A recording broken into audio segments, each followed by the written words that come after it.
There's actually like depth to his voice. Okay, we can start now.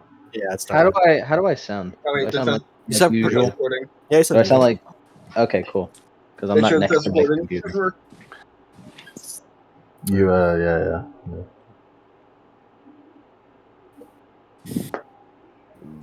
Where's the Dragon Ball recap music?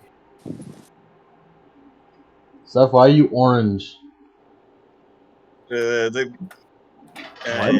is quick through limitations. Hey Yank. Last time on Argyle, this stuff with when tracking device on Dreamcatcher, Lace was like, man, security on the tower in the CCT, that's bad.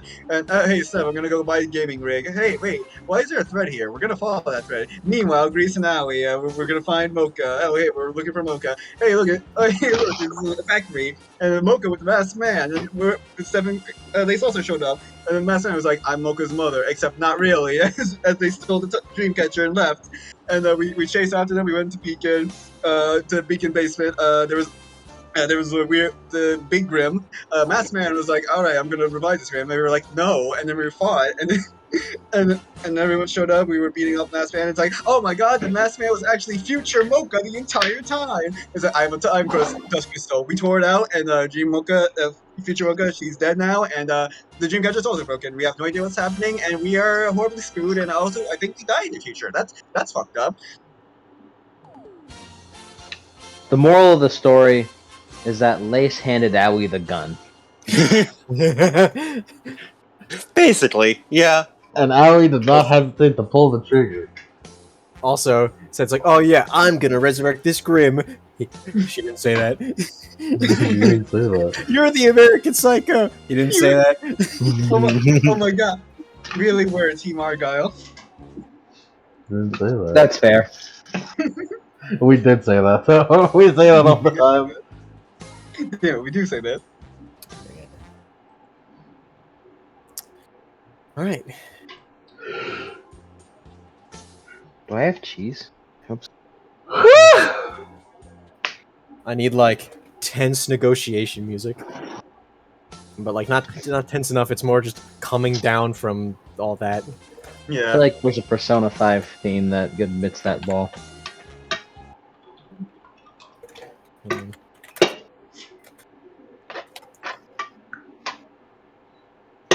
I thought you were about to say I need like 10 more seconds. I know exactly what it should be.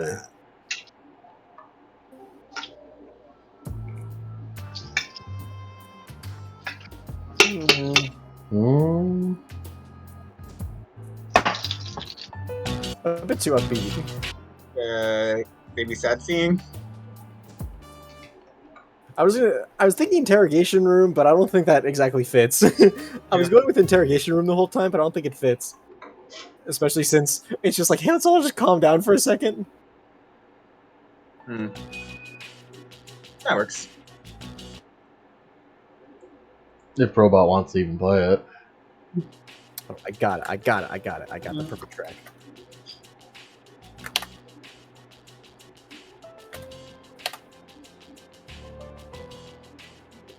You didn't get the right link. Shit. Did you just copy it from the fucking like search bot tab? No. Yeah, you fucking did. No. No, I don't. Okay. I did it now. I did it good now.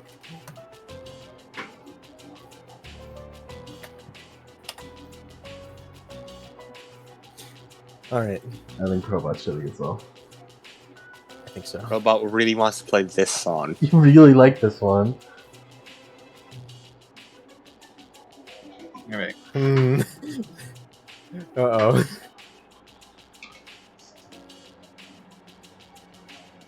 I want to check the queue because I'm pretty sure I screwed it up again.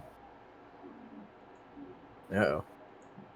Off to a great start, session-wise, guys. Yeah, no, Robot's shitting itself.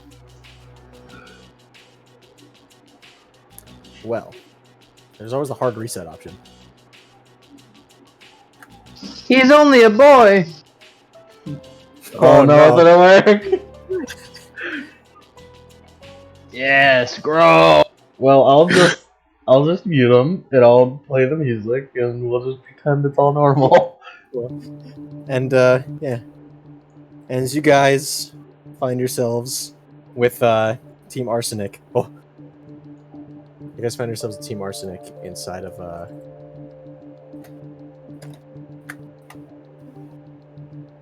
Oh, it was loading 181 songs because you Yeah, got that's the why we entire did. playlist link. That's why we stopped it. Alright, now. What the shit?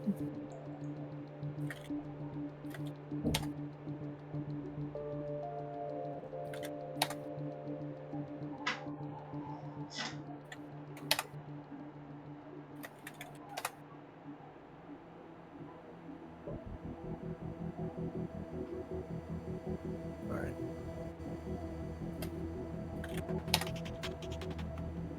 So, you guys are sitting in Jonathan Hayes' office. I forgot that they got this. Damn He's the worst ever, man. And it starts out like, oh yeah, this is this song and the other song. Yeah, I thought these were two separate songs. What are you doing to Probot? You're hurting him. You're hurting him. I apologize. He's for crying. my- He's crying for help. It starts off really good. You're in Jonathan Hayes' office.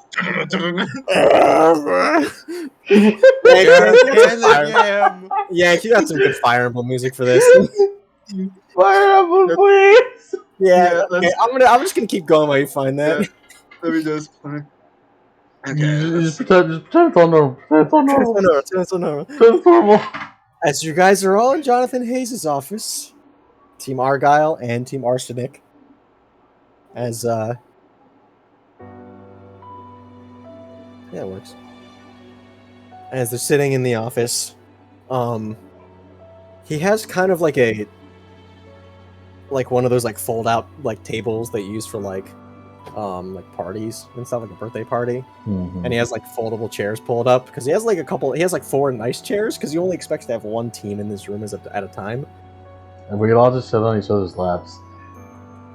He puts out a bunch of folding chairs. It's a tense situation, and he calls in Meredith, and she's bringing like a big thing of hot cocoa, and she just sort of sets the tray down and passes it out to everyone as begins talking. All right then, that was a bit shaky.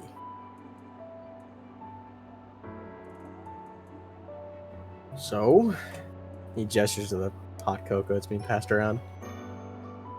Well, why don't we just all take a load off for a second? Except. See it. So, I'll pass for now. He is big, long, uninterrupted sip.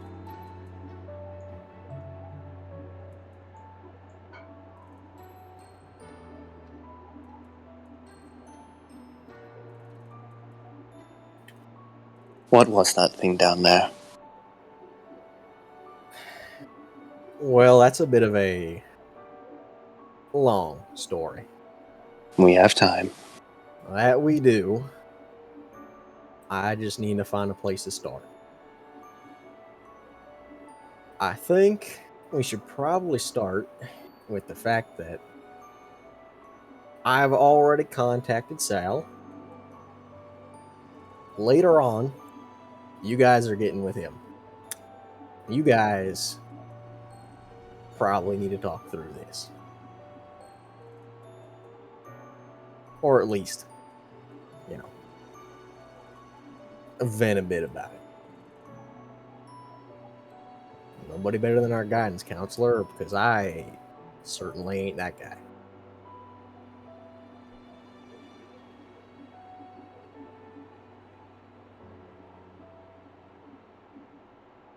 He sort of looks over to Mocha, who's sort of just sitting there with the cup of coffee, hot cocoa in her hand, just sort of not really, just sort of staring at it. So,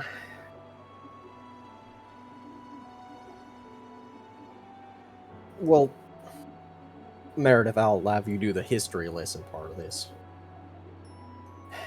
Right then. You are familiar with the Remnants War, I presume. So what? We are. It looks over to Owie. I don't know what the fuck that is.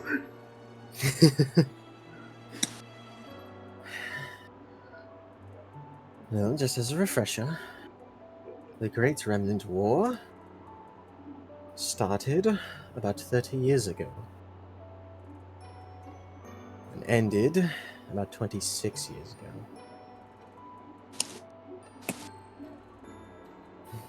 It is, to this day, the longest, bloodiest, and largest scale conflicts that took place over the course of the 4 years that the war unfortunately stretched on for. Tensions were running quite high during this time,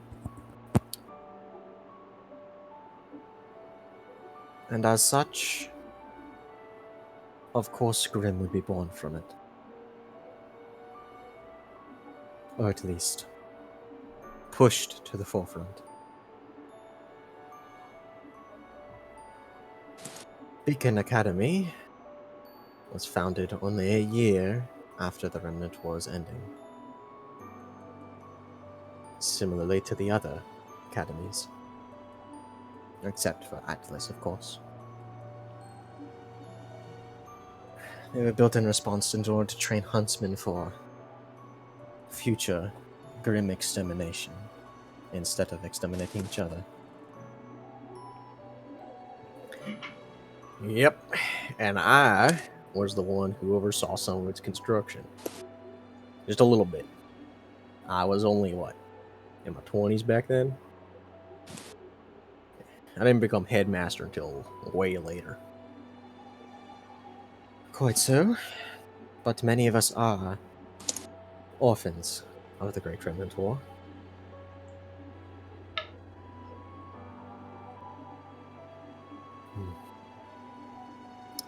Now, I believe that is all I have. As she gestures over back to the haze. Alright then. He scratches the back of his head. Not good explaining this, but... Are y'all familiar with the 7 deadly sins? Yeah. As in those that created by the Church of Leventa? Well, no, more like... Well, technically, it stemmed from the Church of Leventa, but they're more of just like a cultural concept now. Yep. Like, you know... Should we be? I'm... Other than what was vaguely talked about in history class, yes, I'm vaguely familiar. Well, you got envy, sloth, wrath, pride, greed, gluttony, and lust. Greatest sins that dwell within the hearts of humanity. Something like that. Down there is the corpse of the embodiment of the sin of lust. Huh? A Grimm so powerful it wanted to end the war itself.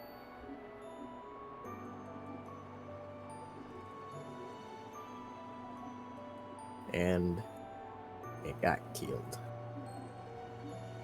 in the final great battle of the Remnant War. Both sides turned on it, and with that, the war ended in that last act of camaraderie.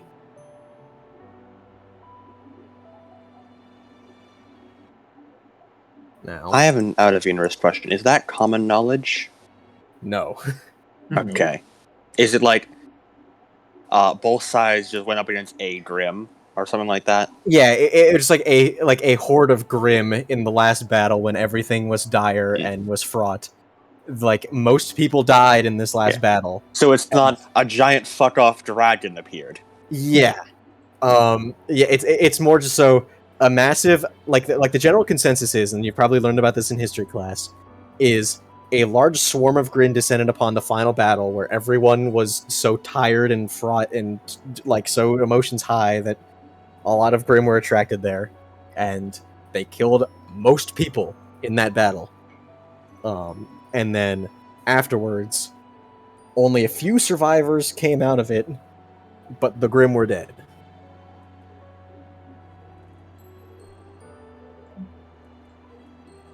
Now, I have to ask this question.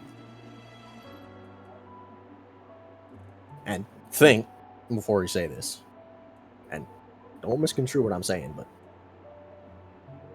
what does lust mean to you? Fire.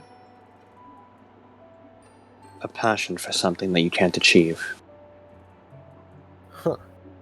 Well, I gave you guys less credit than I thought. I thought you guys were going to say something dirty. I don't know what But- that word means. Yes. A lust for more. It can be a lust for power, a lust for adventure, a lust for more, a drive for something that you aren't. Crosses over between a lot of other sins, really. Lust for power, pride. An obsession of sorts. True. But, personally, it's my favorite. That has the most potential. A lust for adventure, in my case. A lust for something more. A lust for the finer things in life. Or the simpler things.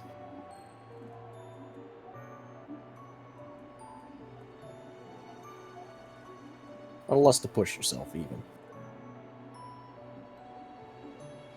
How does this relate to the giant dragon? Well, first off, it's not a dragon. That corpse may be so brutally decomposed that it's unrecognizable, but at one point, that thing, don't really know how to describe it else, but it's a giant terrestrial squid with 7 arms. You can see the symbolism here.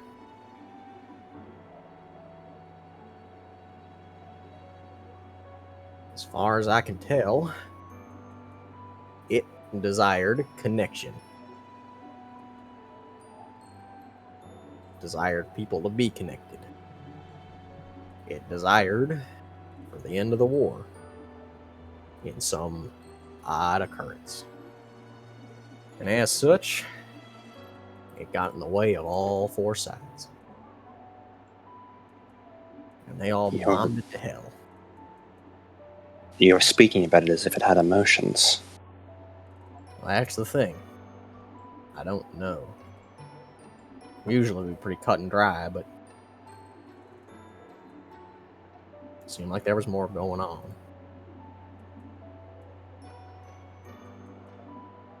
Not only that, but emotions, even positive emotions in this sense, and the idea that it had enough intellect to reason it out and make a plan of some sort. That doesn't sound like Grimm. Grimm don't do that. Grimm don't think. Exactly. Grimm have been shown to evolve, change, gather, congregate mostly around times of great emotion. Stress, mostly. Sadness, rage, anger, negative ones. Positive ones don't really happen. But I guess all of humanity, at least in the conceptual stage, if you ask any preacher out there, has a little bit of every sin in him. So, he just sort of slaps his hands against his legs. That's my only theory.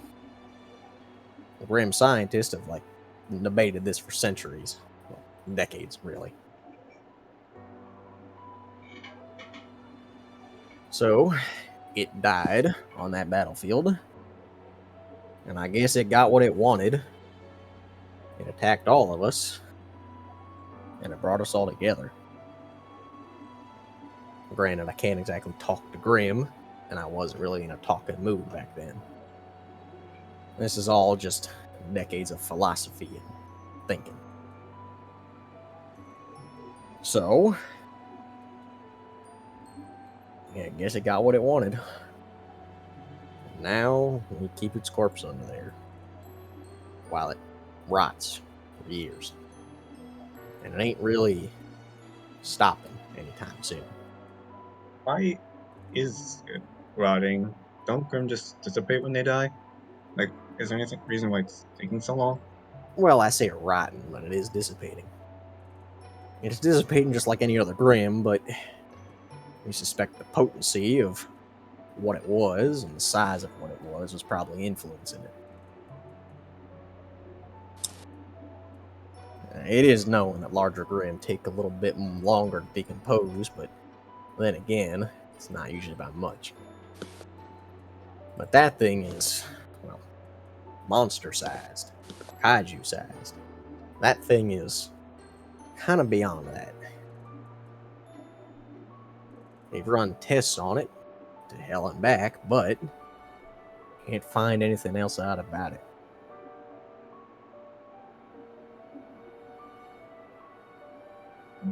It's not like you could. It's not like you could. It's not like it was. It's not like it could actually speak. No, unless it could actually speak. No, it couldn't really speak. Alright. But it had some weirdo stuff it did sometimes. Like, well, there's only a theory I got, but it was kind of a coincidence that we all started fighting it at once. Sure, it kind of posed a threat to each and every side, but could have easily bludgeoned with one hand and shoot with the other. But we did, for whatever reason. So, don't quite know. You think it altered your thoughts in some way? Most likely. It wouldn't be out of the realm of possibility, considering mind dust exists.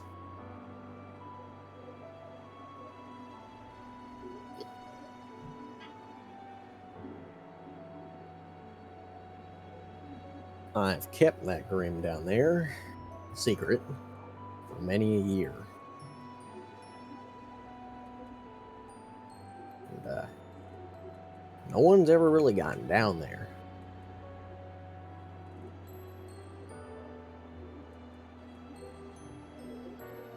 Of course, it's locked by a very peculiar lock, so I didn't expect that anyone would be able to.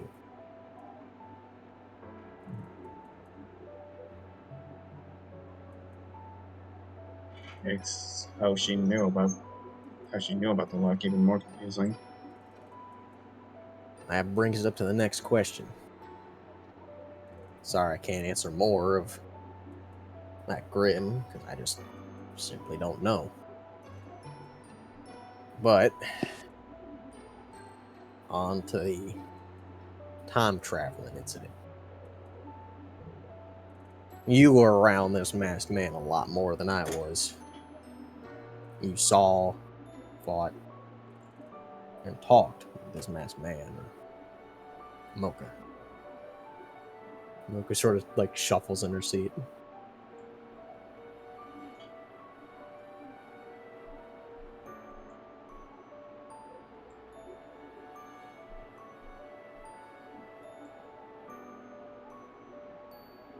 Do we know how long they were around?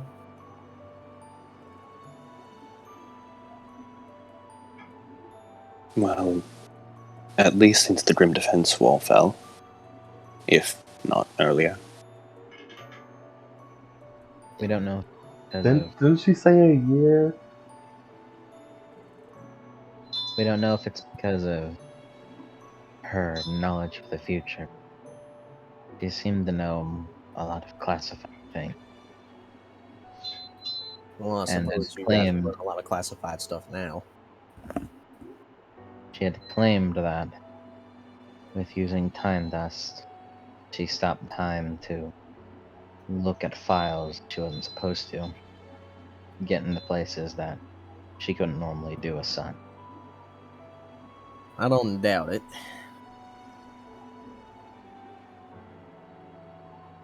Stopping time isn't exactly something we account for. Who knows how far across Remnant she was. She could know stuff even I didn't know. A lot of stuff in Atlas wrapped up in red tape.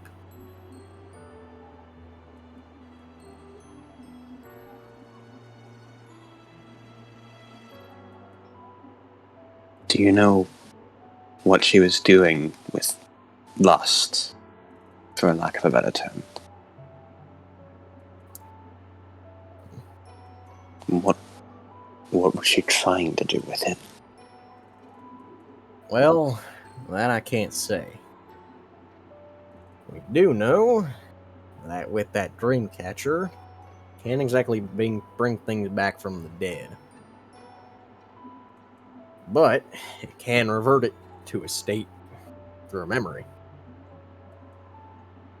And as he told me of the masked man, they sort of used it, we're going to use it as a focus, a window that they're going to jump through. Maybe they were going to resurrect it. But there was a big flaw in that plan. It didn't die here.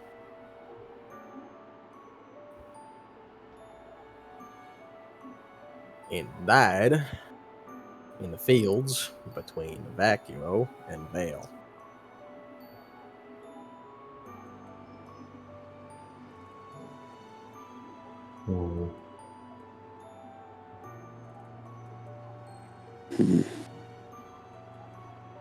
Do you think any part of it is still alive? No. Can't be. It continues to dissolve each and every day. We've run numerous tests on it. And, well, all of them come back same thing. Dead. Decomposing. It may be taking a while, but it certainly won't be there forever.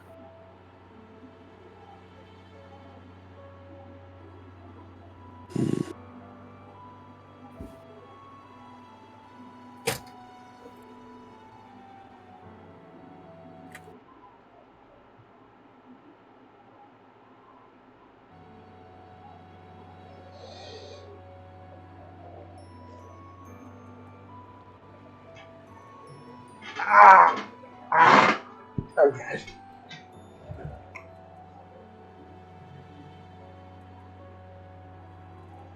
So it's not dangerous?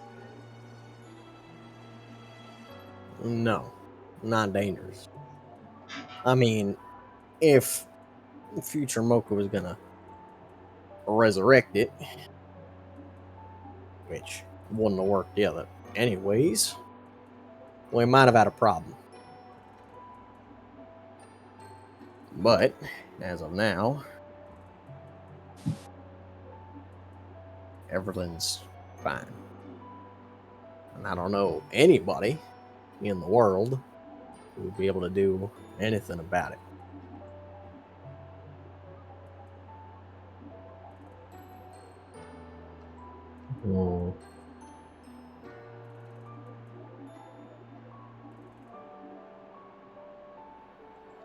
Why? He shrugs. I don't know. No idea. Nothing. You mentioned 7 deadly sins. That implies there's sits other Grim like this? That's the thing. If there are, I don't know.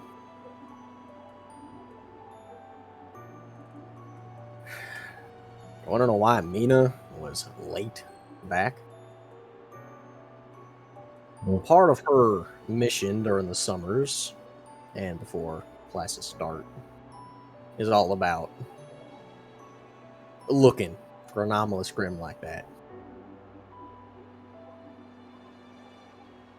So far, she hadn't found any.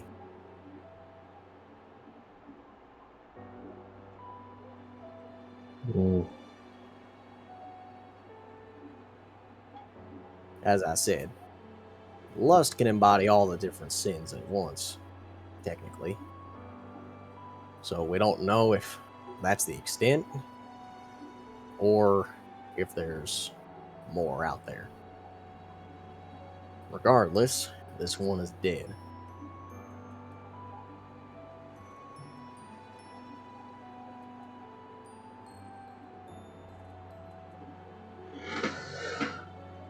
So,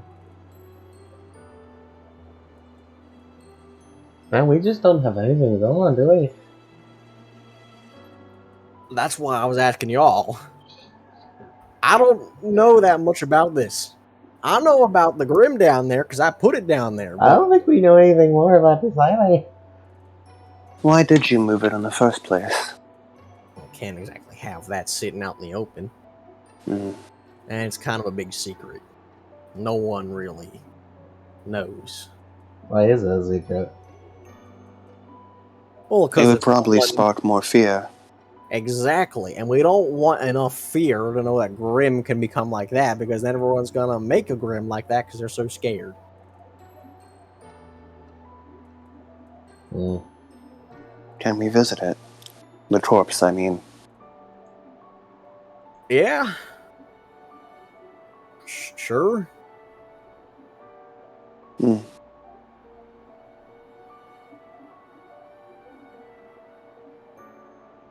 Going back a bit about the other mode.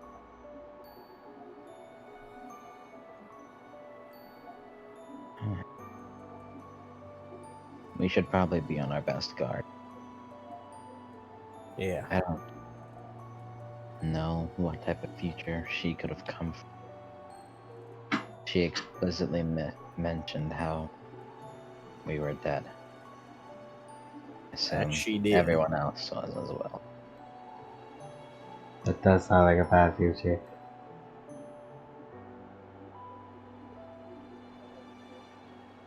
Right now, our current worry is the Red Fang. I have leads on that, and I'm currently following up with it. Oh my god, I totally forgot about that. Any more information? I have reason to believe they've infiltrated the CCT tower. He sort of raises his eyebrows. Infiltrated the CCT tower. Yes, I've found evidence of tampering within, but, well, until I can actually put it on a terabyte hard drive and decode whatever it is, well, I can't be sure. For all I know, it could just be some weird maintenance plugin that they've left out, but he shrugs. Better safe than sorry in these days. He looks over at he looks over. Shit, why did I blank on her name? Meredith. Looks over at Meredith. She looks over at him, sort of like surprised. Looks back. I can do you one better. Can you now? Why don't I get Blake on it? That could certainly be helpful. He's an expert hacker, expert, well, IT guy. He can literally interface his mind with it. Perfect. It's in the vents just up above the server room.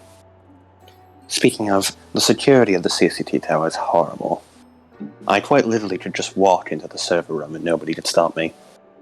I don't doubt that. We haven't really had an attack on it. Other places, like Vacuo, at least keep a higher guard on it. Atlas is always heavily defended. And One of the few smart things they do. Mistral, they've got their CCT tower built into the Emperor's Palace of all things. Makes it really hard to actually get in there. But not impossible, just, gotta pay a fee.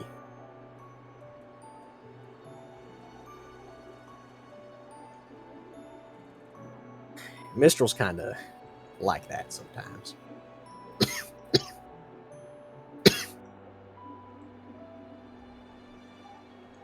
But I will post more guards. Especially if we think their target is going to be around Wednesday. Fight of the big Oni. The red Oni. But if you post more guards, wouldn't that point to the idea that you're well onto them?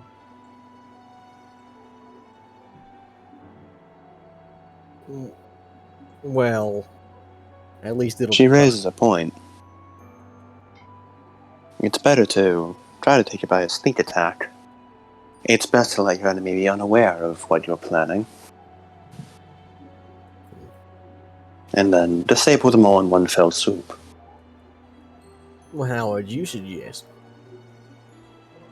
Well, I'd say first decode that whatever it is. Perhaps wait. Especially if, considering how it's set up, I imagine someone will likely try to come back at some point. Have people set up to guard that place in particular, be on extra guard, and then either take them into custody and interrogate, or follow them back to wherever it is they've come from.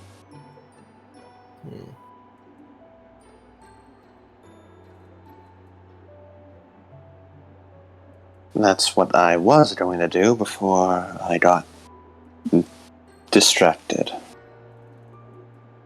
Yeah.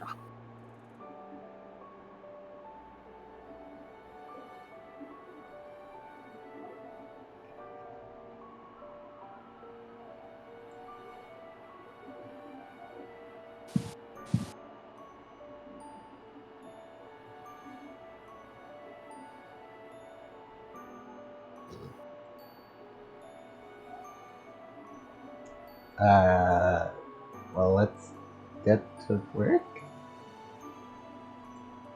Well, Right. it's almost sundown. There's always tomorrow.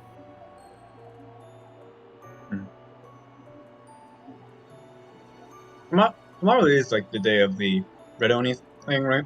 No. No, today is still Monday. So Tomorrow So we have Tuesday. 2 days. So much has happened in so little time! It's one day. in one day. Okay.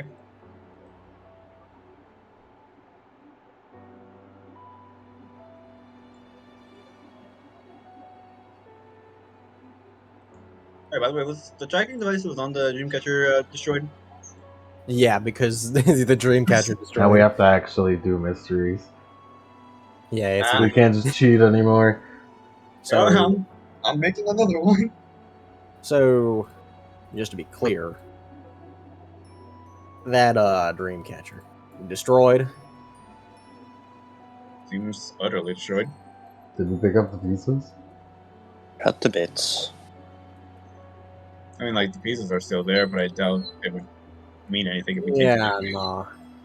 At that point, I believe the ability keeping it up was kind of gone. If it's broken, no vessel will hold the ability.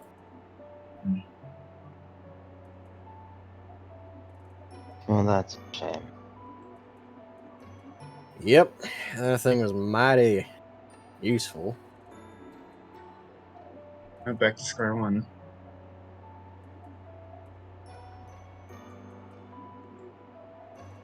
Back to doing things the old-fashioned way.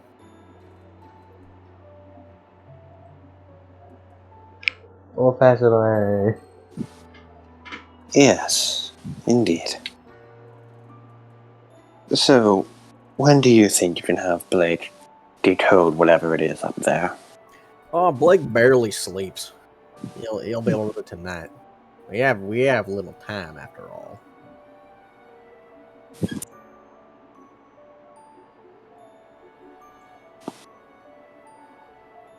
Well, he usually sleeps in the mornings, considering he doesn't exactly teach a class, but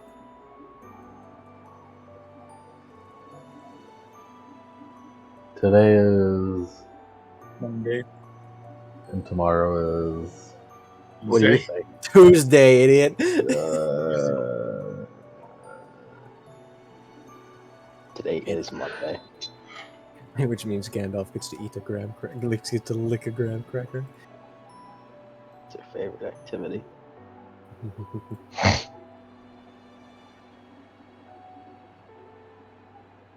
So, what I suggest everybody do is get some rest.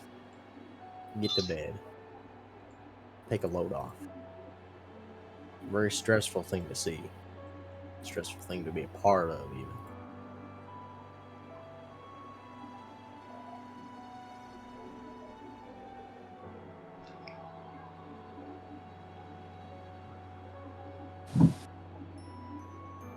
Alright.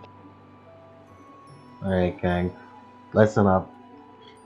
I don't know what happened with Future Mocha, and she may be gone, but she's not forgotten. She may have done some weird stuff that we don't know about, we'll figure out later, but she also did tell us to cherish our friends, so let's stick to that. We're also probably stronger than the version she knows, so that probably helps. We did kind of, well, defeat her a couple times. Because of one asset. And she also didn't see the asset coming, so it's not like already the future's been. Well, her being here already changed the future a bit. Exactly. It's like you said, it's not really set in stone. That is true. Many times I thought my future was set in stone, and then things change. For better or for worse. Well, that one's metaphorical, though. This one's literal. Yeah, I guess so.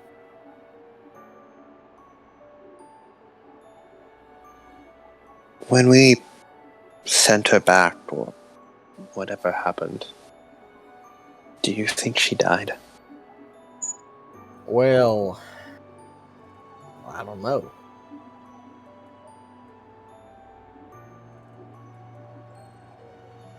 But look, call y'all murderers. That ain't true.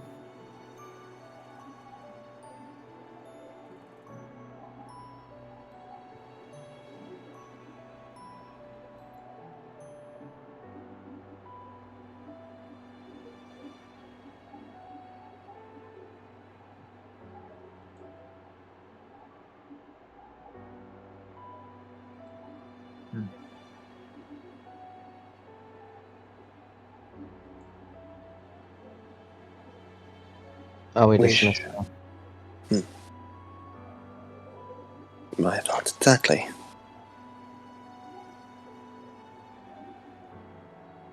Like Seth just kind of stands up. It's like I have some work I have to do, so I'll draw later.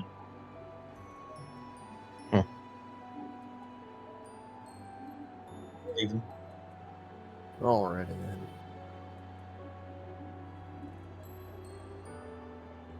I hope you guys are feeling a little bit alright. Even just a little after that.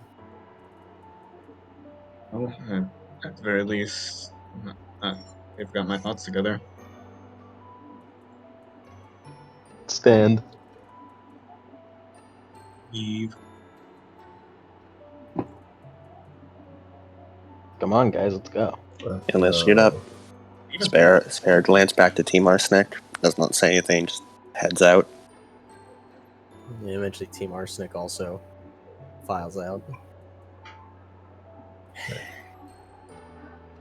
I was gonna say actually wait out he goes back to hug Team Arsenic, but no, I don't think Moko wants hugs. Not good. She did see herself, yeah, kinda maybe die. Who knows?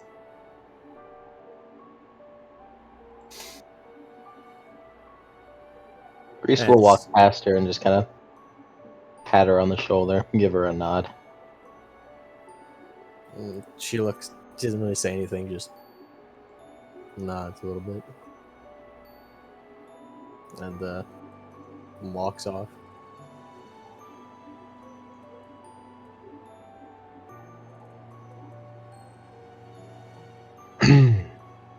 As we'll cut back to Jonathan's office for a second as he looks over to Meredith.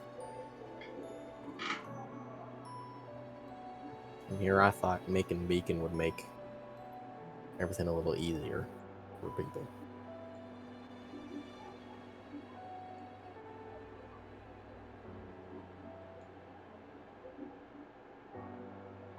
Seems like it's only made things worse.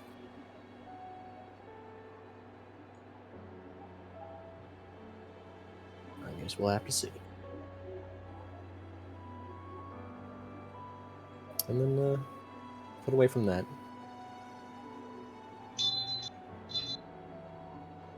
Time travel! Woo! We have the weapons! Yay! Whoa! Owie was Wacky. right! Albie was right. How he was Good fucking job, right, Alex. and that is so.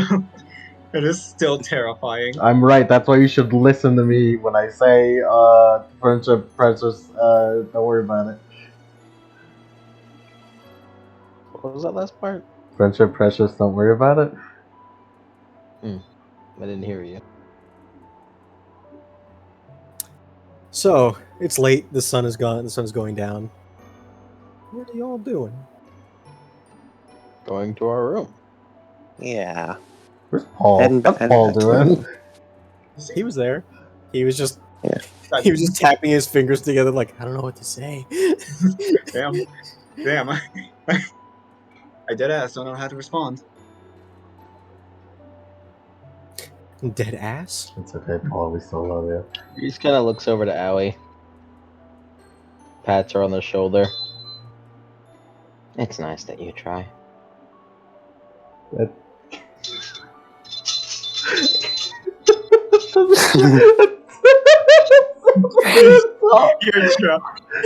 You're trying. Try. I gave her a gold star for effort. Lace wants to talk to Albie once he gets a chance. Yeah, you guys are all in the dorm now. Please say you try, you little baby, you little bitch, you fucking. It's probably the nicest thing Reese has ever said to Albie, too. Probably. Maybe even the nicest thing, period. Yeah. Always hers. At some point, probably later into the night, after like most people, like after you sort of waits for Grease and Paul to go to sleep, I'll sort of like poke at Owie. Hmm.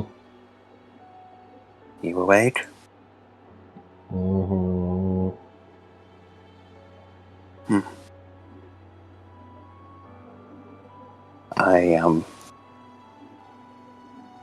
His eyes sort of travel down to the ground.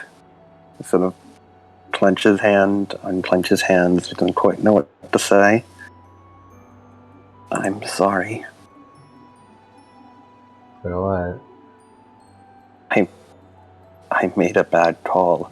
I made the worst call possible, and you trusted my judgment, even though it was horribly, terribly wrong. You didn't hesitate at all. You put your trust in me, and I didn't. I'm sorry.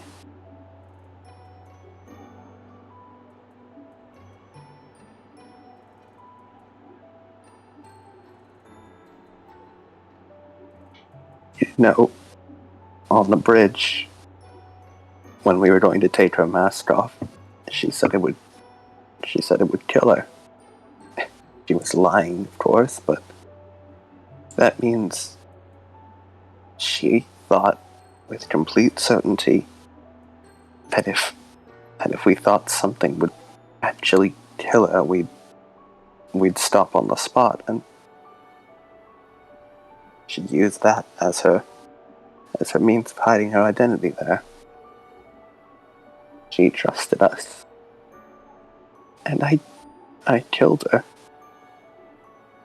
Came up with the plan to rip out the dust crystal, and I put the webbing down, and I didn't stop for even a second to think about it. And you trusted my plan would work. I'm sorry. You don't know that I killed her. May as well have. With the way she described that place, even if it didn't, I basically sent her to her death.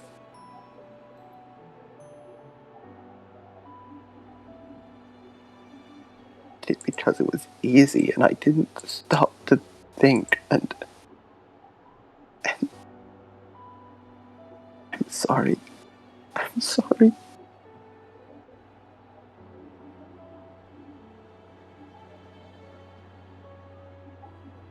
I'm gonna get over here. You're coming in from behind there, buddy.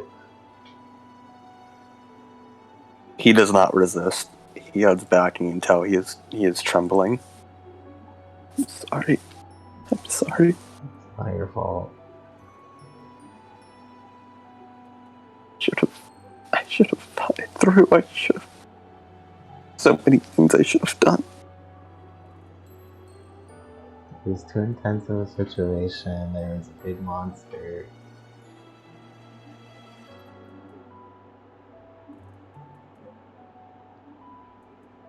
Howie, I don't know what to do.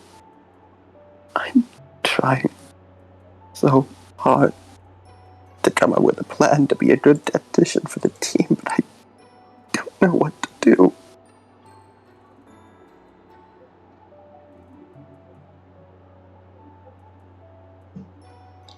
But you got us there in the first place.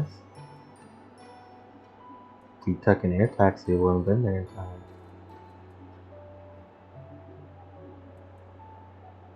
And you were there, invisible and more hidden than they were.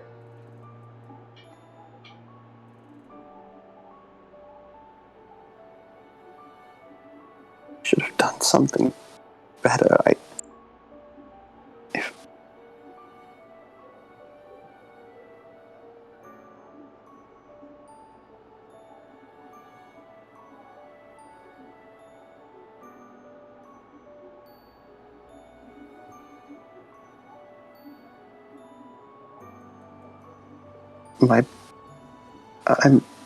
I'm scared that my plans will make everything worse.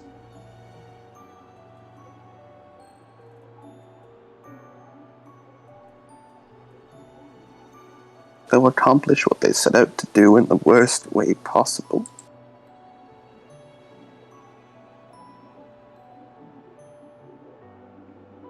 Well, they've saved us more often than not.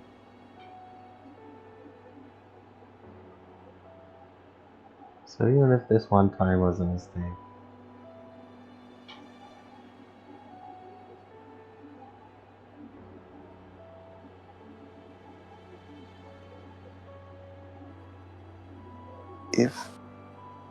if you think one of my plans is wrong, and you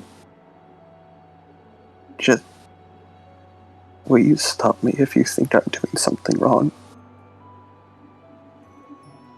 okay.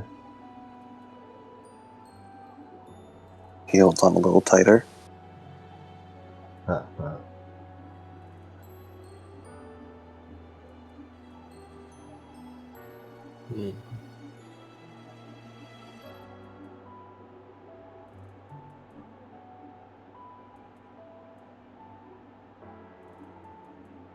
He seems to stay like that for a very long time.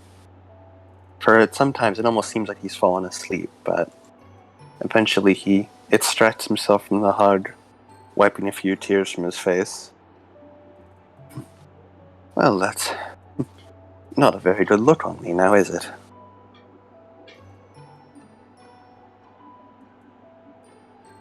That.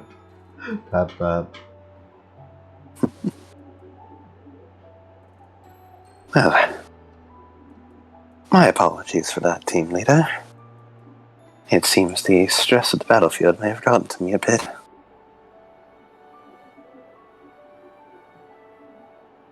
I'll do my best to continue as team tactician.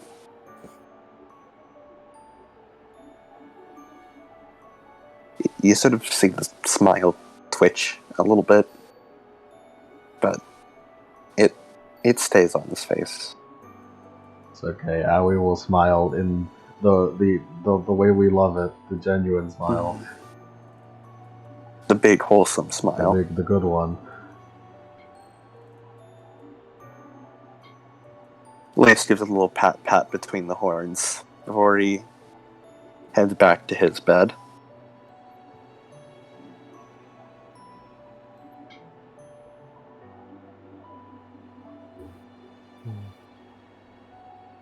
And that's everything for you? Yeah. That's everything? Alrighty. So, Steph, you have anything? Yeah. That stuff kind of just walks, or like goes on the elevator to his room and walks mostly unimpeded. What's the state of his room when he turns light back on? It's messy. It is awful in here. Everything has been thrown out into like different, like onto the Grief, floor. you didn't even clean up! He didn't. He did not. He just kind of like sighed. Everything is messy. Everything is bad. There is no longer any floor space. It's all covered. No, I'll worry about that later.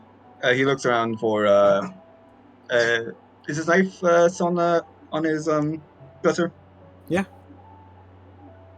He kind of looks at it, placing it on his table as he takes out a sheet of paper and starts sketching something on it. Well, in between sketches of a certain design, he just kind of thinks to himself, and he kind of just pauses for a moment. Then, without a word, he just steps aside, pulls out two wooden blocks, and he picks up the knife and starts whittling away. Whittling. Yes. Or carving, or however it were. Like a nerd. Yes. Don't worry, I've whittled before. So he's gonna do that, and once he thinks he's made sufficient progress, he's going to work on another invention, or specifically something. He's gonna work on those strikers that Lace wanted. Seeing as how the old one can't be reused.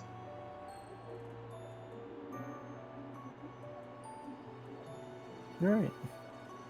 And with that, the night changes. Hey yo, when we gonna follow up on that one epilogue where we found out Steph is actually evil? Just evil. I caused the evil future. It was all me.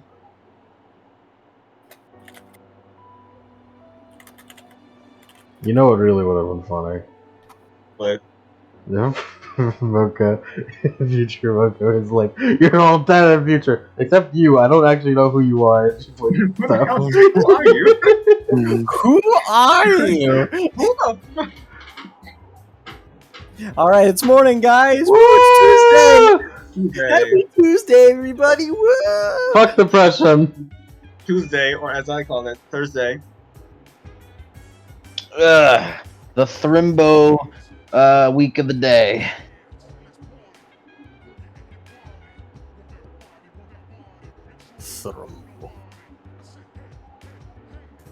Aoi has become mom. Or just good friend, I guess.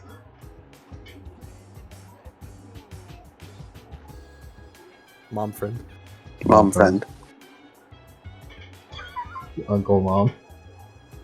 Uncle. Aunt Uncle mom. mom. Uncle grandmom. Auntie grandma.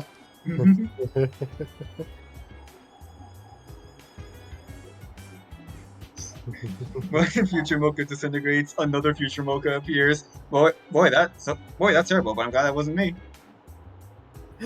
Damn, glad that wasn't me.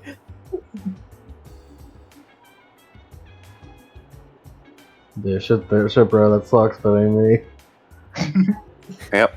Going get up in the morning, shower, change. Yeah. And Yeah. Is Avalon in the fucking dorm right now? It's the big like hard drive, which is about as like big as a whole computer. Yeah. Yeah, I didn't fucking get a virtual computer. Forget what the fuck's in that. Should dive into that cyberspace. Oh, You're gonna go out and get one, or you're just gonna boot one up? Boot one up in his comlink and then just fucking plug it into Avalon. Comlink. Not yeah, it's comlink.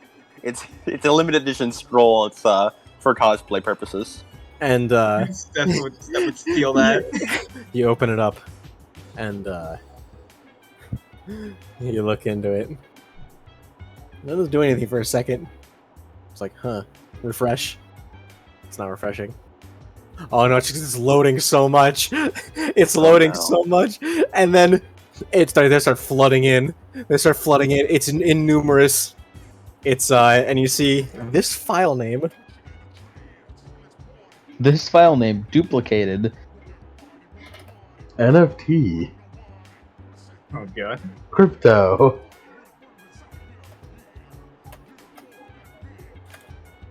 Bouncycastle.crypto. NFT, non-fungible dust. Your dust will be safe in the blockchain. And you see thousands upon thousands of this.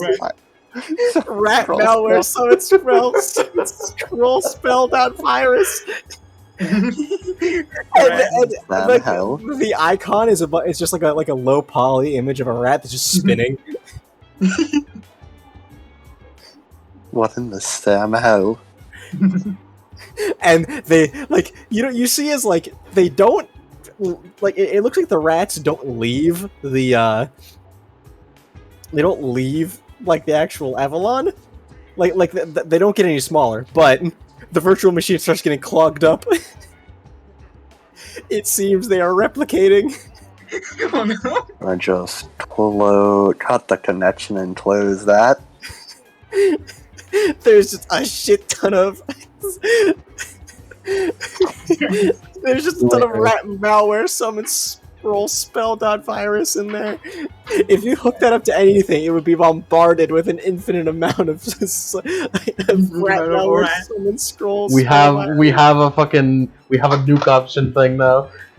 Well, not what I was intending to use this for, but well, I'll take it. He just puts that next to his bedside. Puts that next to his bedside table. Hell, you stay there. Lace just fucking Allie wakes up. after Oh boy, scaring. I didn't charge my scroll. Lace wakes up one Reaching morning for after- malware. Oh boy, I can't wait to just charge my new scroll. That Seb got me. Reaching for malware. May I have some? He does not know he is begging for malware.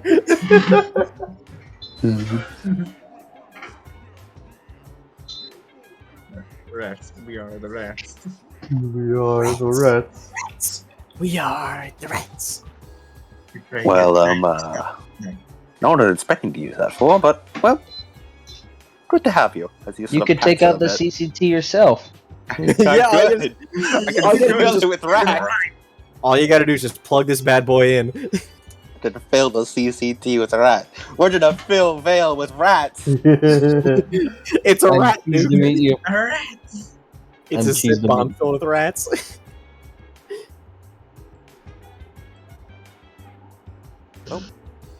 Mocha is dead and you're talking about rats.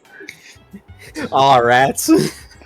He instead is going to take the 3 terabyte hard drive he owns and just load like all his notes and shit to that instead. Nice.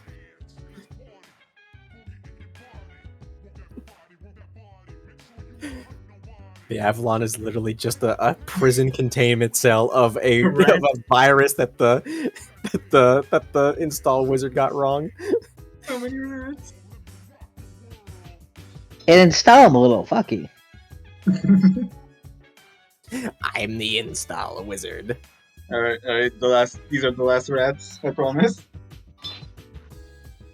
Yeah, and then he'll just do his best to cook something. I have come bearing bad news. Oh, I need to leave. You need to leave. When we What for? Aunt has having a birthday. Now I need to go cake. Apparently it's fast. I don't believe that though. Don't believe. Okay. Okay. You're- We could you're pause, very or I short could session. just I don't leave this believe going that. and hope I come back in reasonable time. all right. Okay. The session is either going to be really short or really long. So I mean, do we need Ellie? Do we need Ellie? Who's gonna wake I up? mean, I- we could. well, Like, I guess other we'll- people can do well, things. I guess Allie Technically can not sleep in today. Obviously, Technically not today. We don't need her. Yeah, Yeah. tomorrow. I guess we'll Tomorrow- see how fast I get here. All Yeah, right. and then the Well, last. now I sleep in gotta today. fucking. No, listen, Now I don't gotta worry. open up OBS. I know. Listen, don't worry. I'll just leave it going. I'll be fine. I mean, like, don't worry. We do talk a lot, so who knows? We do talk a lot. Maybe we'll go back. Well, you're half the problem of why we talk a lot. Yeah. Anyway.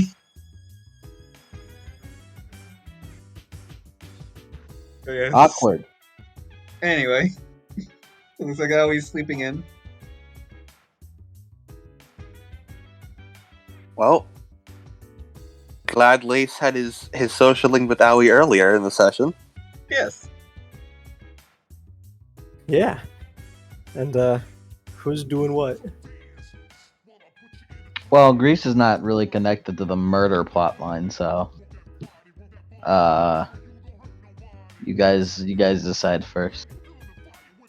Fortunately for you, Grease, Lace wants to talk to you today. Oh, do you? You little sly bitch. Unfortunately for you. I hate you. I will kill you in the gravity. Crush every one of Lace's votes.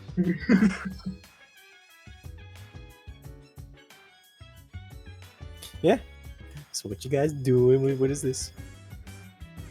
Uh, What you doing? Shall we do Lace first then? Or is Steph doing something? I don't know. Yeah, you go first. I'm waiting for you to set the scene, Codes. So you're both in the dorms at this point? Probably. What's Grease doing right now? What do you think she'd be doing? It's in the morning. There's not really anything going on. Paul is cooking breakfast. There is no classes today, so She's just sitting at the table, doing a little studying. yeah, doing a little studying.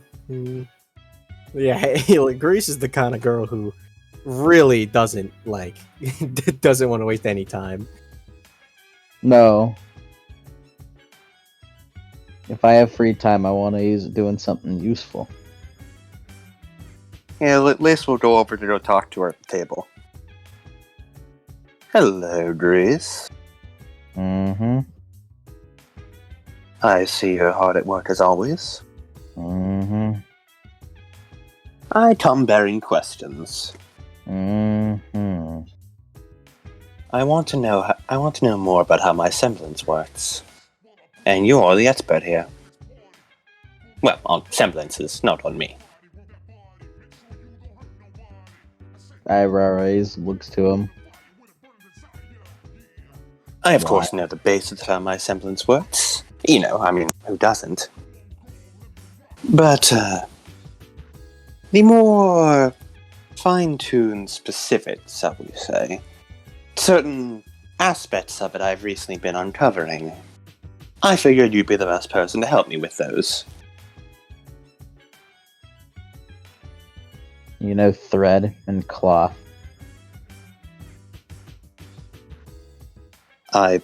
Is that a question or a statement? I'm asking. I'm familiar with the concepts. So, what are you asking then? It's transmission. My semblance seems capable of transmitting things. Or manipulating, interacting, merging, almost. Oh, that. First, yes, that. I want to explore more of that and figure out how it worked. I was unaware I could do it until recently.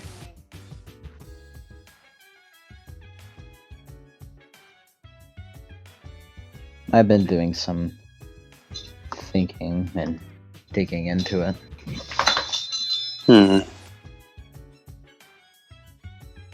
Anything specific you pull up? I know much more about street smarts than I do semblances. Not really. However, considering how it functions and seems to act like a connection or something between two or more people,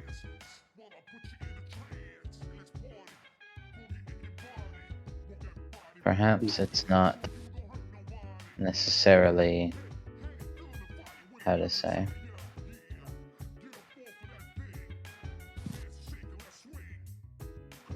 or as capable of a lot of things, as we've seen, and semblances reflect upon that. I think, this is mostly a theory, we'd be better off going to Miss Meredith to ask more about it. I don't believe what is happening whenever you accomplish that. I don't believe it is per se you,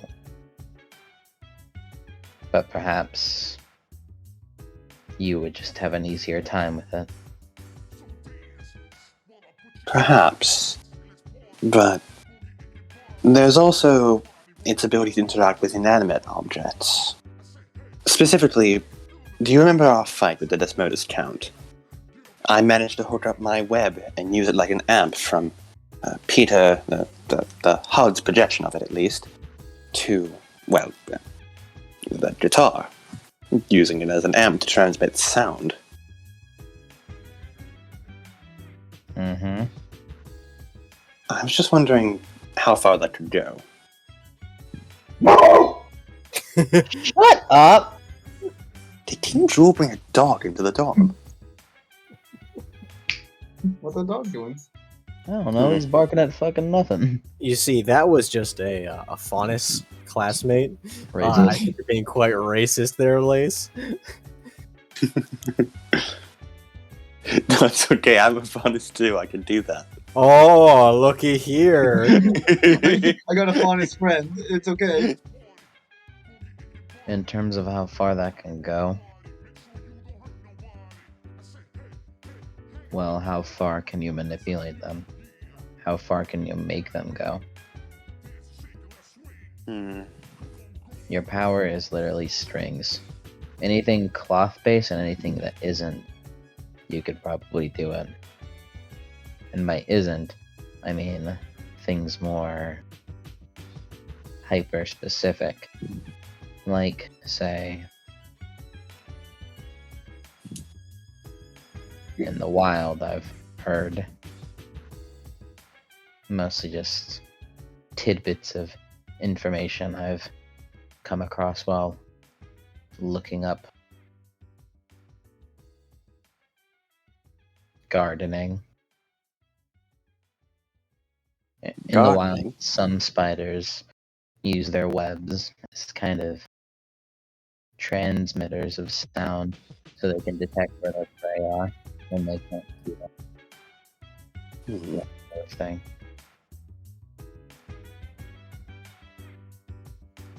I see. Really, it goes as far as you push it. And that can really be said for any semblance. Semblances are very flexible that way. And yours is easy to make use of in that regard. Free-flowing, smooth movements.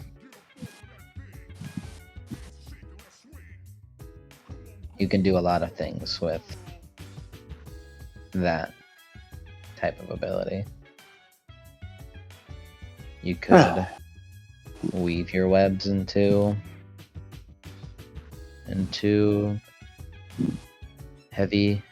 lightweight Kevlar armor that stops projectiles of certain levels. You could form it into clothing. You could stitch it into your own clothing for ease of access whenever, per se, element of surprise, like trapping your semblance in a glove, throwing your glove, and then use your semblance from that. Well, there is a technique I've picked off of you. With that whole dust-infused Twilight Zone, I've been practicing a modified version of it for myself. And it's been working quite well, if I do say so. What do you mean? Observe, as he pulls out a small file of black dust, sort of tosses it in the air a bit, and you see his webbing just weave around himself into almost like a skin-tight bodysuit of sorts, and then the black dust goes over it as he's going to make himself invisible. Nice. Just do a quick roll. Okie dokie. Just a quick.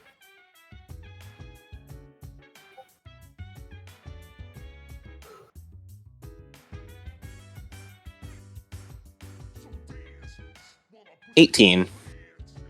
18? Yeah. It's certainly not the best. Yeah, he's not trying too hard. Yeah, you're not trying too hard. It's like Halo active cam. You can still see where he is. Yeah, like beforehand, Kinda you could stand in front of someone and they couldn't see. But right now, it's like, oh yeah, there's like a clear shimmer. There's a lace-shaped outline of slightly off color. Of course, I can do it better than this, but you get the point. Mm-hmm. As the webs dissolve once more and the lace reappears. I hope you didn't copyright your technique. Right. Can't I can- copyright techniques. Oh, I've also been able to infuse sound into it too, so that I'm not only invisible, but also soundless. Right. It's rather handy. I imagine.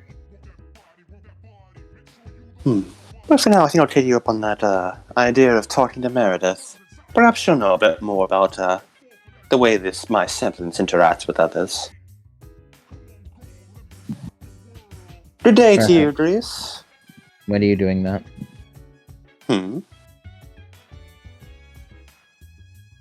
What'd Grease say? When are you doing that? Well, I was planning on doing it right about now. Unless you wanted me for something. No. I just want to be there. Oh. Well then, feel free to come along. Let's go on a little trip today. As Paul looks up, I was also gonna go to Meredith's, actually. Oh, nice. Perhaps we can let Aoi sleep in today. She deserves the rest. Yeah. Considering I can does like an air guitar with his fingers. That with my semblance now. It's pretty impressive. Yeah.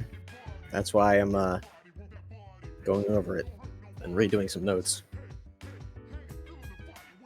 Very good. Then what do you say we take a little ARGYLE? Yeah, ARGYLE trip down to Meredith. We are missing our A.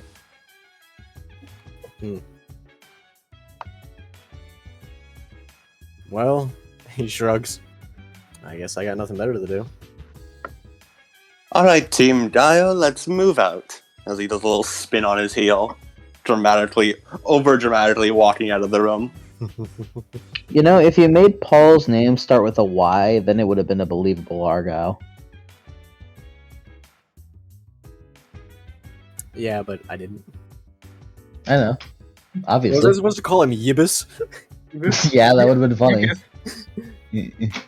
Paul Yibis. And it would have made sense because it's Polybus. It's Paul Ibis. It works. Well, I mean, like the game where you base it on, like it's Yeah, Polybus. It would have been, like a little. All I went was Ibis, like the animal. And that was it. I don't. What animal? You The just made ibis. that up.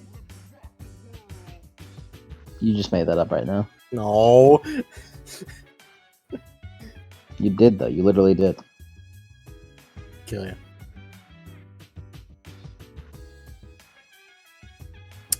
I think it's pronounced Anyways. ibis, the bird. Yeah, but nah. Who cares about that? Wait, you're saying that you based Paul off of Idris? Elba? Yeah, the actor. Alright. So, you guys, the band of Guile heads on down to, Bum bum bum bum bum. as they're going on down to Meredith's room. And she's just going over some paperwork. She looks up. Ah, well, this is Team Argyle again. Technically, it's just Guile today. Yes, Owie isn't there. She's sleeping in today. Well, I suppose you have off. I do not have such luxury. Nope. And we're here to take advantage of, well, our day off, not yours. Taking advantage of my kindness again. It's our job to do as students. I apologize. No, it's quite alright. You have a lot of very nice notes to go over.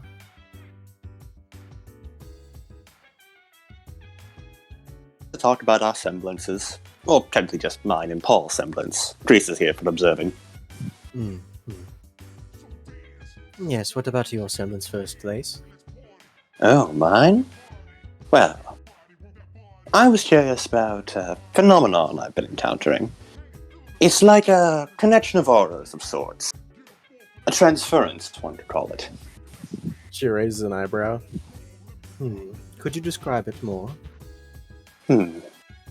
Well, I believe you've seen it in action at one point. It was the first time I noticed it myself. When Steph first came to school on his first day of class, I managed to attach a bit of webbing from myself to, I believe it was Owie. Or was it you, Grease? I can't recall. One of the girls. And I managed to use my aura to transfer his touch-based semblance across my web. After that, I've encountered a few more occurrences of it, such as Paul's semblance here. I was able to, his guitar. I hooked it up to the hard light projection of a Desmodus count to transfer sound. And at one point, I even managed to connect my semblance to Grease's here, and we were able to influence each other's semblances with that connection.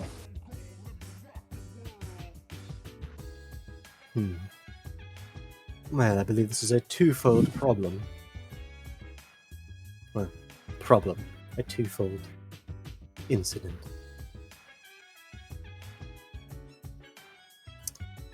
I believe... I've also noticed my semblance conducts dust almost scarily well, with a bit more efficiency than most other semblances. Well, on the first aspect, your semblance. Your semblance makes webs, correct? That's what I believe it does, yes. I can alter their properties in any way, shape, or form as long as they're still connected to my body. But once they become disconnected, I lose control over them. As in making things sticky or bouncy? Yeah. I can make them sticky, bouncy, rubbery, change the durability of them, change the length, thickness, any matter of it. I can make them retract back into my aura. Of course, I can only do that while they're still attached to my aura.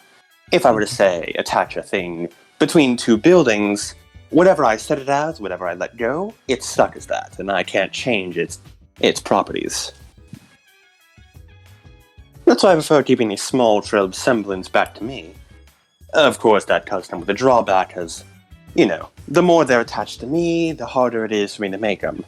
But in return, if I keep them unattached to me, it's easier to make more, but at less finer controlled. Yin and yang, risk versus reward, that kind of thing. I see. Well, your semblance does have unique ability. However, I don't believe it is quite what you think it is. I believe that your semblance is an excellent conductor for most things, as would a wire or a tube. You said dust. Dust has been known to conduct through things before. However, since your rope's made out of pure aura, I do believe that might be the case. Such as the cup and the string theory. When you put the two cups together and put the string in between them, you can sort of hear through the vibration. Something similar to that for sound. Electricity will go through any sort of wires, as the human body is itself a conductor in and of itself. And the other reason why I say that is not exactly correct. I believe what you have discovered is something quite rare. Something known as Semblance Resonance. Semblance Resonance. Nods. Now, Right. with your semblance, you are great. You're back? I said right. Oh, I thought that was Lemon speaking like a little gremlin. It's like, I'm back. Oh. Your semblance is an excellent binder, of course, as is any sticky substance. Melting two things together, of course not entirely so. It's the equivalent of glue, although the glue does not bind the two things together, it does attach them. However, if you were to bind yourself together, say a thread between you and any of your teammates, it is, simply put, your aura literally being connected to their aura, as if you were touching them. It is an extension of your aura, an extension of your soul in wire form. Electricity, sound, dust, anything could connect through it. Although I assume it does have its limits. Although that would require extensive testing. However, Semblance Resonance, coming into play here, does change things. Semblance Resonance is a very rare occurrence. Semblance Resonance, as she pulls out like an old notebook that's all like dog-eared and has a bunch of note tabs sticking out of it, she opens the book and dust comes out of it. At least should take a while. This is my first notebook. Grease is suddenly next to it looking at it. It lays with waving stuff out of his face. Like, you see, like, the first entry is Jonathan Hayes, stupid semblance, question mark? And the writing is a lot sloppier, and it looks like a kid was drawing in it. Like, not drawing in it, but, like, it looks like a very much younger person, like, was writing it and drawing in it. Oh my god, literal copy of Just Like Grease. And you see what looks to be a very, not a very good sketch, but, like, it's still a really good sketch. But it's one of those things like an amateur, like 13-year-old artist with their OC type of art style, where like the proportions are a little bit off, and it looks like Jonathan Hayes but young. And he has two thumbs pointing to himself.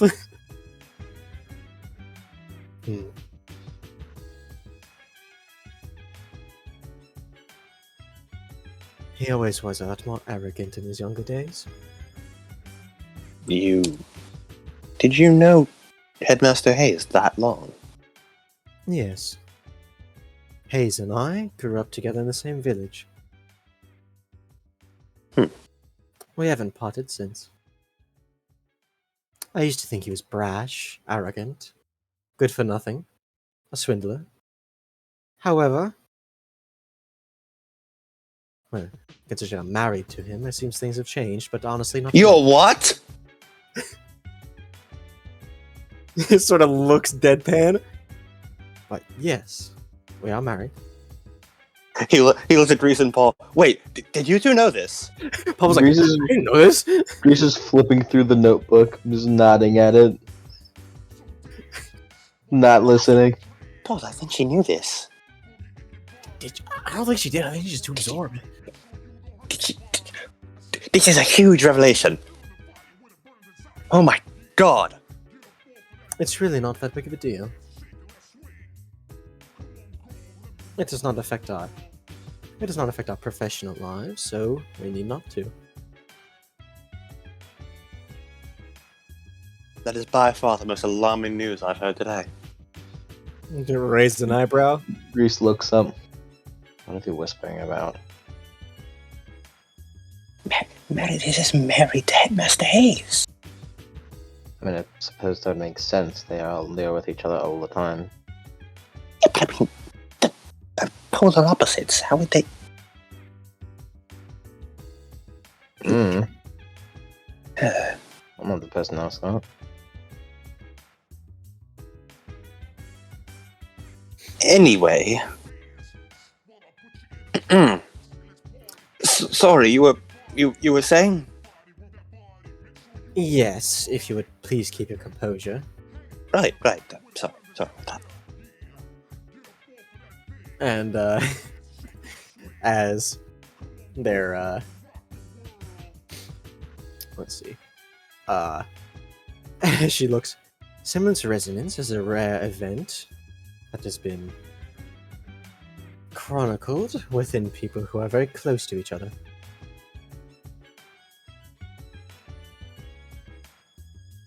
Close to each other? How so? Well, not entirely physically, although that is most likely a prerequisite. But those whose souls have spent a lot of time in contact with one another. In layman's terms, you have a deep bond. You are very good friends. Sometimes more, sometimes less. The range is not entirely romantic and not entirely platonic either. Both can be examples of such. After all, Hayes and I certainly started out as platonic. My experiments with Semblance Resonance is certainly, to my knowledge, the first that anyone has discovered it, although I do not doubt that our ancestors have done such before, just without any sort of chronicalization of it. I assume you can perform this Semblance Resonance with Hayes. Nods. Hayes can of course do it with other people, he has many friends. But Semblance Resonance is a bit weird at times, the best to put it. It varies from case to case. My semblance, being a pocket dimension, may not exactly work well with someone like Aui's semblance. Although I'm sure that there is much testing to be done. If it's not a manifested effect, then the fact that you can't see it would make it hard to concentrate on it. Not necessarily, although that would be something to take into consideration. Some semblances just simply aren't compatible. Take Mr. Sangri's semblance, boosting his eyes, and slowing down his perception of time. My semblance and his would not be compatible in the slightest, regardless of our connection to one another.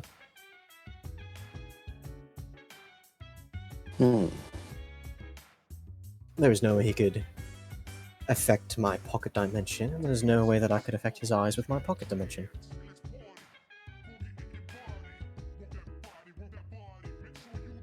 I suppose that makes sense. A compatible semblance and a compatible personality. Both are required for this.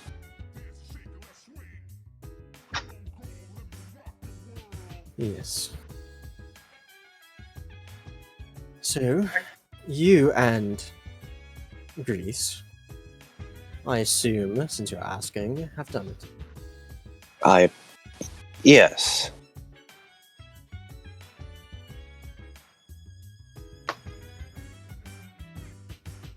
Well, simply put, Semblance Resonance is the combination of two different semblances into one, and also the connection of one's aura.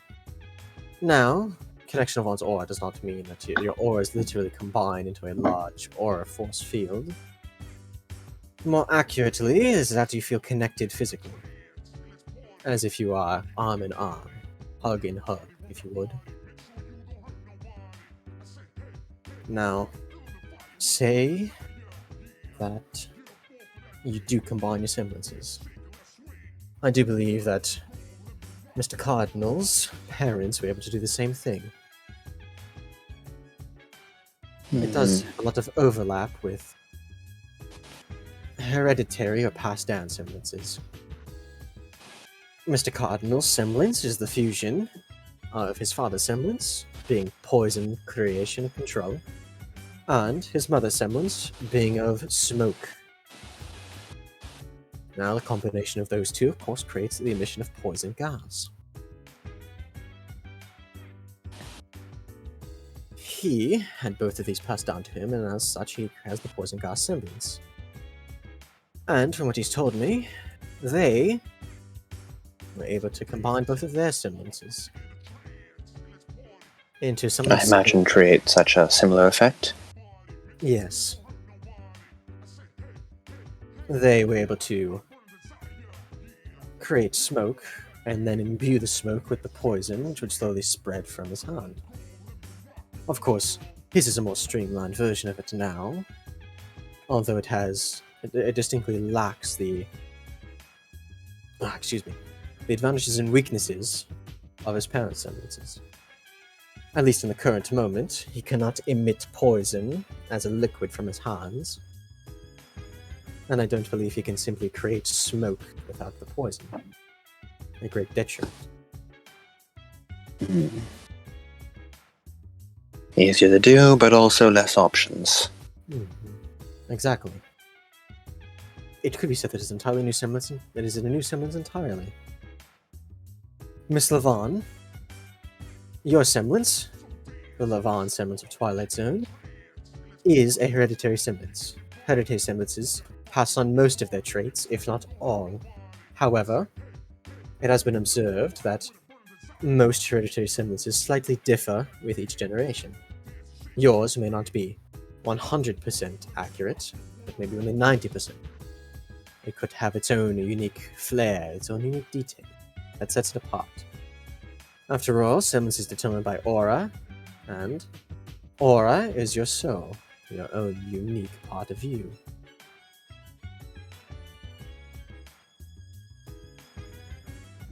She nods. You are not entirely the same as your father, even though you may have similar semblances. Writing kind of slows down. We can't exactly test this currently, as due to your father's unfortunate passing. Nods. However, I did know your father briefly. His semblance was one of the more powerful I've seen in my years.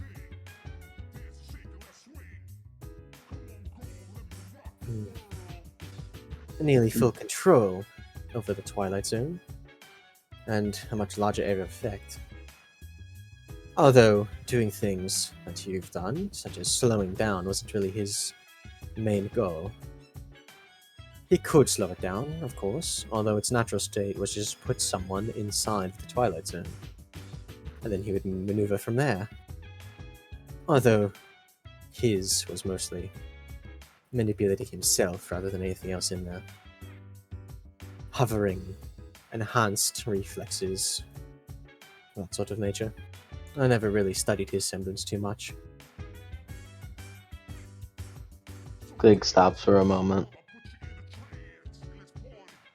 Really? Nods.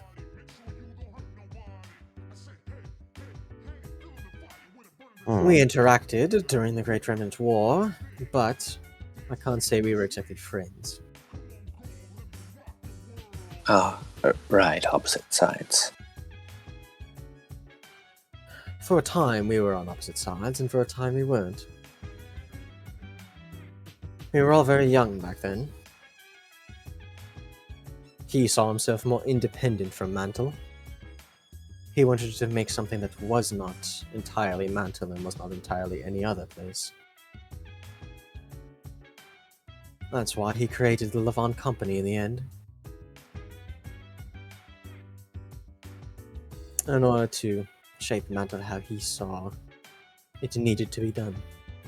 Although, given the current state of Mantle and Atlas, not quite.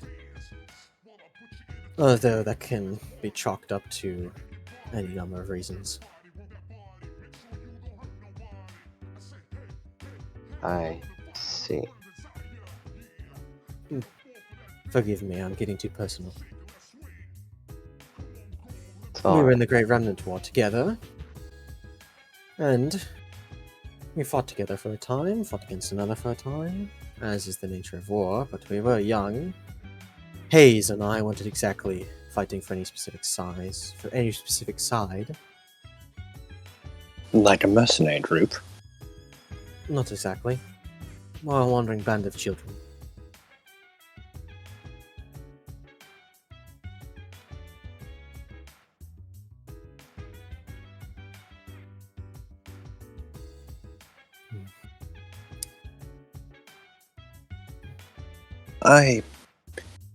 Chris, I understand the basis of how your semblance basically works, but this does actually bring up a good point of, I suppose, much like how I don't understand my own, I don't understand the inner workings of yours either.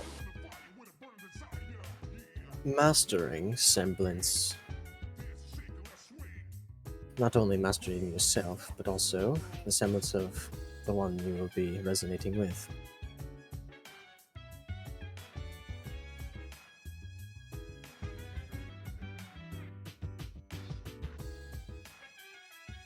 I suppose, for better or worse, we are partners after all. Nod. Semblance Resonance is quite rare, and this is quite the, well, innovation in the entirety of the Semblance field. However, Semblance Resonance is not so simple. Semblance Resonance requires understanding as well as that connection. Otherwise, it is nothing more than a sword being waved around like you don't know what you're doing. A trained sword fighter hones his skills and is able to slash with great force and great speed. A villager who picks up a sword will be able to wave it around and stab like a madman. Right now, I suspect you are the latter. We've established the basic connection, but haven't honed the blade, is what you're saying. Exactly. You are doing it because you are close together. However, you are not trying. No, you are trying, but just not in the right sense of the word. This is a highly theoretical concept at the moment, so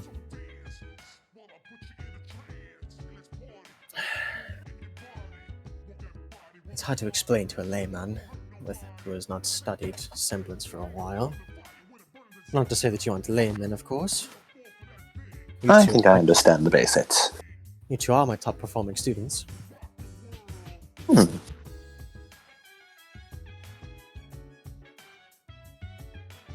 Now then. How about Paul? How does Paul rank? As he sort of puts both his hands on Paul's shoulders and pushes him in the front. Paul's like writing on a piece of paper, like, he's just like, huh? Huh? He looks up. Mr. Ibis. He's a bit towards the middle. Congratulations, Paul. You aren't on the bottom of the list. Yes. Now then, practicing.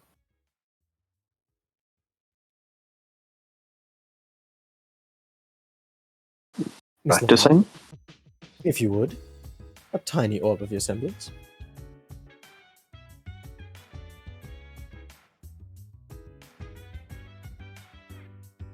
Miss Lavon, Yes. a tiny orb of your semblance, if you would. Hand out.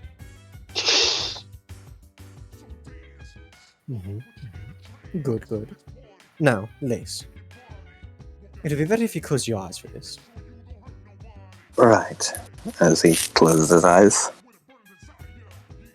I believe you would have an easier time, given that your semblance is into strings. Then, imagine the orb in front of you. But don't just imagine it. Try and feel for it.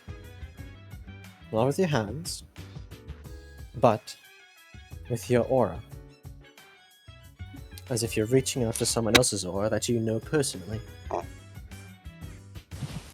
As he sort of reaches a single hand out just a tiny bit, as 5 small strings of his web, aura web, come out from each fingertip, and then go over, sort of feel around, and then just all sort of latch on to the ball zone and then sort of sink in and start weaving into it. Good, good. It's all about sensing the aura and reaching out to it with your own aura, rather than reaching out to it physically. And then, entwine your aura with hers. Mark it with your semblances in this case. Right. As he's going to try to just weave it in. As if you're trying to fuse the semblances, the orb. Think of it like welding. I'll certainly do my best. Yeah, and roll me semblance. Both of us? Yes, both of you. At least one power, why not?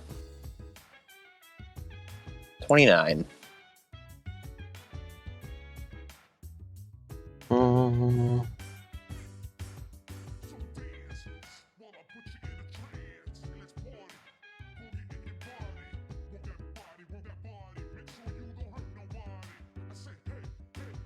$25. 25.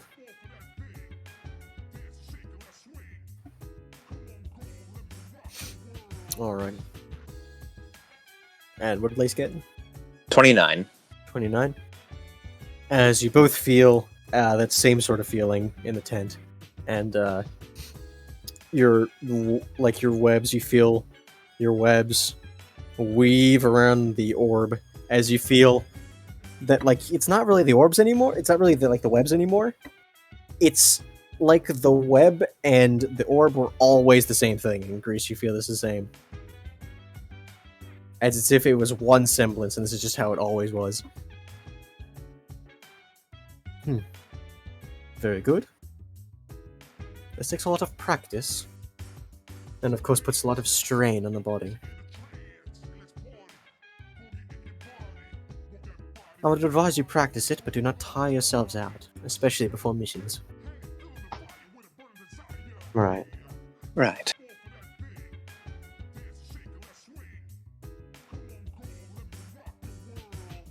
Should we untangle the semblance now, or You may. as the web sort of retract out? To a lesser extent. Mr. Ibis' semblance. Huh? He looks up. Mr. Ibis' semblance, as he is currently writing there, has shown the ability to move through your strings because it is sound, or at least channeled through sound.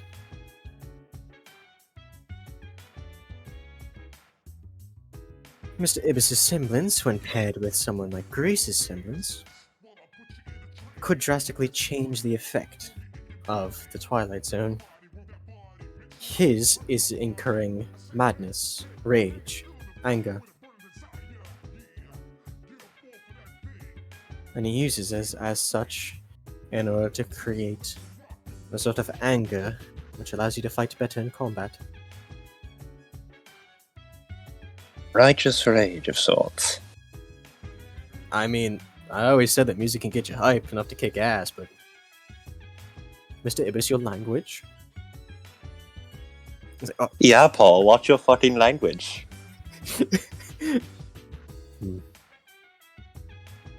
You've gone down. You've gone down in grades for that one.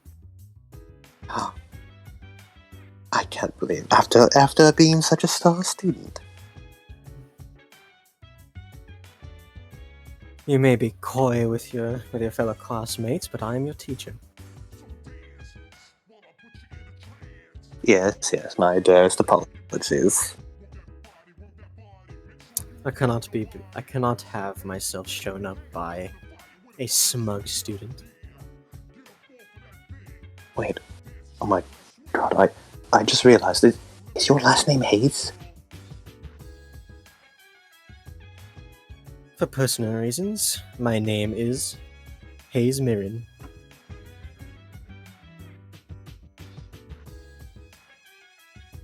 I never had a middle name, so I simply adopted his last name as my middle name.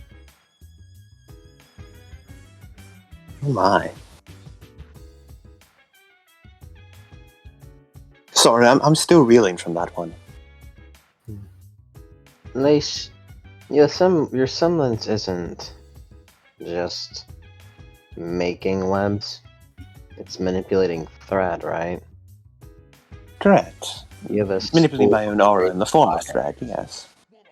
You have a spool of razor wire in your arm that you use your semblance to manipulate, right? In a sense, but not in the way you're probably thinking. What I do is, Lay sort of flicks his wrist as the razor wire comes out. Mm-hmm. Here, look closely. I put tiny bits of my semblance in between every one of the wires, so I can control it. I push and pull and tug on each one of the little bits of the semblance, and that lets me turn the razor wire in the right way. Then I combine that with the right momentum, wrist movements, and just a little bit of luck, and, well, I can get a semi-effective weapon. I'm not as accurate with it as I am with my normal semblance due to how many webs I need to create to maneuver it all, but it certainly packs a lot more of a punch than my semblance. Have you ever tried using a whip? A whip? Well, I suppose in a sense it would just be like my semblance in the way that I move it around. It's not as long as the razor wire. It isn't. Manipulated in a similar way. But the reason I go with the razor wire is its small form lets me maneuver in different ways. A whip is often big and bulky, and the main things I would use a whip for, such as twirling around an opponent's legs to grab or swinging around, I accomplish with my semblance anyway. I'd have to keep track of the whip and keep it on me at all times if I wanted to fight. This way, with the razor wire, I can travel light and be ready to deploy at any moment. To be In fair, addition, you don't use the razor wire. I don't. It's more of a backup weapon. And also because I thought it was cool, to be honest. The guns and the semblance are more than enough for me. I'm not too much of a frontline fighter myself.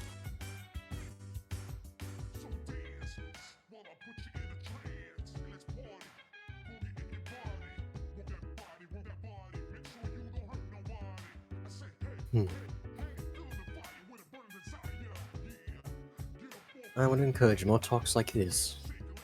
An excellent way to understand more of your semblances, especially about how you think of them.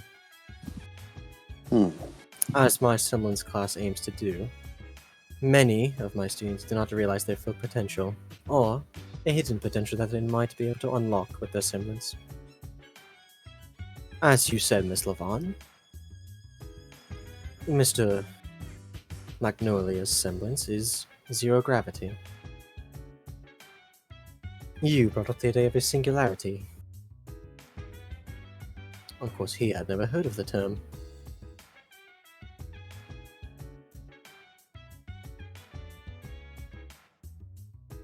I find gravity to be an interesting concept. I do notice your use of force dust.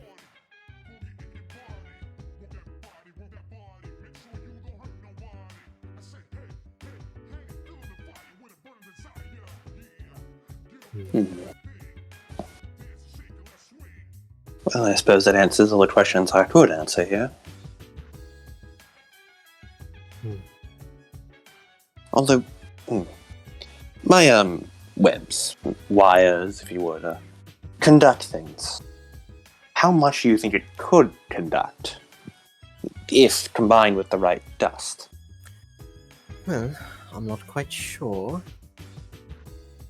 However, I do believe those aura webs, given their nature as aura, might be one of the most conductive things on the planet. Easily able to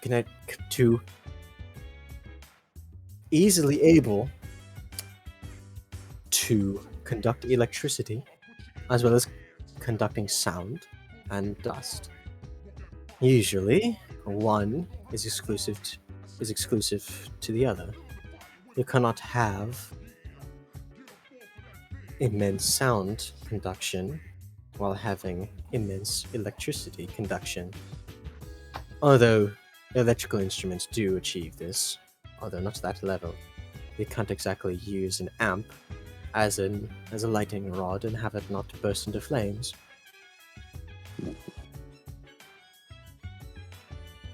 What about more esoteric concepts, non-physical things?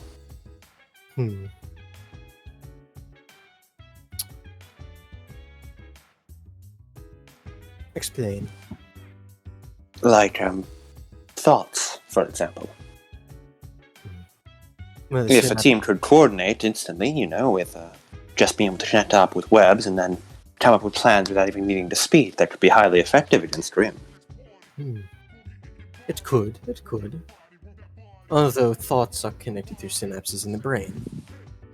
You would have to connect these webs physically to the synapses, which could prove dangerous. And I don't suppose how you would even be able to. Connect the webs to the synapses? Well, yes, that certainly wouldn't be very good with anyone, well... I can't imagine you'd be too open to me cutting open your brain now, would you, Grease? For science. You'd find a lot of qualities that yours doesn't seem to have. Ooh, scathing! We have fun here.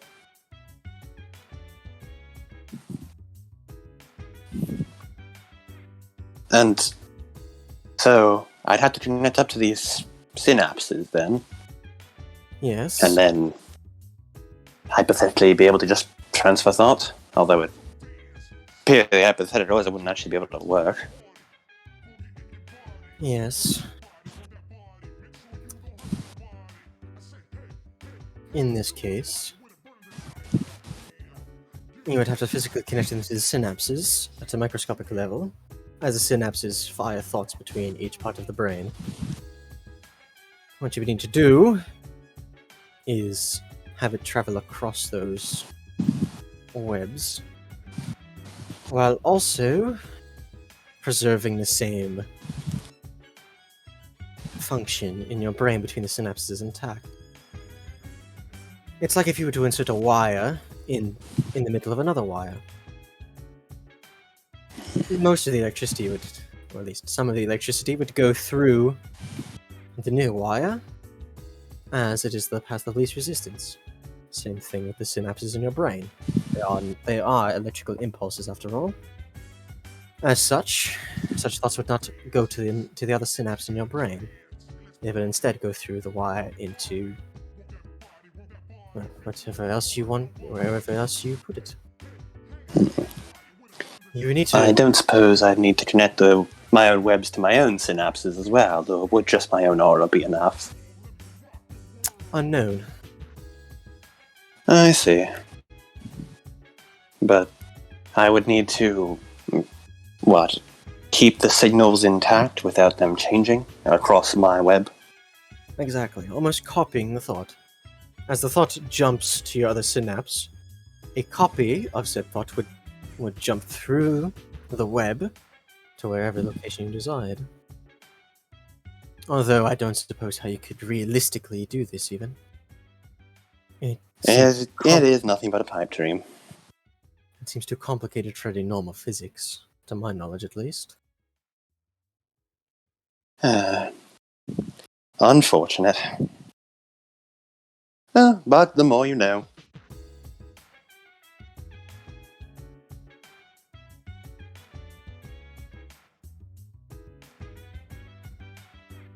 Well, I suppose that's about all I was hoping for. How about you, Paul? You have any more questions about your semblance? He just hands the paper to Meredith. Ah, yes, your paper. Looks it over. Goes up the sleeve. I'll have to look at it in more detail, however, right now. Your observations are quite astute, Paul. Given your previous grades, it seems you are improving. Your observation skills will get better and better by the day. And an entirely new application of your semblance, previously undiscovered. Using sound and its own properties of affecting emotion on people in order to channel your own semblance. Quite admirable. And Paul's like, thanks.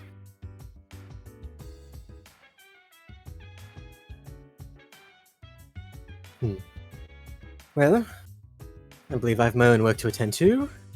Unless... it looks over to Grease. Shakes her head. That'll be all. Thank you again. Of course. As she goes back down to her desk and slides the chair out, sits down, starts writing.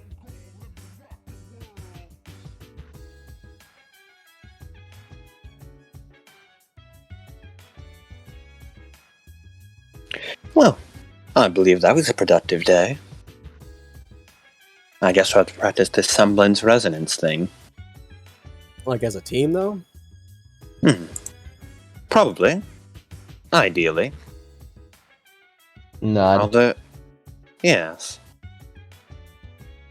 I wonder what would happen if Aoi used her key on Twilight Zone. I imagine it'd be quite explosive. Either that or it would power up everyone inside, similar to Seth's overdrive. Well, Aoi's semblance is malleable. Using key, she can do whatever really she really wants. And she used to do lasers, but now she's been using key balls, so... And that Chidori thing she did once. Yeah. Which I'm still not approving of, considering the risk it is. True.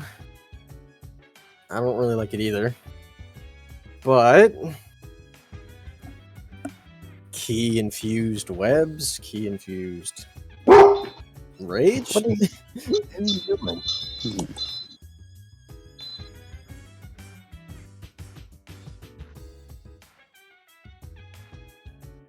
Key-infused rage. I guess you become like Super Paul then. I don't know about that. A state of emotion where your power rises higher and higher. The angrier you feel.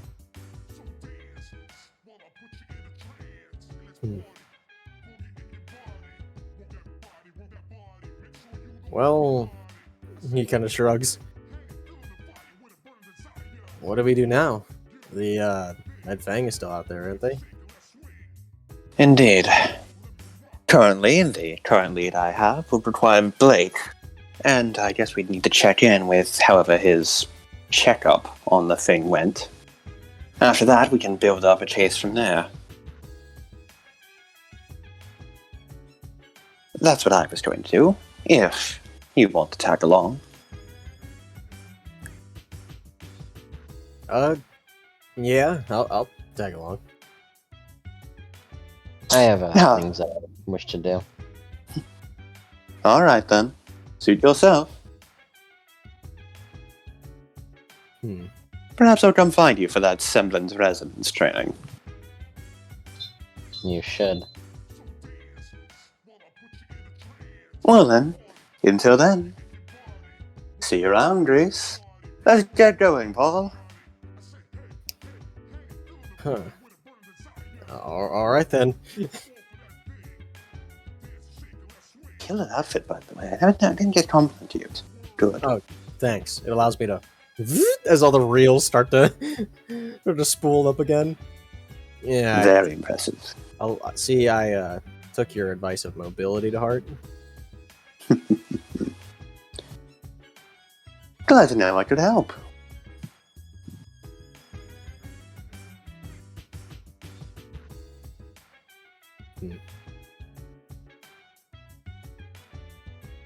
So, where are we going first?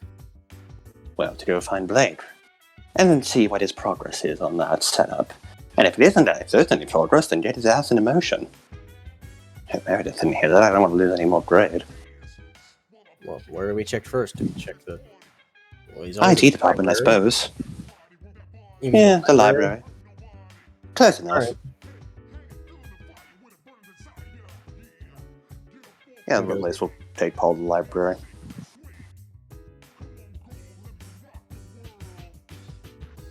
Alright. And, Grease, where are you going? I'm gonna go back to the dorm. And yeah, I'm gonna go back to the dorm. I'm gonna open up the box. I'm gonna grab some dust. And I wanna go any place where there's Grim need the killing. Outside of the wall, right? Mm-hmm. Yeah, Well, she's gonna boy, go. do I have the Forever Fall Forest for you. Yeah, I'm gonna go. Let me go to the Forever. I'd like to go to the Forever Fall Forest. Okay. I'm gonna train some semblance. However, we have one cool guy that we have to focus on first. I don't know who that is. Steph. Yeah, Who? Steph. Hey, what you doing, Steph? I don't know if that's true. Yeah, right. How's progress on? Okay, first and foremost, how did he finish the tracking device? Yeah, you finished about 2. All right. Did he finish the secret wood thing? Yeah, you finished 1 of 3. Okay. Right. Probably the first thing he did after he woke up was finish those things. Then he goes to shower. Before overdriving himself to clean up his goddamn room because it's a mess. And then for sort of business, all right, where the hell is Lace? He just regular charges himself to look for Lace faster. Lace, where are you at? Feeding a cat.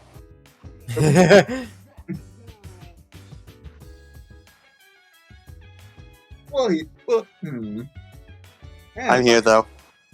Yeah. I finished feeding a cat.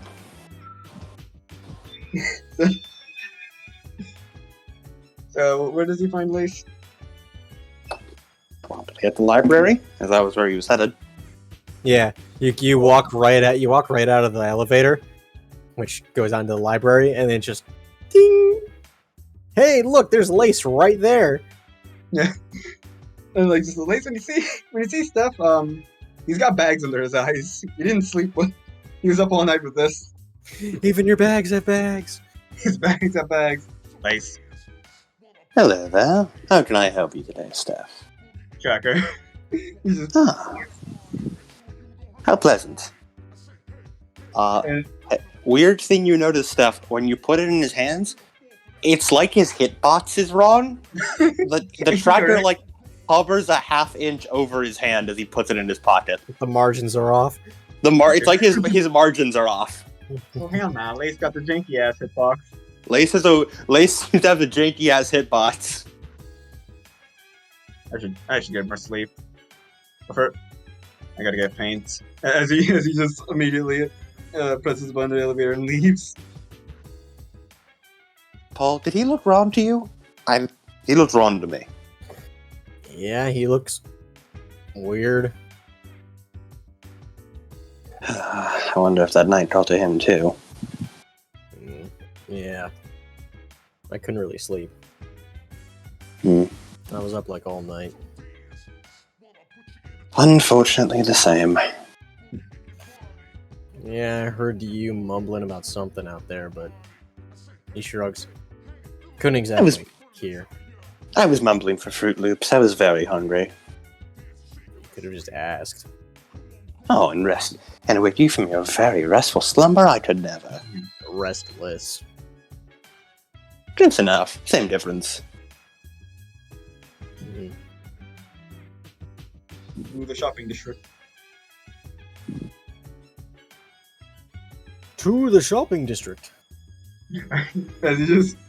as he's multitasking right now, like scribbling something in his notebook as he's running for paint. As he tries to look for some look to buy some paint. Wait, what was Cassie's shop name, by the way? The Magic Needle. He also satisfied the magic needle and places a ton of orders. Yeah, you both walk in there. Both. Lace, do you go with him to this? Or are you still in the library looking for Blake? Nope, still in the library. Went to go talk to Blake. Cool. I didn't know if the party's fused or what have you.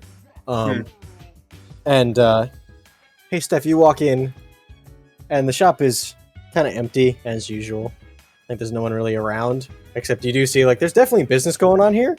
It's just it's usually not all at once, but you do see a familiar white cloak standing at the counter, sort of just tapping his fingers as he's talking to Cassie.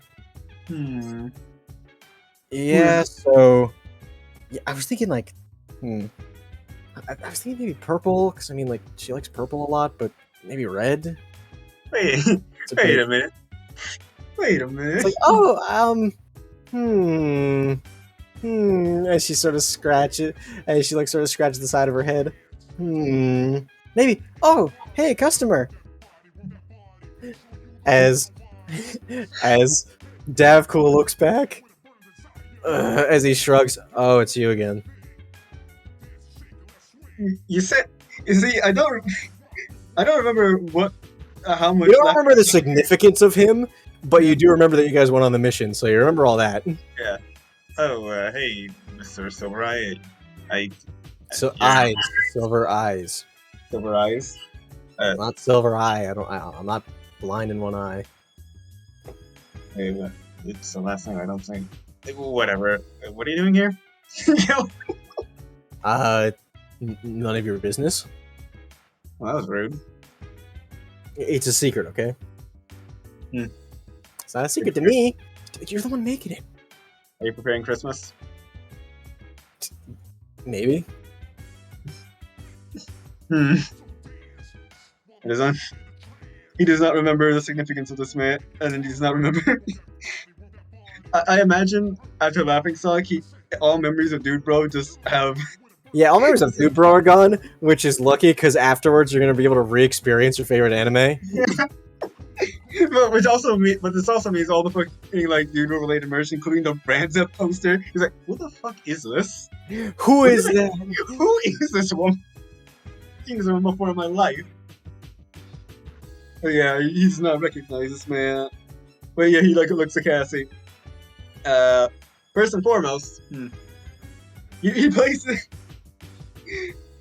Yeah, why not? He places a fat, like a huge ass stack of lien on the table.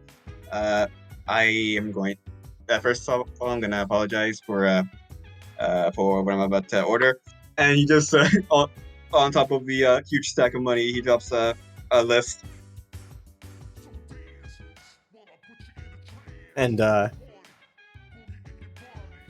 what's it called? As as as Cassie looks over to Davcool. Don't worry, you placed yours first. All right. Yep. And also I forgot the tip. And then just wham! And nearly equally as heavy stack of yen.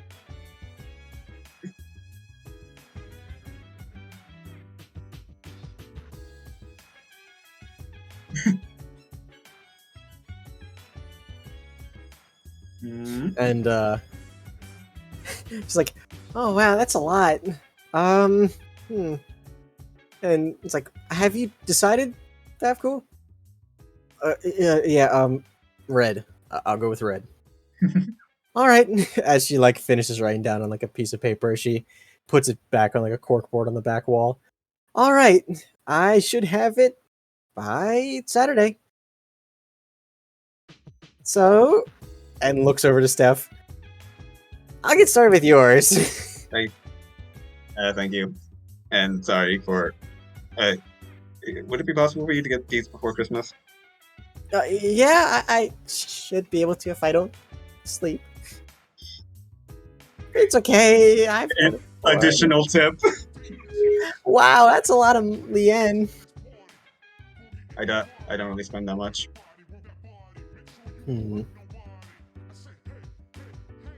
But well, that's all I. That's it, right? Yeah, that's just. Yeah, I mean, like he's asking that to Cassie. Yeah, don't really need anything else. I mean, we've got all the specifications here, so. Yeah. Sure. All right, thank you.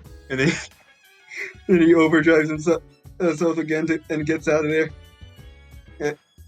He's gonna spend the rest of the day, except for nighttime, training the Semblance in the training arena. Nice. Did you roll for that, or? Yeah, roll. Yeah, right. So it was discipline plus willpower, right? Mm-hmm.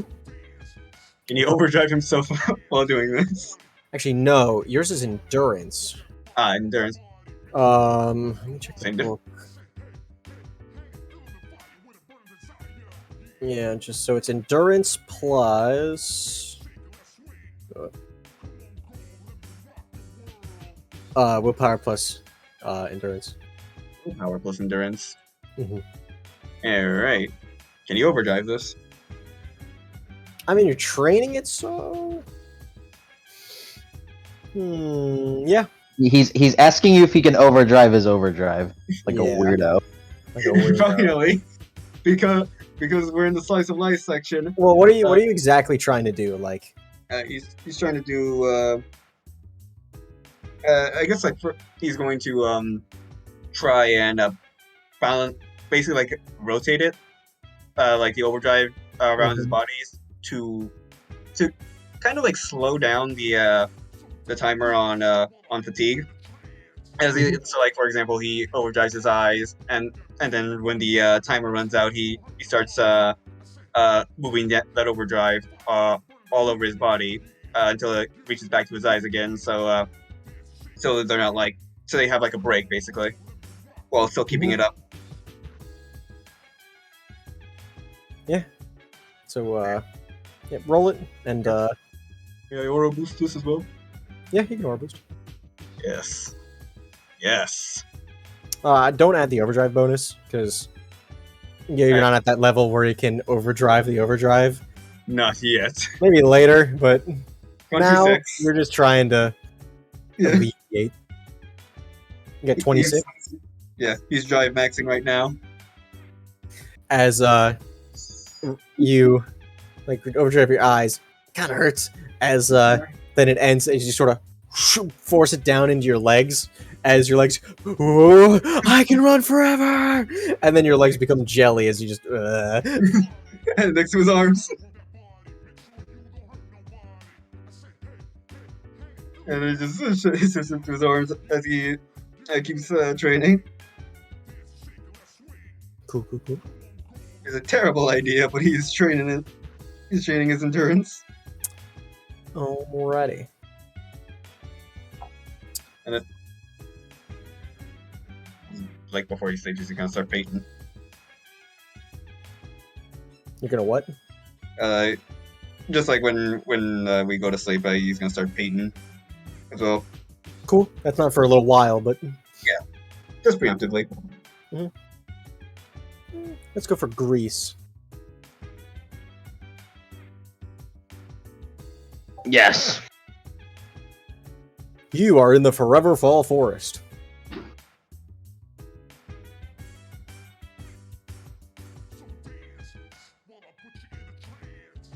Just kind of looking around. Looks down to her hands.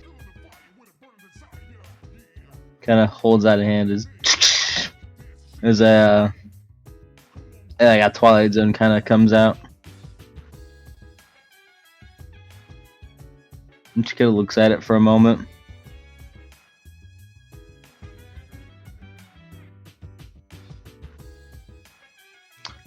Before like widening it with herself in it, keeping herself not affected by the slow. For a little bit, she's gonna try to replicate that hasting effect. Mm-hmm. To probably no avail, but she'll try it. You feel like a little bit faster, but it doesn't feel like it's anything significant enough. Mm-hmm. Like I might as well Which is what you're doing now. After a little bit, kind of look around, look for a Grim.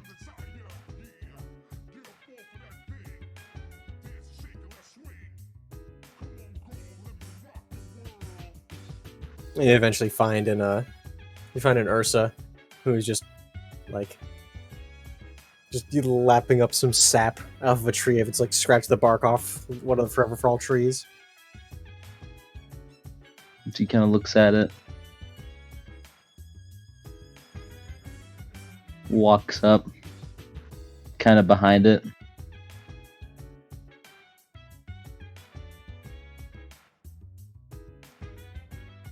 Holds out a file,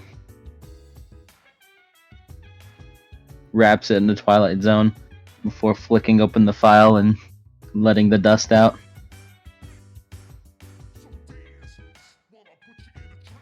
I'm gonna try a dust infusion here Mm-hmm. of Mind Dust, and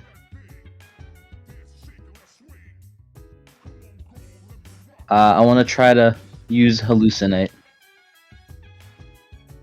Hallucinate. Mm-hmm.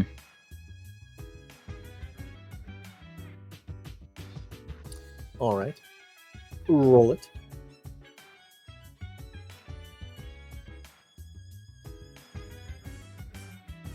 Uh, 26. 26. As next to that tree, she wants it to hallucinate a tree next to it that is even more abundant in sap. All right. Yep. As so this condition is a Twilight Zone, and you're making it hallucinate rather than actual like a projected image.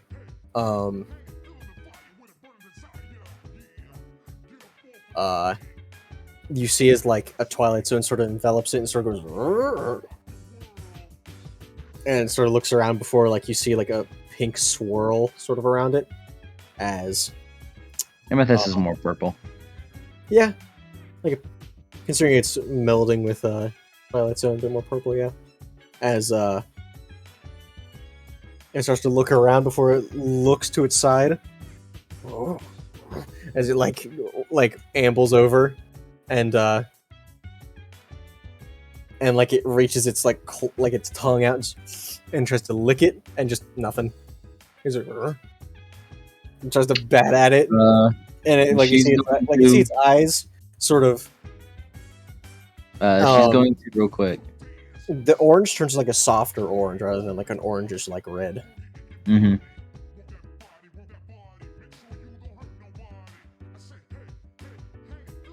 She's going to, with the file effect still active, I want to use the challenging effect of ignore while it's still within Twilight Zone. And she's just going to try to make it just unaware of just anything. Forget everything you know. All right. And she's gonna empower to do this. Let's see.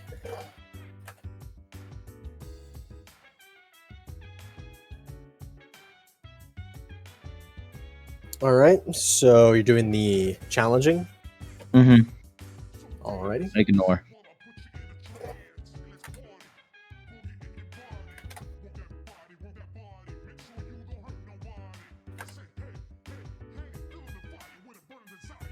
I got a 34 on that. I empowered it.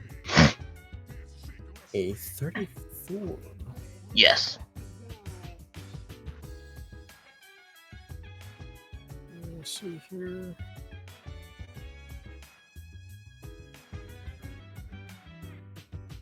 We got a 34 as like the purplish pink dust like swirls within the Twilight Zone as you see like you can see as like the dust particles as the like go into like the Grimm's nostril as it just sort of as it starts drooling really heavily as it just starts sort of standing there and swaying around like it's drunk and it sort of looks around And she kind of like ambles a little bit over looking around and she's gonna like it flops down on the ground just rolls its back in like the forever fallen leaves. she's gonna like walk over to it, look at it in the face, like kind of look down at it while it's on the ground, see if it reacts. It's just sort of rolling around on the ground. It's just sort of like lolls its head over to you like it's some sort of like lazy dog. As it just sort of like it certainly reacts. It sort of like flops over in its belly and it's like jaws on like the ground. And just sort of sitting there like as it sort of like paws at you a little bit.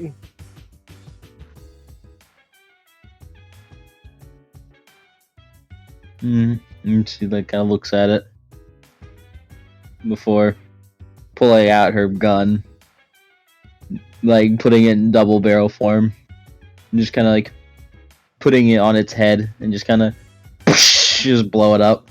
Yeah, you don't even need to roll. This is like a you drug this Grim up and then you immediately like and then you immediately shot it point blank with two different gunshots at once. It had no way to defend. She kind of like looks at the file. Useful.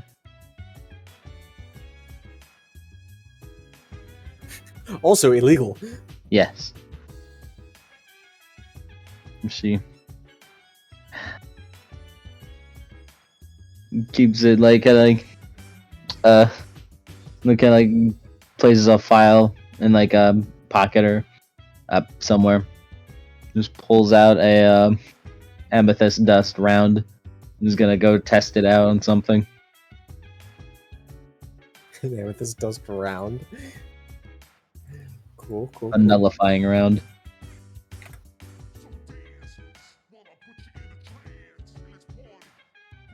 Nullifier rounds. Yeah, eventually, you just see a couple, like, you see, like, a Beowulf sort of, like, stalking around.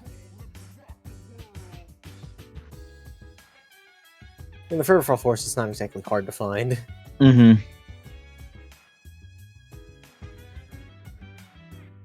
Do Beowulf have special actions? Yeah, you've seen him call for help before.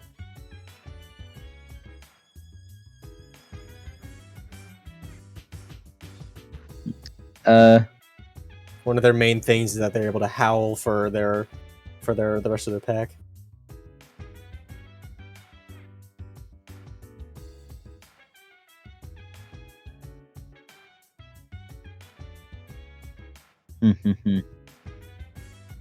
She kind of like jumps down in front of it, just kind of pulls up puts a gun in front of its face and just hits it.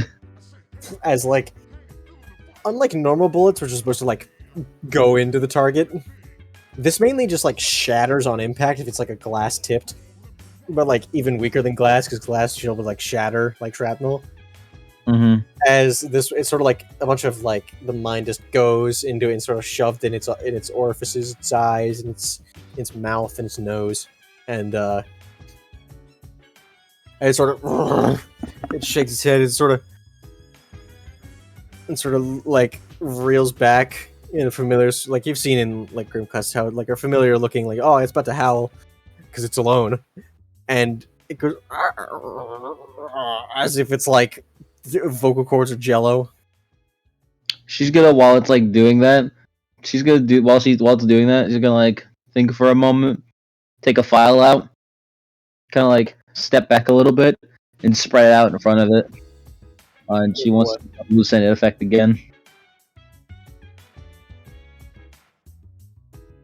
I want it to hallucinate that it has friends. No friends, have an ass. Empowering this. 31. Empowering this 31.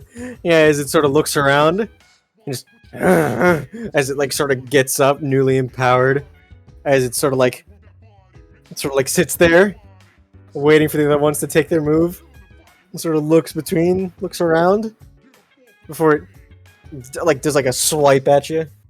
Defense.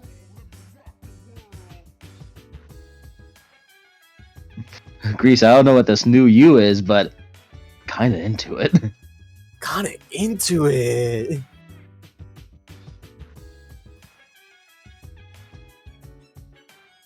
I would like to use a dust defense.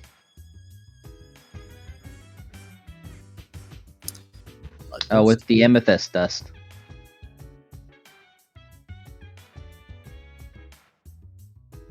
And while it's affecting it, she wants it to think that it's attacking her, but it's actually attacking something else. Mm-hmm. A mirage tempo, if you would. Yeah. 23. 23? Mm-hmm. Now, see, this is a dust defense, but it's not an amethyst dust roll. Mm-hmm. Which, fun fact, amethyst dust is actually fucking amazing for Grease because it's her exact roll for a semblance. Yeah, yeah. This is.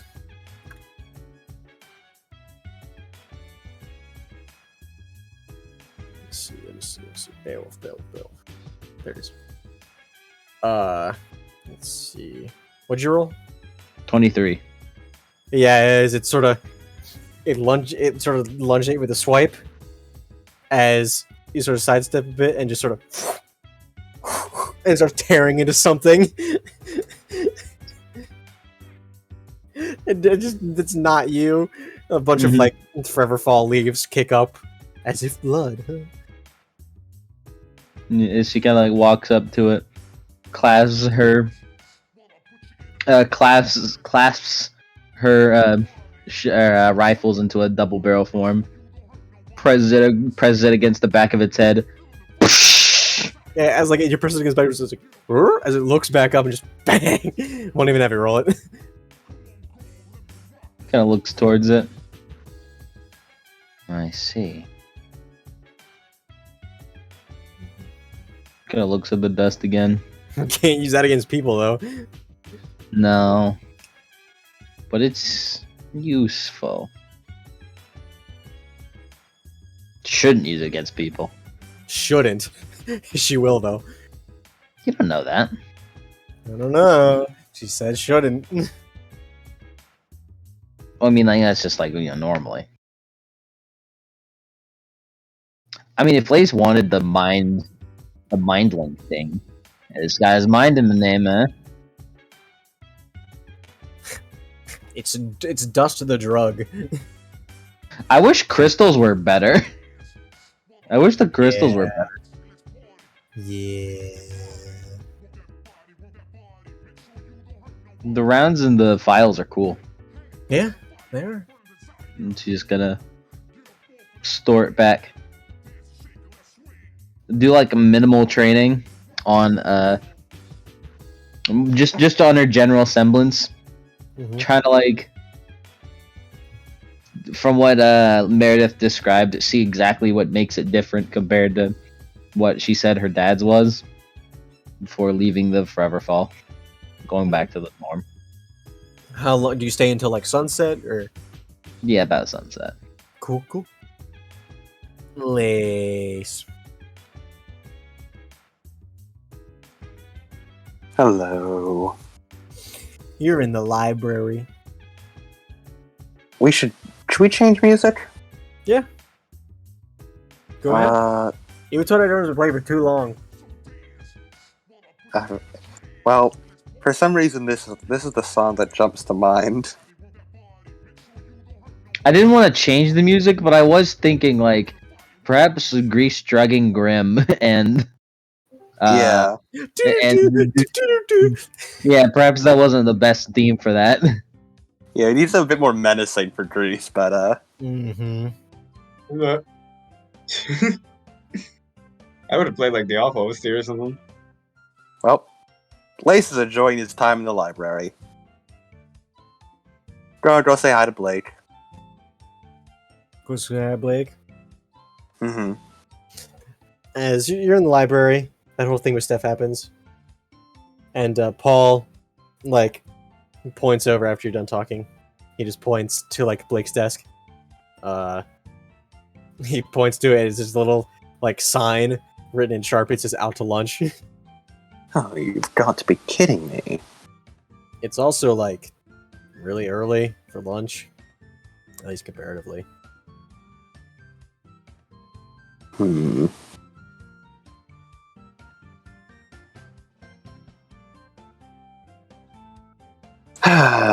Well, do you have any idea where he takes his lunch? He shrugs. I don't know. Maybe ask Hayes. Fair enough. Let's go find Hayes, then. I suppose we can go check his office. It's rare that he leaves. Gonna go to Hayes' office.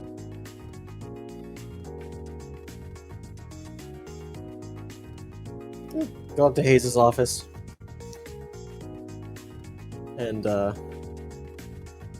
can walk all the way up. Or walk. You take the elevator. And,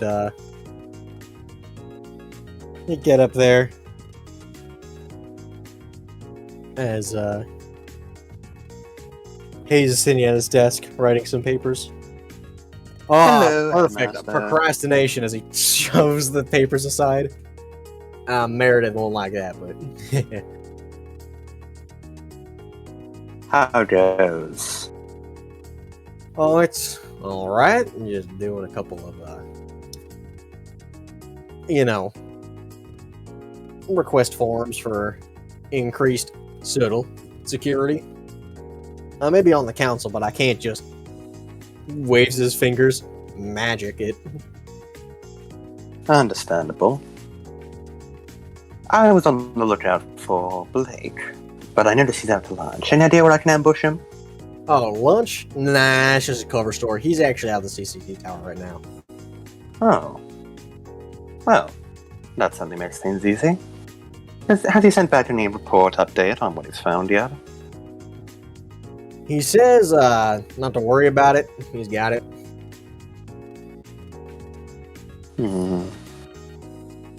Well, I'd certainly like to find him and actually ask him first in the first place, but, I'll do it anyway. I'll go look for him.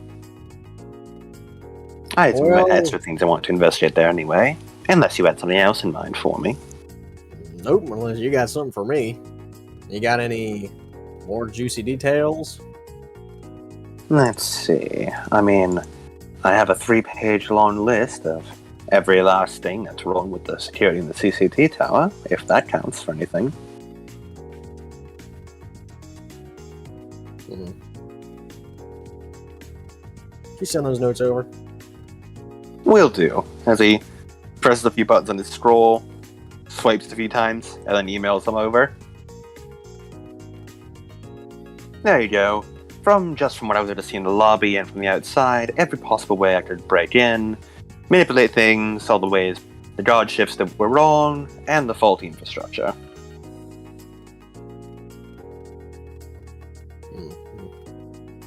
Yep. This looks about right.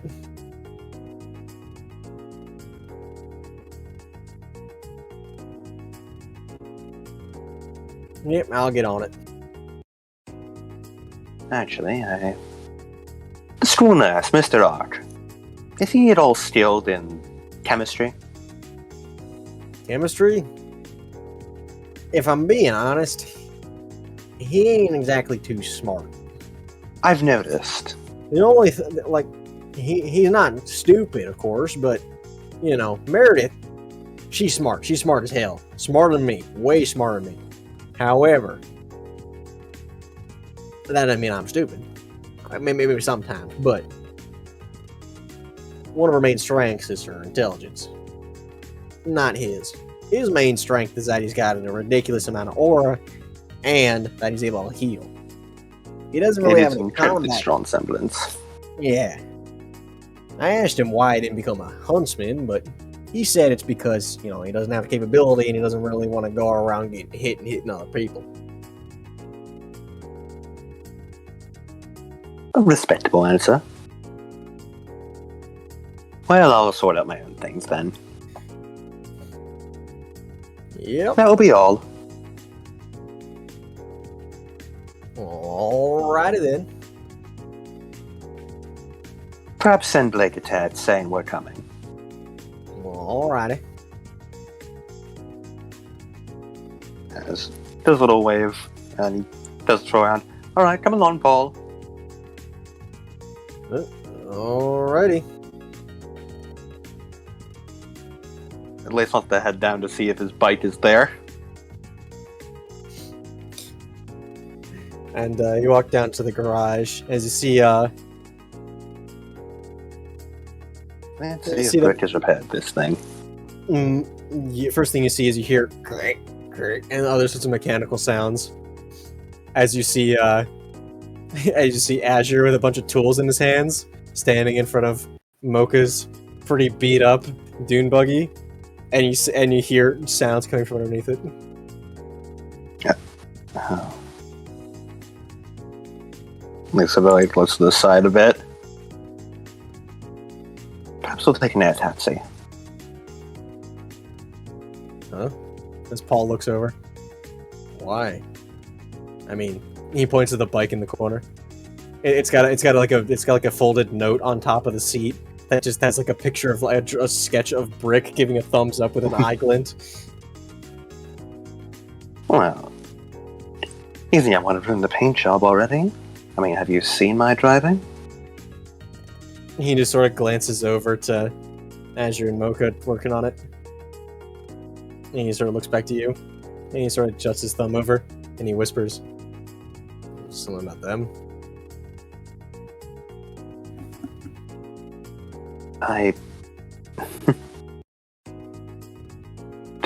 Don't you worry about that, Paul. You idiot. I'm gonna worry either way.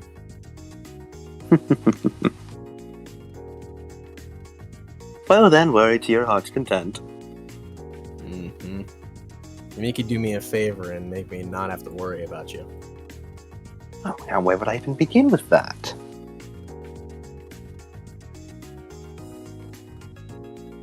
If I'm not making everyone worried, then I'm not Lace, now am I?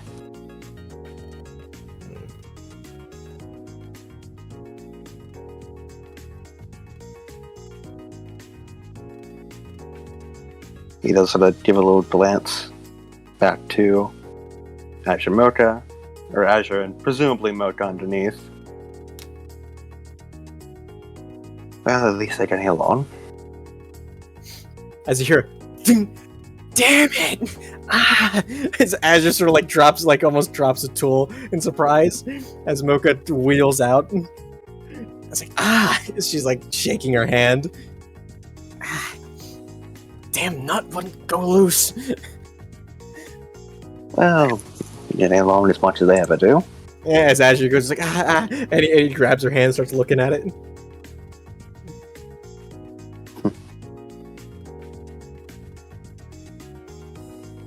They're both idiots with two big hearts. Heart's too big and mine's probably too small. Sort of looks at it, just like, come on, man, you have to say that. As he looks compliment. like, I don't know, you can be pretty stupid sometimes. I am a classy sort of stupid, I'll have you know. Still stupid. I mean, I'm pretty stupid sometimes too. I'd say we're all pretty stupid.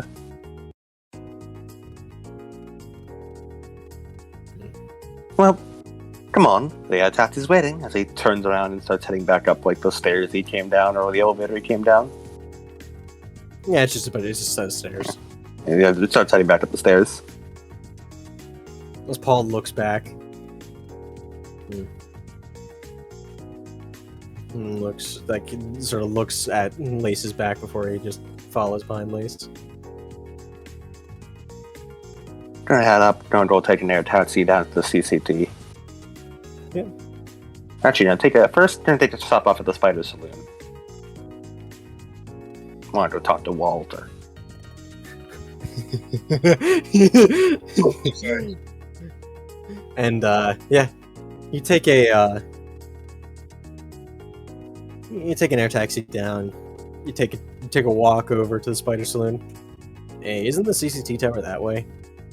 Yes, but I was stopping off for a quick little pit stop. You want anything to drink? It'll all be on the house. Yeah. The house is me.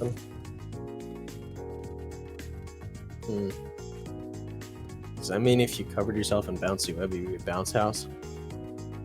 I suppose so. Although that means someone's probably bouncing on me, which isn't ideal. I'd rather not be stepped on. He sort of raised an eyebrow. Do you like to be stepped on? No, what are you, crazy? Cindy's got pile bunker feet. I suppose that would hurt. Hurt? You put a hole in my chest. Well, perhaps you can get some very thick boots.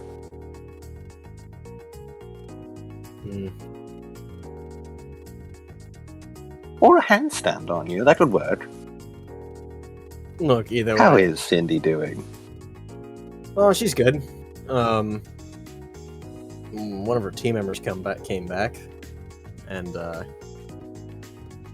it looks like some more are supposed to be coming back soon. The one that spooked you in the TV? Yeah, that one. Sadie, I think her name is. Yeah, Sadie. Sounds like a lovely girl. Yeah. Really spooky, though. Doesn't talk much.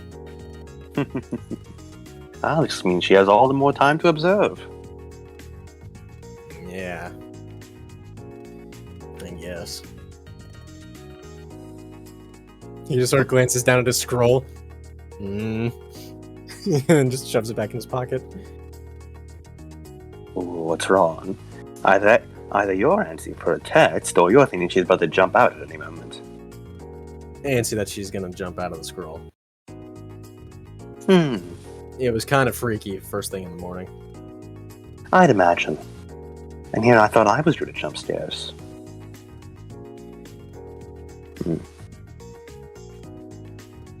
Anyway. You are pretty good at that. Come on in. Make yourself at home. As he opens up the doors and heads on into the Spider Saloon.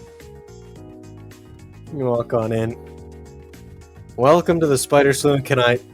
Oh, it's you, Lace. Hello. As Cobalt, like, just pushes his hat back up.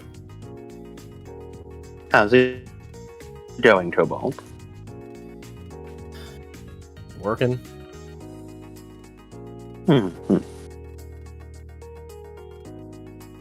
Any, extenuating circumstances? He sort of shrugs.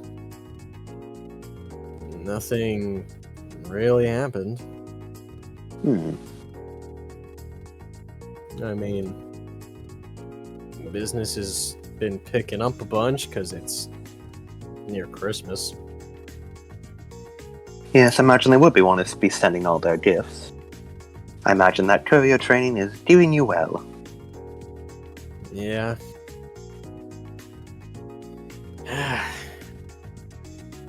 Man. Maybe I do need to quit. Really? Yeah, What for? My dad was a courier. I've heard. In the Great Remnant War, right? Who told you that? I have my sources. I have eyes everywhere, don't you know? Yeah, I can't have a damn secret in this town. Nope. Not without me judging it. Uh-huh. He was instrumental in helping Vale win the war, delivering very important messages. Mm-hmm. Probably explains why you're such a natural. I really wish I wasn't. But I guess that's how it is.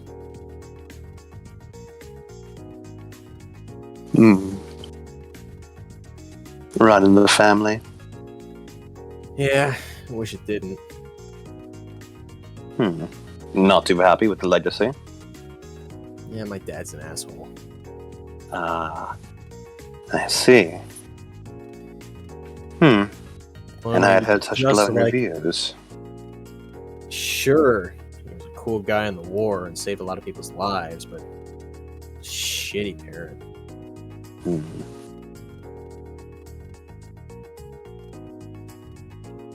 I see. Do you enjoy being a courier? I mean, not really.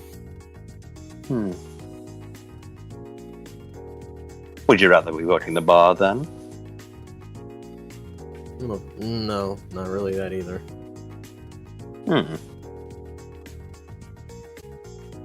I see. Well, if you aren't enjoying your work here, then I'm not going to force you to stay. We give a rather hefty severance bonus too. I don't know. I need the money.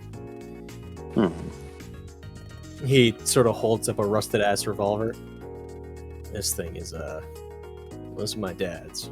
He wanted me to have it, but I don't really give a shit about it. My weapon's more than enough, I guess. Are you trying to get it repaired or something? Yeah. Well, Christmas is coming up. I wanted to buy everyone something, and then I also wanted to get this thing repaired. And then send it back to him. But I don't need it. Instead it brought good luck. That'll bring good luck to me. I don't need that. So I'm just gonna get it fixed. So even though that does work, I'm just gonna give it back. For you. Make your own luck. By the way, have you checked up on Kyoki lately? Okay. I haven't What really for? been able since I've been working, but it seems like something happened. She's kind of been antsy, I guess. Kind of panicked for a bit. When I asked her what was wrong, she said nothing was wrong, and then left. I think she's still back at the dorm now, but I've been here.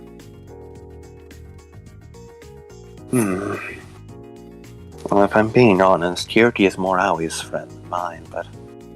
Well... All of Team Master and Argyle are companions, after all. And I'm pretty sure Aoi's still asleep by now. Oh, wait a second. Speaking of friends, where the hell's Team Jewel been? It's a good point. I haven't seen them out and about recently. Although I really just chalked it up to classes and work. I mean, we checked the dorm to like fill them in on what happened, but they weren't there. Oh wait, they weren't at the dorm? No, they just said, going investigating, and shrugged. You know, and he shrugs, and you know, that's it.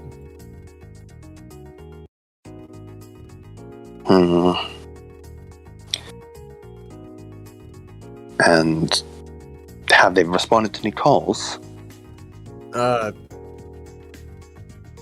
Shit, I should just called him. Lace takes out a scroll and trying to call Ambrose. Ring, ring, ring, ring. Ring, ring, ring, ring.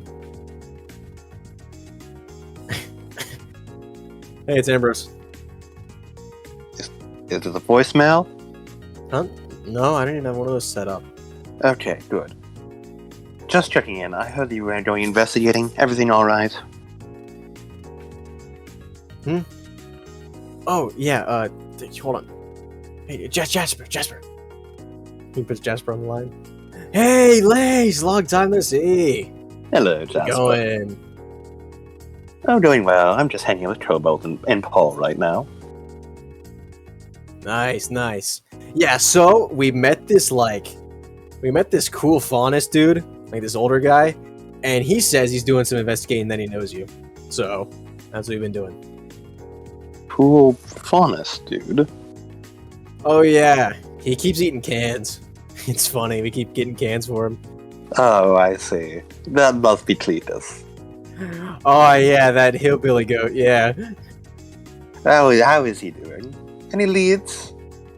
He says he's doing alright. He says he's infiltrated a couple of Red Fang meetings. He says they're not that, you know, crazy yet, but they keep ramping it up. I can just put him on the phone. Oh, that'd be perfect. If I could talk to Cletus, that'd be fantastic. That's like, hey, goat guy, yeah. Oh, here you go. Hey, don't eat it. It's like, as you hear a, yes, Cletus. Hello there. Who's this? I'm Lace. I'm a friend of Annabelle's. Ah, you're the big boss now, huh? Yes, that'd be me. Oh, yeah, young whippersnapper, such a shot. Yeah, Annabelle's told me too much about you. I say. See, you and me, I think we get along. Do you play banjo? I play violin. Does that count? Washboard? Fiddle! You play the fiddle? Lace sort of looks at the Cobalt. Is that a real instrument? That doesn't sound real. And Cobalt just like whispers, it's just a country violin. Yes, I suppose I do play fiddle. Whoo! No, yeah, we'll be great friends then. I personally play the jug. Yes, I'm sure we will. As in the water? Kind? Moonshine. Oh, right, that kind. Yes, we didn't have too much moonshine up where I come from. But I'm familiar with that. What a damn shame. Those things about heroin shish. You got a heroin shish, kid? You should get some. No, I don't. Anyway, Cletus, buddy, pal, friendo, how have you been? Oh man, I've been pretty good. I mean, Annabelle keeps paying me a little bit more. They said I gotta make me evade taxes. That's just great. That's wonderful, Cletus. That's wonderful. Have you found any information on the Red Fang? Oh yeah, any places where they've been, where they're going to be? I got some their leadership. That's wonderful. Anything you can spare? Oh yeah. Okay, so they've been doing some meetings. I've been to one of them. They got this lady with like green hair. Like, was it green hair? Green hair. Green hair with a little bit of cyan or a little bit of sea foam. Does that match the description of Tetra? Yeah. Oh, let me just post Tetris Maker again. I'm bad with color. Sort of short hair and sort of tannish skin. Oh yeah, like sort of spiky ass hair looking thing. Yeah. I'm familiar with her. Yes. What has she been doing? Well, she's mostly just been riling up everybody. You know, like, it's a lot of young guys. There's a little bit older guys. It's mostly just a lot of new recruits, a lot of guys who's like, oh, hey, welcome to your first Red Fang meeting. Hey, how do you feel about arson? That's lovely, please. Yeah, she also reinforced the fact that we're not supposed to go to Church of Lavanda because that shit's off limits and super enemy territory. You call it the fortress of the enemy, she said. And she said that traitors may be amongst us all. Well, that's much less fun fortunate. specs, man.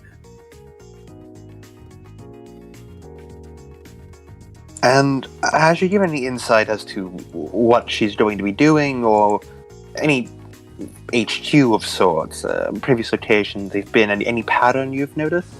Well, they keep putting it in a different location each time. At one night, they in the agricultural district, they put this whole big corn fest together. Basically, what they did was they put this big projector against the side of a barn, and then they played a bunch of movies.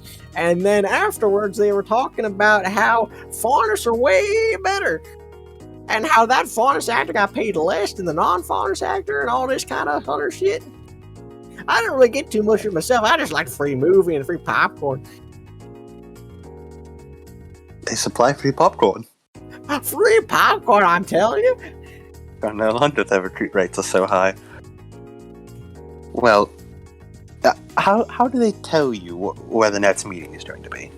Oh, they tell us the next meeting? Oh, yeah, basically, they just sort of, or see, on the forums, you ever see this magical little box device that the Team Jules showing me? You can put anything in and it comes up. I can look at pictures of turtles. That's wonderful, Cletus. Truly revolutionary, this day and age. They keep telling me I can't eat it, but with this much shit in it, it must taste like a loaded turducken. It's very spicy. It burns the mouth.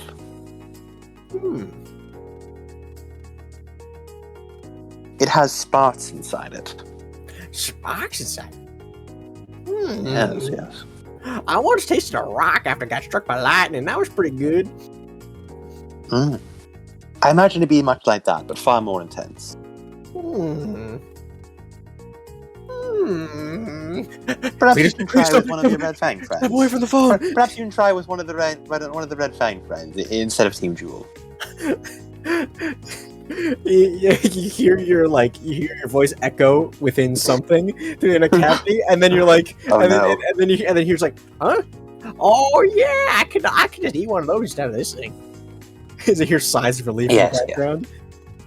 Yeah. It'll taste much better that way when you're eating it with compatriots. But on a more serious note, they've been teaching us how to make Molotovs. Oh dear. Yeah, so, not liking how it's looking. So, do you know how many of them there are? The average member count per meeting? Well, average member count, about...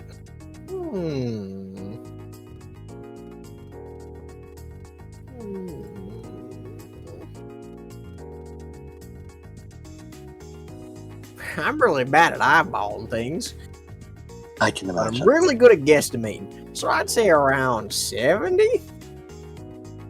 Around 70. They don't got that many, but they are very inconspicuous and very willing to go off.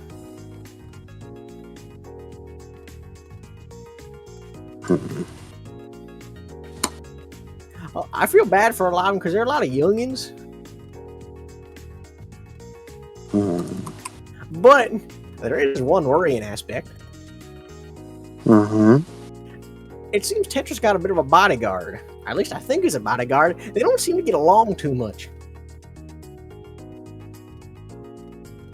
What does this bodyguard look like?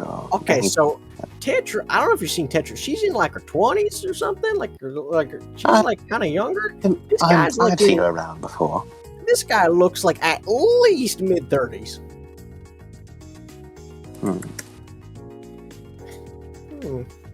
I've heard him arguing a little bit, he's not really a man of much words. She's a lot more fiery. Odin, I think is what it called her. What she called him. No, did you ever say if you spelled it? Yeah. Odin. Yeah, he looks like a huntsman. He's got this Looks like a huntsman. He's got this like big ass back armor that he's got on. It's like really weird looking, but also really cool looking. It's got like all this cool, like, I don't know how to describe it. Like high-tech kind of thing? No, it's really simple. Like plate armor. But I'm imagining the Dark Souls 2 Turtle Knights. and it's like, yeah, he sort of wears that thing. I haven't really seen his huntsman weapon, but I'm sure he's got one. And he's got like pink hair. It's kind of short, but also long. I don't know what kind of hairstyles y'all kids go after these days, or at least kids go after them days. I don't know. And he got some weird ass looking shit. He's got a bandana. He's got an eye patch, and he's got sunglasses on. That's a lot of facial wear. Well, he doesn't really wear it blind. He doesn't wear like the headband as a blindfold. It's just kind of keeping the hair out of his eyes. Well, you see, his right eye is like with the eye patch over it, and he's got the sunglasses. So I don't know if there's anything up with his eyes or nothing. I know Faunus got like some weird shit up with their traits sometimes. I mean, I got these big ass horns and these big ass teeth. Yes. I myself have fangs. And, well, had hands, but that's a whole other story. Huh. Well, I can straight up digest metal. Well, I've heard you've been eating cans. Oh, yeah, they're my favorite dish. Put a little seasoning on it. I'm more of a carnivore type. I don't really even think they got a word for what I am. They do. It's called omnivore. Omnivore? I mean, aren't they the ones that eat both vegetables and meat? Because I eat everything. I eat dirt sometimes whenever I'm feeling a little frisky. Well, yes, but I suppose omni technically means all, so with that prefix, it could definitely mean you could eat anything. Presumably, I think. I ain't met nothing that I couldn't eat. I haven't tried eating people, though, and I don't intend to start trying. That's for the best. Well,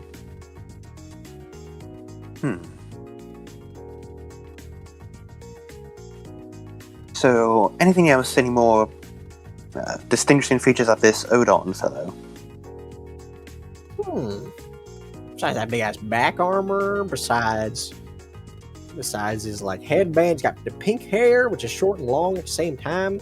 He's got his his skin's a bit weird. It's like he's not tan. It's like gray. Like slightly gray. Gray skin. Like ashy. Like he's got a little skin disorder. I don't know if that's because he's a faunus or if it's because he got something going on with him. And you mentioned he disagrees with Tetra. What form of disagreement is this? I don't really know. I mean, in terms of disagreement, he seems like he's got a one-track mind, while meanwhile she's trying to get him to do other shit for him, and he's just refusing to do it. One-track mind towards... Hell if I know. And Tetra wants him to branch out. I don't think it's more like that. It's just that they're working Wants him together. to do things he wasn't signed up here to do. No, I think it's not more so that didn't sign up for it. I'm just pretty sure that he's after something and he doesn't want to do nothing but do that. I see. It reminds me of that one time whenever my whenever my sister, her and her kid were doing that whole summer camp thing, and her kid wanted to become a huntsman really bad, and she didn't want to become a huntsman, but he really would become a huntsman, so he just took a machete and started hacking away at some grim, and then he's like, "What? You can't stop me! I'm going over." Well, he didn't actually say that. He can't speak. See. Well, So, let's see. Learning to build Molotovs. Have they made any hints for what they plan to use these Molotovs for? Probably burn shit down. Presumably. But they do say a lot of shit like our fondest brothers and sisters are being oppressed. So that could mean any number of things. But there's one thing in common. They do really not like the Red Oni. They say he's a what's it called? What's it called in the non-racist sense? Yeah, race traitor. They say he's like a dancing jester on a stage for the humans, and he says that he's bringing down everybody's dignity, and that fauna should never do such a thing.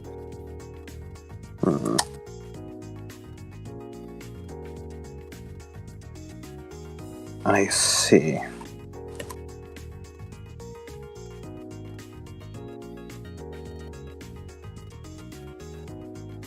Well,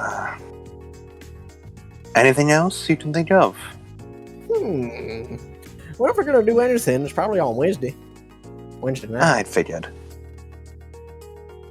Well, that's certainly worrying with all that information combined. Well, if you think of anything else, tell Team Jewel and have them relate it to me. Or tell me yourself through their fancy thoughts. We're doing a little bit of a nice little investigation here. They're really stoked about it. I'm teaching them a thing or two. Good. Pass on your wisdom to Team Jewel. I'll try my best. Hey, did you know that you can get up to 200 proof whiskey if you just keep running it through more whiskey instead of water? Oh dear. He's just sort of holds the phone away, rolls the scroll away, and then hangs up. I worry for Team Jewel. I fear they may be coming into contact with forbidden knowledge. Oh well. As it cuts over to Cletus, I don't have a maker form because I can't really do a maker form. You know, what's his face in the Hercules movie? I know exactly what he looks like. Hold on. I always imagine him sort of like Pan from the Hercules movie. Wait, was that Pan or was that someone else? The satyr? Yeah, satyr. Well. That was what it was. Yeah, I imagine him looks sort of like him. You mean Pan from like the Disney one or like the Rock one? The Disney one, the Disney's Hercules. It's like a mix of that and the guy from Disney's Hercules.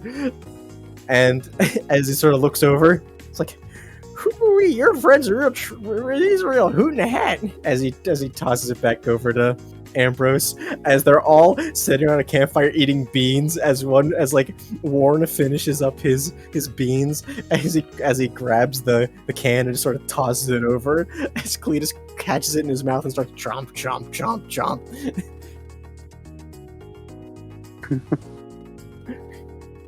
Man, y'all Holtzen really like beans. Hey, me and the boys at 2 a.m. looking for beans. Hey, this huntsman's eating beans.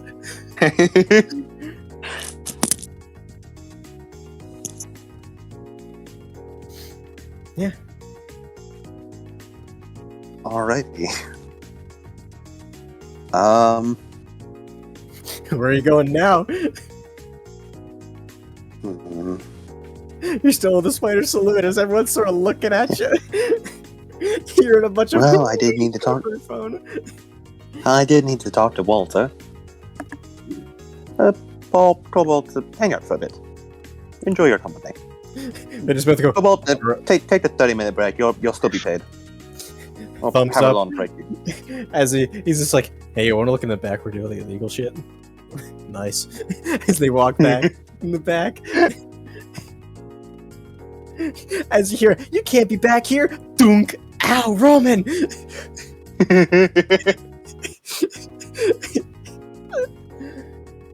the Venter's work. As Lace goes to go find Walter. He's sitting at the bar doing like shaking up drinks as there's some guys who are sitting there getting drinks. As Hello Jessica there. is sitting on the side. Jess, do you mind taking over the bar for a minute? I need to talk to you. I need to talk to Walter.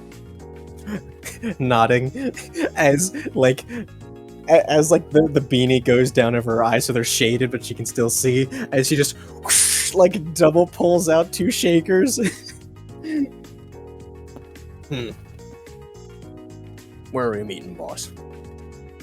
Well, I would say the back, but it's currently occupied. How about we go up to my office? Roma, get back here! Like I said, occupied. Come along. Good kid. Lace will head up to his office.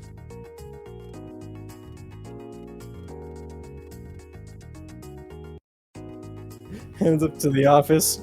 You have like your own office. It's not as nearly as big as Lucy's because he's the one who actively runs everything.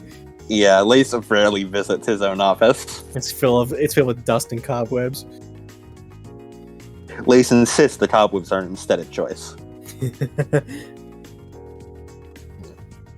What do you want to talk about? Have a seat. Sits down, You're a chemist, right? nods. I used to teach chemistry, And then- What? and then I had an accident. Oh? It blew off all of my hair and eyebrows. After that day, I realized I should pass on my work. Now I believe there's a dog faunus who takes over at Beacon for me. Well, this world certainly gets more interconnected every day. Well, I'll file that information away and things I never thought I'd find out. You have a lot of those. I have a surprising amount. I have a hard drive full of rats, if that counts for anything. A hard drive full of rats. But that isn't why I'm here today. I'm here because I was hoping to ask you about brewing something. And I suppose it'd be an anti-venom of sorts. Anti-venom? Yes. There's a parasitic agent that is menacing.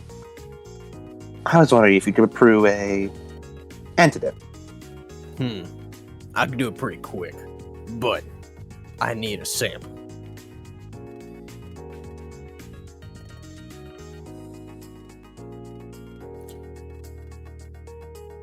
I need to actually have what I'm working with. I can easily synthesize an antidote to it, but I just need it. I can't exactly go off of any other similar substance either, as chemical reactions are all very different.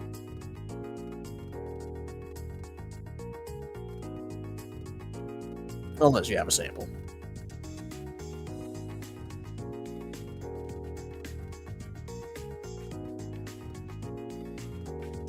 Lace?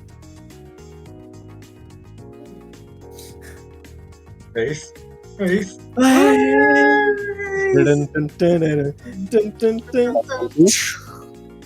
am back, this time with the power of cellular data after my Wi-Fi has shit itself. Nice. What was the last thing you guys heard? We heard so, can you make an antidote? And then Walter started talking a bunch, and then you didn't respond. Yeah, I heard all of Walter's speech. Yes.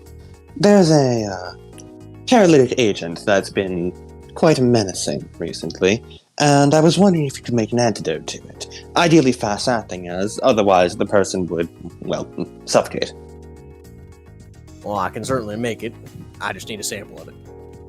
I think I can provide that, but it might be a little old. I cannot cook without ingredients. Do you think you'd make it as long as the sample is, I think, about a day old by now? At that point, everything would be dried. Any sort of venom placed on any sort of fangs would have dried up by now, away from the original source. Compounds like that tend to degrade even an hour after even a couple minutes exposed to air. Oh, I'm aware. My venom can last maybe 10 seconds in the air before it dissipates. But inside of a container, that's a different story. Well, I know that it's been placed into evidence bags. Perhaps that would do. Although, putting my faith in the Vale Police Department is risky at best.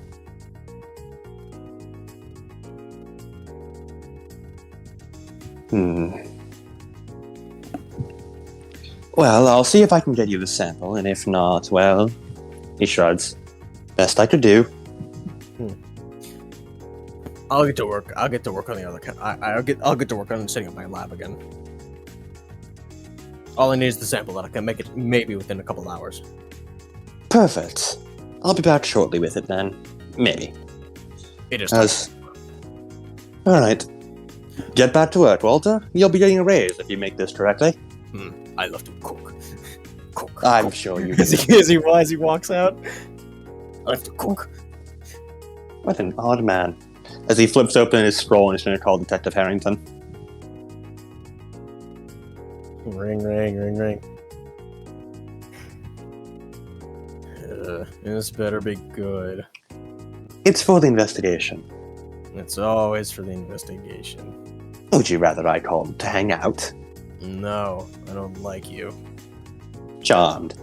Well, the, venomous, I really should know the difference. The venomous spikes we found.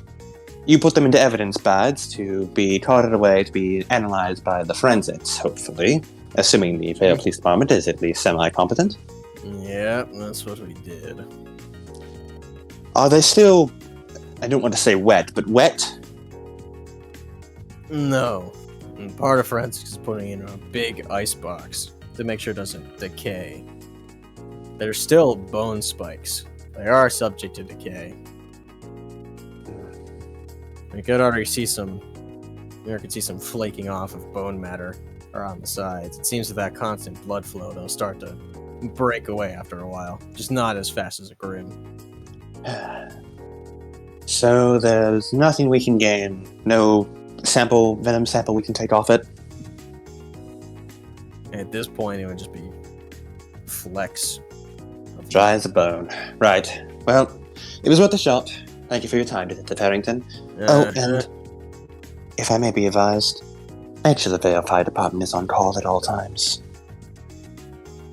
The arson breaker squad's always on duty. Make sure they stay ready. As he just hangs up. I get no thrill out of being ominous like that. As he just pockets the scroll and heads back downstairs.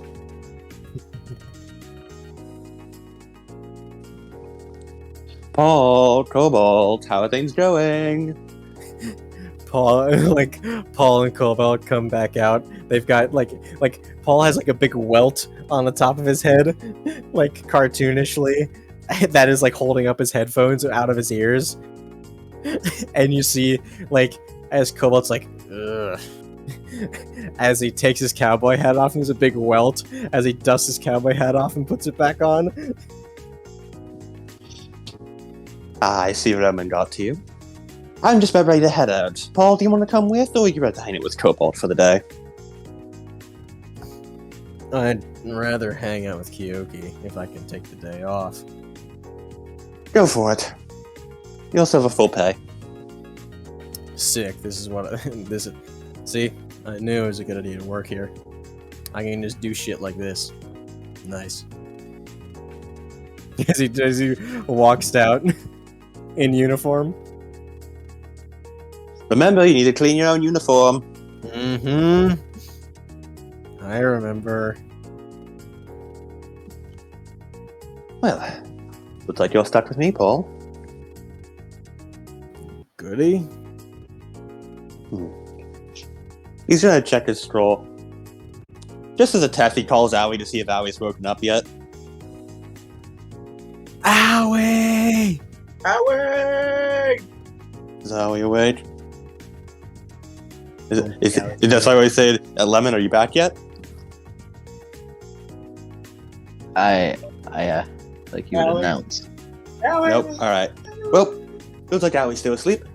Until then, to the CCT tower with us, and I'm sure TRT will be fine. Hmm. And if not, we'll deal with that when we get back. When are any of us fine? I'm always fine. Raise an eyebrow. Uh-huh. And I do not make people very angry. You're right. You make them very hype. Now come along. Let's go. We have an air taxi to catch. As he walks behind you. Steph, you got anything you want to do? Alrighty. Well, after us, assuming he gets up from like his like I'm assuming he's like tired out from like his constant overdrive training. Oh yeah, you feel like you're about to keel over. I feel like shit, but this isn't it's trading. Oh yeah, he's also gonna quickly text Cobalt something. You're gonna text Cobalt? Who Yeah. texts Cobalt? I do. I've decided. Hmm.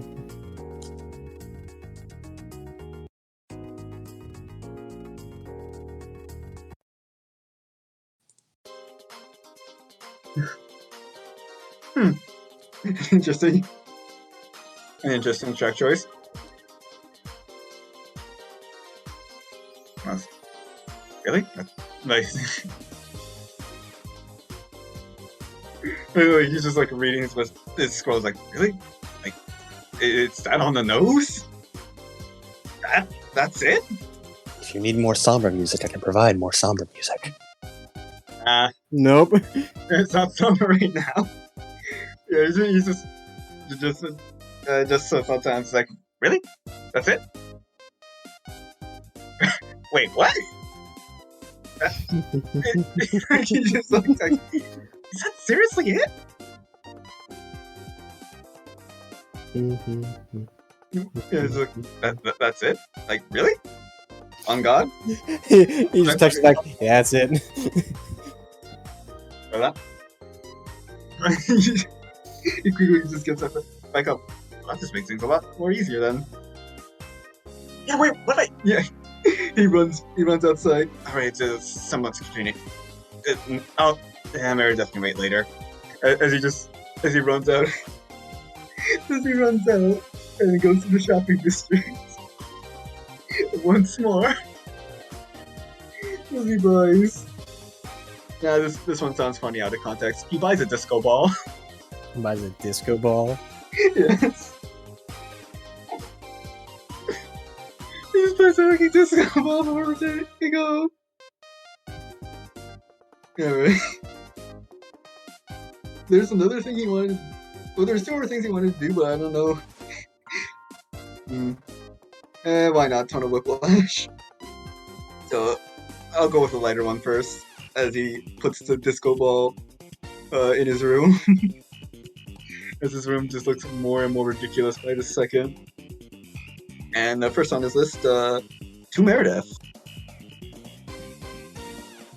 Go over to Meredith.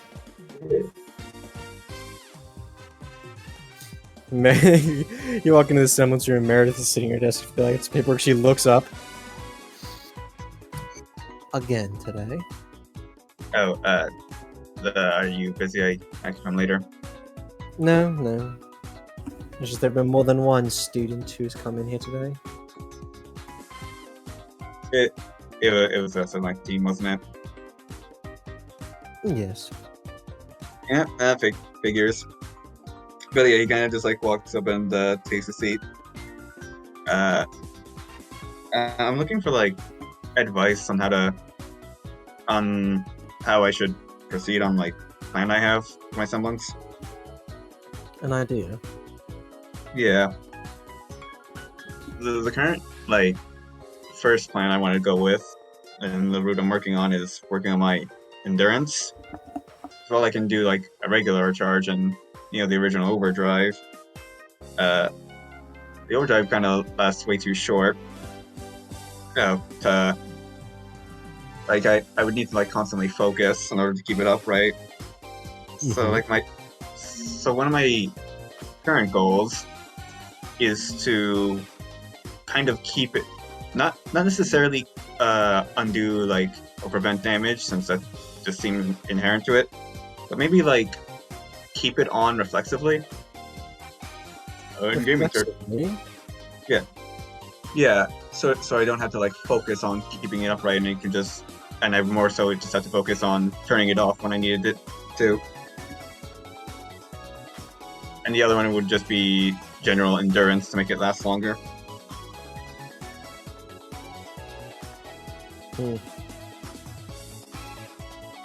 So what mechanically are you trying to do? Okay, so mechanically, well, the first one was what he was already doing with cycling his overdrive to keep the fatigue longer, or like stave off fatigue by just recycling it through his body. Yeah, mechanically, if you're doing a overdrive, if you overdrive one part of your body and then you immediately overdrive something else rather than just ending it, if you do something else, you don't take the fatigue buildup. But if you remain on it, like if you want to keep running quick, it still builds up the fatigue. Okay. It's just say like if you're trying to run really fast, you use one turn, use it on your legs. Next turn comes around, you either use it on your legs and gain fatigue, or you move it to your arms and you stop running really fast. You can just punch really hard. Yeah, right. But you don't take fatigue. Okay. And the second thing I'm trying to do mechanically is make it so like the countdown still goes down, but he doesn't have to take a major action to keep it upright. What do you mean?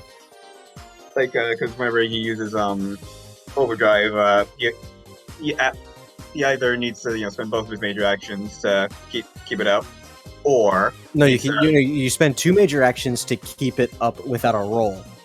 Yeah, I was about to say, and then you can keep it up with 1 major action, but he has to keep rolling its semblance to keep it upright. Yes. So basically, the second thing is just not having to do that first step, but like a potential like cost would be like he can't stop. He would have to take like 2 major actions to turn it off if he wanted to. Otherwise, it would just keep going, and the fatigue would just keep building up. That's a tricky one.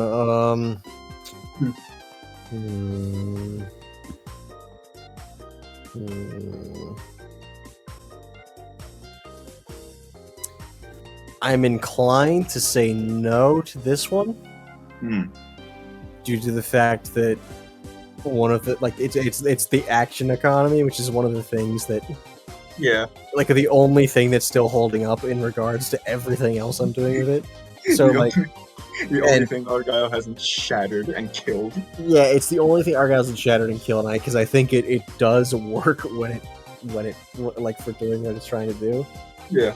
So you're trying to forgo the cost of using your semblance, but at the end, you have to take 2 majors in order to recover from fatigue for it. Right. That's fine. Yeah, I don't think that'll work out. Yeah, sir. Hey, that's fine. And plan B. So do you have any advice on just a general? What should I do next? Well, I can't exactly tell you what to do next, but I can say that you have been improving with your semblance. And I might have a few suggestions. Leans forward, notebook in hand. Well, your semblance is overdriving. Have you ever tried focusing on overdriving something that wasn't yourself or your teammates? Overdriving something for, well, say like overdriving the terrain. Like overdriving the earth, or like Maybe not exactly, but the earth might take a little bit of practice. After all, tectonic plates do move, but that would be a lot of overdriving to speed up that process.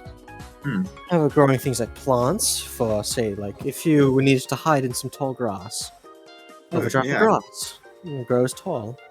A Oh, tree yeah, like- to shed its leaves. You want a tree to grow to block a strike. All things that could be feasibly done. I have done it before, but like most of the things kind of like rot away and get destroyed before I get any use of them. It's all about balance. If you're able to, it all depends on also the age of whatever you're doing. If it is a mature tree, then going all in on an overdrive might break it open as it tries to keep growing and growing, and then its leaves shed and it dies. But putting a little bit of overdrive could do you good.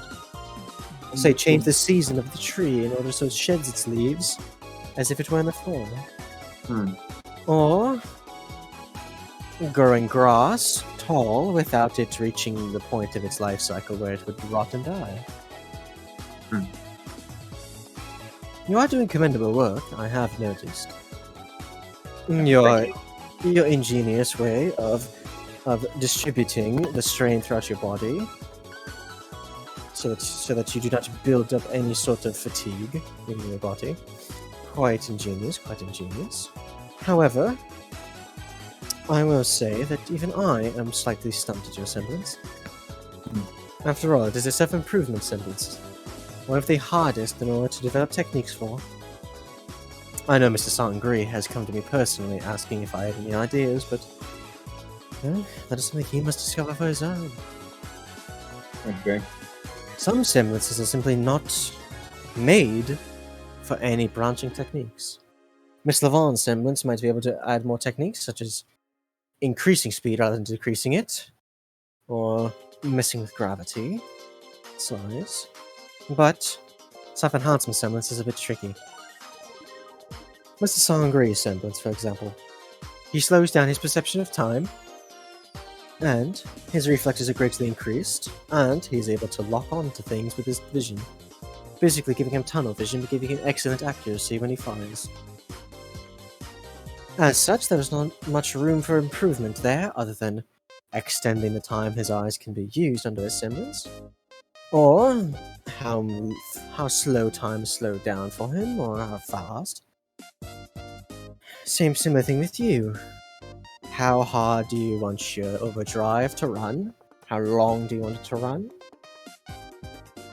And what potency will it carry? You may not be able to shoot lasers out of your hands, but do understand that does not mean that your semblance is any less than, say, Miss Lavon's or Miss Oni's. I think I get it. Try to make the most of what I have, rather than trying to do the impossible. Yeah, so you might overexert yourself, overstrain yourself on a ability which yields little dividends. Like I said, there is no weak semblance, but some semblances are more adept at doing other things than others, just like people. Like versatility versus specialization. Yes. By the way, Yank, out of character, this is not me saying, hey, give up on some of the stuff you're trying to do. No, keep trying to do it. It's just, hey, Meredith's telling you, hey, maybe look along these lines as well for ideas. I see. I'm not telling you to give up on shit. Yeah. Keep that creative going. Go insane. Thank you, Miss Meredith. Of course. And please remember to practice. Go crazy with your semblance. I know a man whose semblance was once incredibly weak, but after being borderline insane with what he wanted to do with his semblance, now his semblance is quite strong. I wonder who that is. Beyond its intended use. Oh, well, my husband, of course. Ivories. And who's that? If you don't mind me asking. Oh, Mr. Jonathan Hayes. There it is. Hayes. Ah. Right? That makes a lot of sense in hindsight.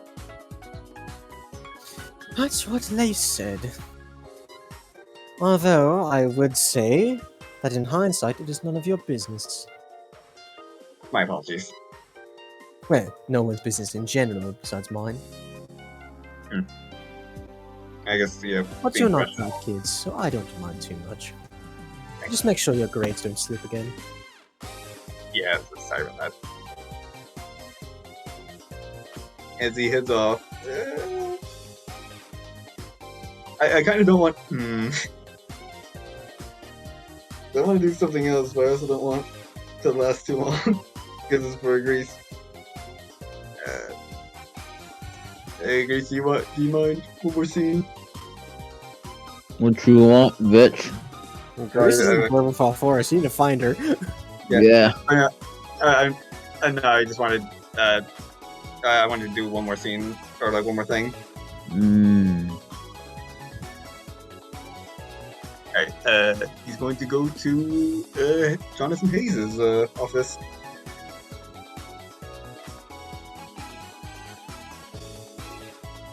As you walk up the door, and you walk into his office. Man, this is just a really eventful day. Man, it seems like one of you comes out, one of you comes right back in my office. I feel like I'm accidentally retracing steps here. Yeah, about right. I also more serious music. Hold on. Mind if I change the players over? Yeah. Okay. Alright, wait long. Some of this. Let me just do some of this. This music was too funky anyway. A bit of a long shot, but honestly, the site. No. Mr. Hayes. Do you mind if I ask for something personal? Go ahead. It's a bit of a long shot since it's more in Vacuo than the Veil. But as he kind of just like takes out a sketchbook and he draws a he remember. Did he get like a glimpse of his mother's face when he had that flashback? Yeah, just a little bit. A tiny bit. He's going to overdrive his own, like more like his like hand-eye coordination and like try to draw like, you know how like Star Platinum drew like a very accurate like Yeah. thing of Amito. Yeah, he's gonna do that, but with that memory of his mom. I was wondering if, by any chance, do you like either know someone or possibly have someone that looks like this in like a database somewhere? As he just like finishes it, as he like finishes the sketch and hands it over to Mr. Hayes. Well, I certainly don't know him. That's for sure. I'd imagine not.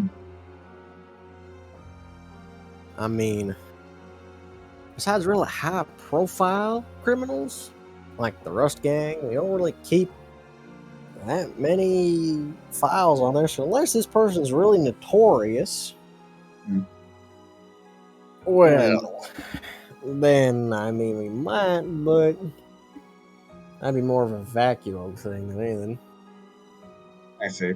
I can still look for you. Thank you.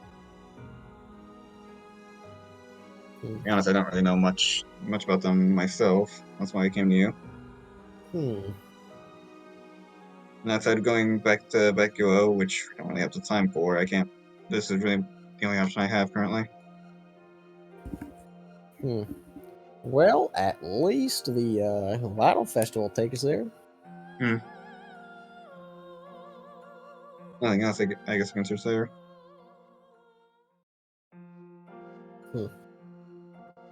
Well, sorry I couldn't be that much of help. So, no dice?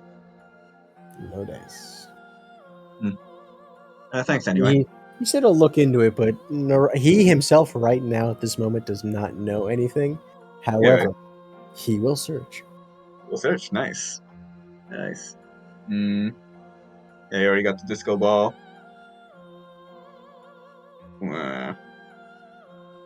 Yes. Where's the rest of the team? Hey, Mr. Ace, do you know where everyone else went? Shrugs. I think Light said he's going to the CCT tower. Yeah, why not to the CCT tower? I don't know. Hey, Grease, you doing anything particular? No. Just No? practicing. Actually, It's their plot. They have it. My plot, Grease's fucking involvement was with the Mocha plot, alright. and that's over. Don't want to leave you out. Actually, you know what? Hmm? I'm not gonna let me. Where's Mocha? I want to talk to her. You search around for her? Yeah. Reese gets the Mocha social link.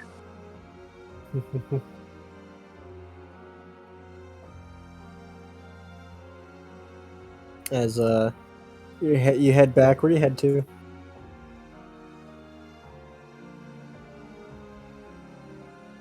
Where? I'm gonna go to Arsenic's room. Cool, cool.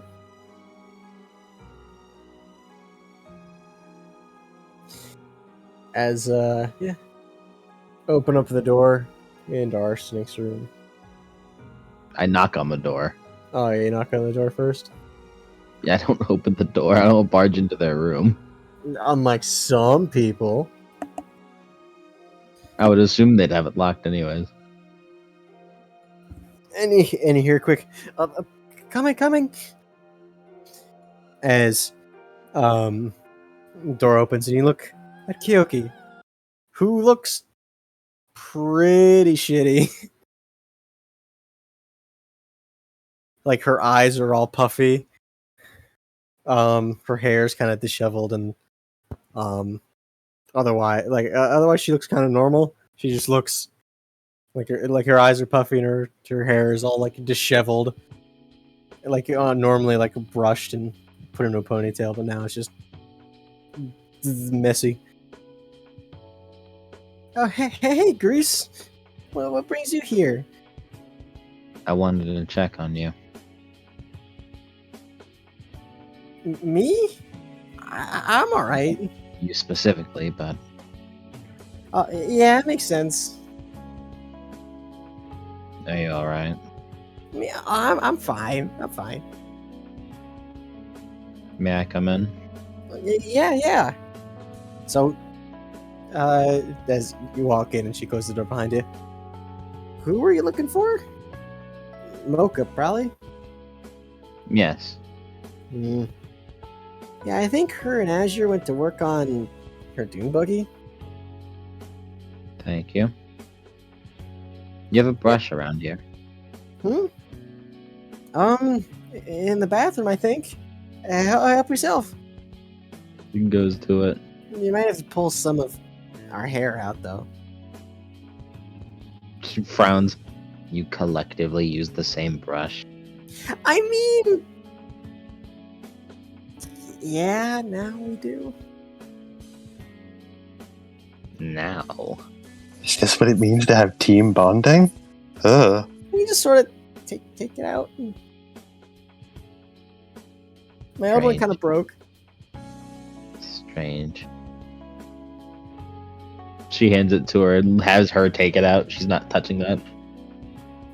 She takes it out, throws it in the trash. All right. She sits on a bed. Come on. Huh? You look messy. Come here. She sort of like looks in the bathroom mirror.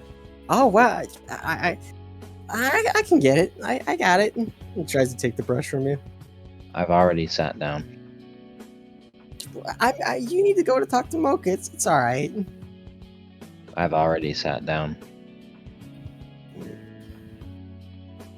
At least let me do it. I have already sat down. Face kind of falls a little bit before she just sits down. brush this bitch's hair.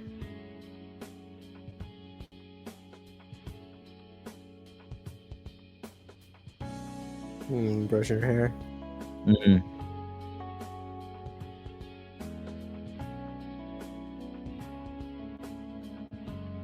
Jeez. It's only been one night. Yeah, it kind of gets like that sometimes. You can't really see her face while you're doing this because you're looking at the back of her head. Mm-hmm.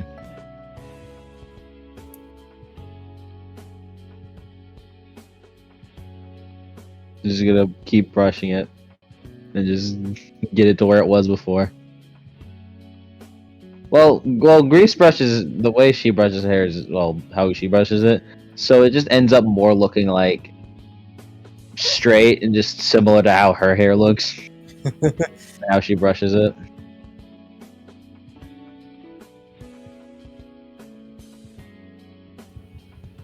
There. Thanks, Grease. I guess I'll see you later then. Wash your face too. Yep, can do.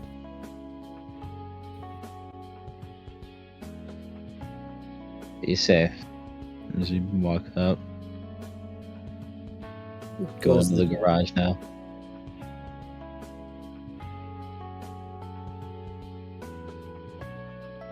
Yeah, head down in the garage. As you see, you will hear first. Sounds like a dune buggy engine. All right, try it now. All right. As Azure turns the key, there's a big jet of flame coming out of the. And then it's like Azure, turn it off, turn it off. As the key goes back and the flame goes back down. Mocha dusts her face off. Ugh.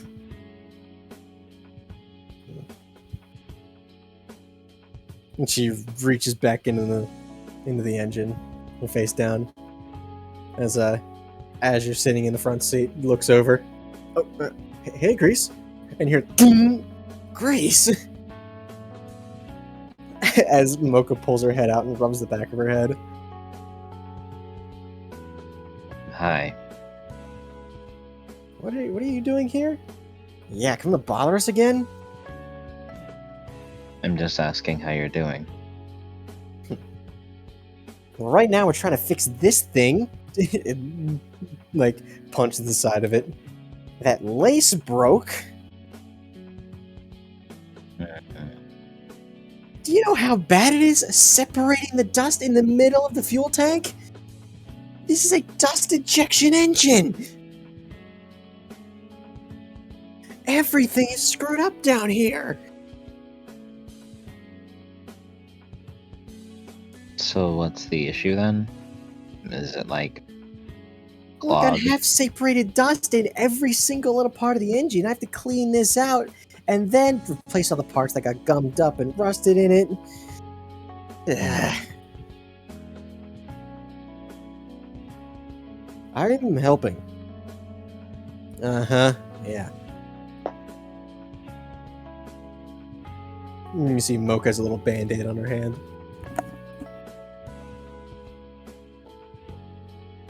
Well, just coming to check. Good luck with that. She starts walking away.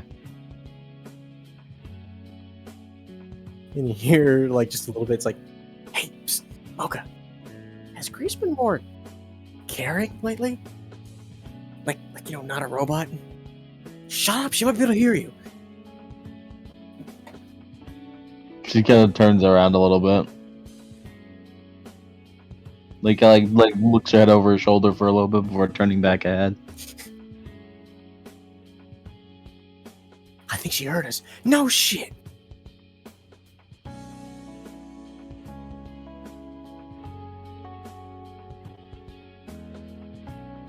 She's gonna head back to the dorm room and Study. Sturdy. Yeah. Sturdy. Yeah. As, hey, Lace, you and Paul are at the CCT tower. Alrighty. Well, time to head on in. Go look for Blake. Grizzly. Yep, we're gonna find Blake Grizzlier. I'll ask Davcool if he's seen him.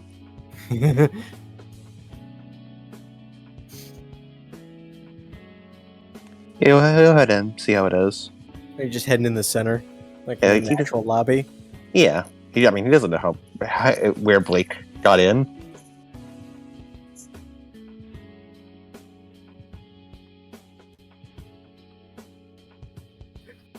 You look around. And Paul's like, so, we just ask if he's been here? I mean, there's a receptionist over there. May as well. Might as well head over. You walk up. It's the same girl as before. Same girl. Yeah. She's, hello, sir. Hello, miss. I'm looking for someone. Opens her mouth, closes it, opens her mouth again with a little blush. Who would that be? A man by the name of Blake. She's her shoulders sag. Blake, I haven't seen Blake. What does he look like? Is he Faunus, white hair and handsome? Sweating. No, unfortunately. I'm afraid there's only one of those in town. Get in there. Get in there.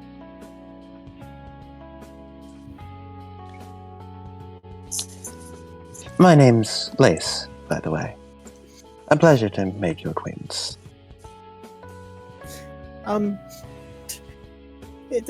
Nice to meet you. My name's Kari.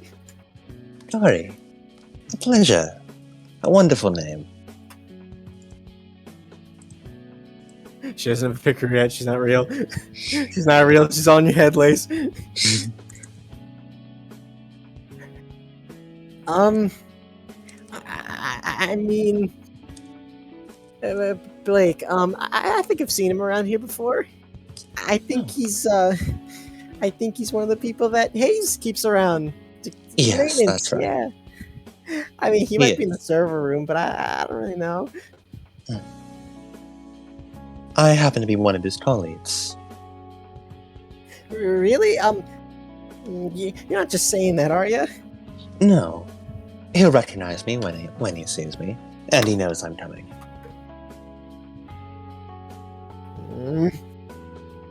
I mean, the server room's kind of a restricted area, so I can't really let you in. Well, you could go in and ask him. Lace Ariadne. He'll recognize the name. Yeah, okay, I'll go check. Thank you very much. As she walks off, hey, can you take my seat? Like, with one of the coworkers, like, smitten again. He sits down, looks up at you. Ugh. Howdy. He looks back down at the computer. As Kari goes off, like scans her key card, and then goes down the elevator. It's like a good couple minutes before, hey Lace, you get a text on your scroll. He looks at it. I'm in the vents, idiot. Oh well. As after you hear the elevator come back up and Kari comes back up, she's so he wasn't there. It's I all didn't right. see anybody. I can find them on my own. Thank you for the help, though, Kari. Okay. I appreciate the thought. Yeah. Have a nice day now. Perhaps I'll see you again. Help. She goes and sits down. I talked to a boy. I did it. They slid back out to the courtyard to go look for the vent. As Paul looks back in, what in the hell was that about? It's the spider charm. Spider charm, Is that with or without the venom? Hey now, I'm a respectable man. You get eyebrow raise. Sure about that? I'm pretty sure. Pretty sure? Man, not even you're sure. I mean, the spider charm worked on her. Yeah. I think it's only a matter of time until the rest of the school was also smitten with me. It's like a zombie apocalypse. Perhaps you'll be the last one standing. At that point, it's one of those things where, you just sort of give in your despair. You sure? I'm sure you and Cindy would just love to be under the spider charm, right? It'd be wonderful. Just sort Give of you so many conversation topics. just sort of looks at you. Yeah.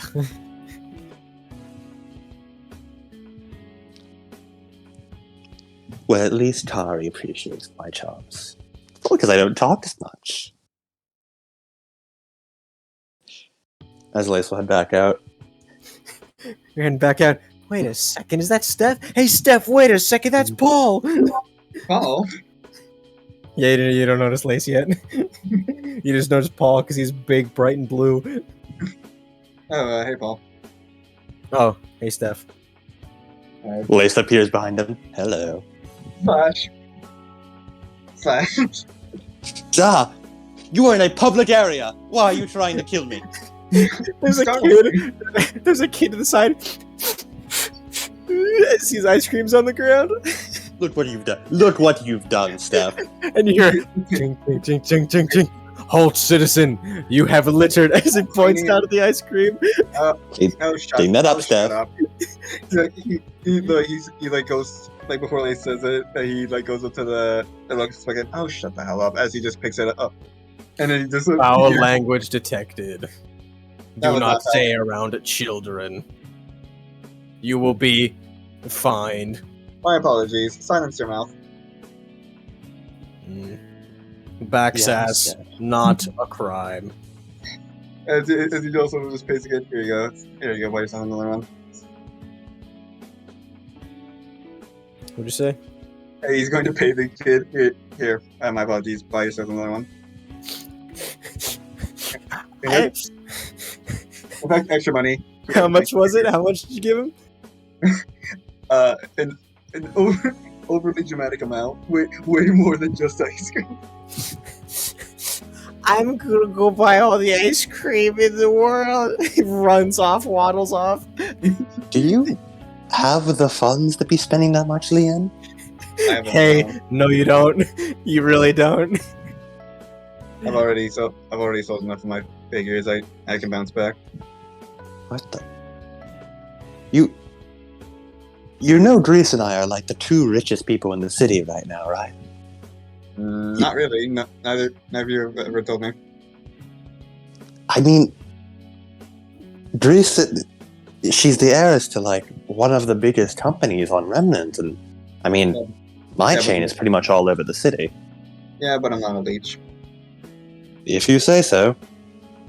But Enjoy hemorrhaging money. Anyway, what were you doing here? Breaking into the CCD tower. I want to join. Yeah, sure, why not?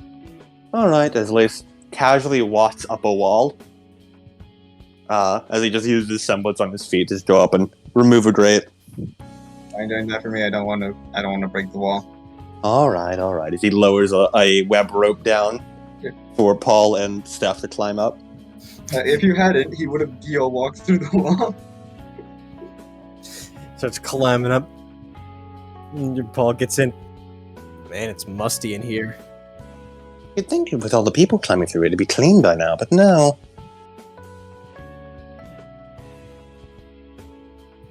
Alright, this way. Try not to stare at my ass too much as he starts climbing through the vents.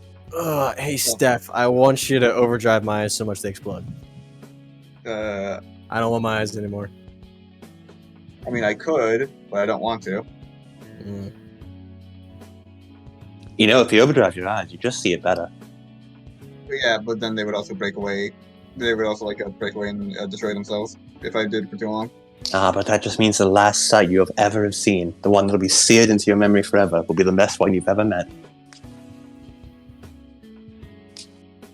As Laces just continues climbing through the vents to go to find Blake. He's almost awake. He just got this. Lemonheart races. He was like, I'm coming. I'm on my way. Yeah, as Yeah. let's see. Yeah, as you all we like crawl through, as you get out, and you just hey, Lace, you're the first one out. Wow, he's in this. Paul falls on top of you. Ah! Steph falls on top of him. I feel like this is karma. My ass was not enough to cushion the fall. What ass? Oh, hello, Blake. Alright, everyone, time to roll to the side. As Steph rolls, Paul rolls, Lace rolls, and then you see Blake underneath. He's flat. I hate it here. Good afternoon, Blake. How's your lunch? Too long.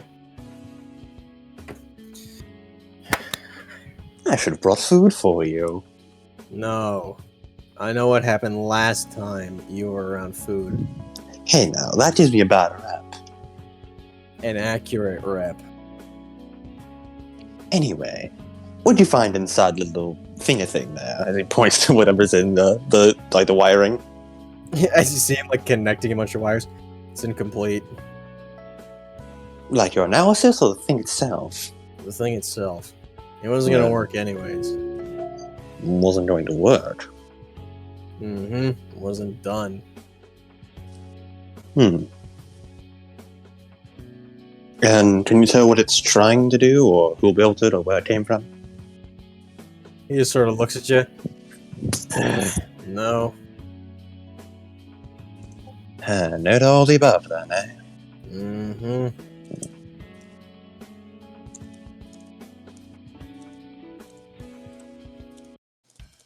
Do you need to be here? No, but I was hoping to have a bit more answers. So you come to bother me? Yeah, basically. Look, whatever it is, I'm working on it. Well, you have my number. Text me if you find anything, then. Oh, did you find anything else at the scene, by the way, before we came here? You know? Holds up a duffel bag. Ooh. Just a minute.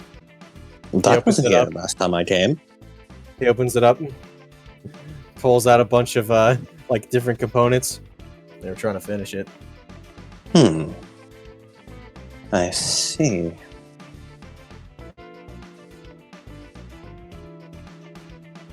And what are you doing right now? Are you finishing it to see what it does? Yeah. Make sure it doesn't shut down the whole CCT tower. Yeah. I mean, I'm not stupid. We pulled out like components, right? Hmm? Okay, so what do you pull out? They're just like metal, like electrical components. They're nothing like special or anything. It's just like, oh yeah, this is the thing that they use to finish it because it's just random. It's like basic ass parts. Alright.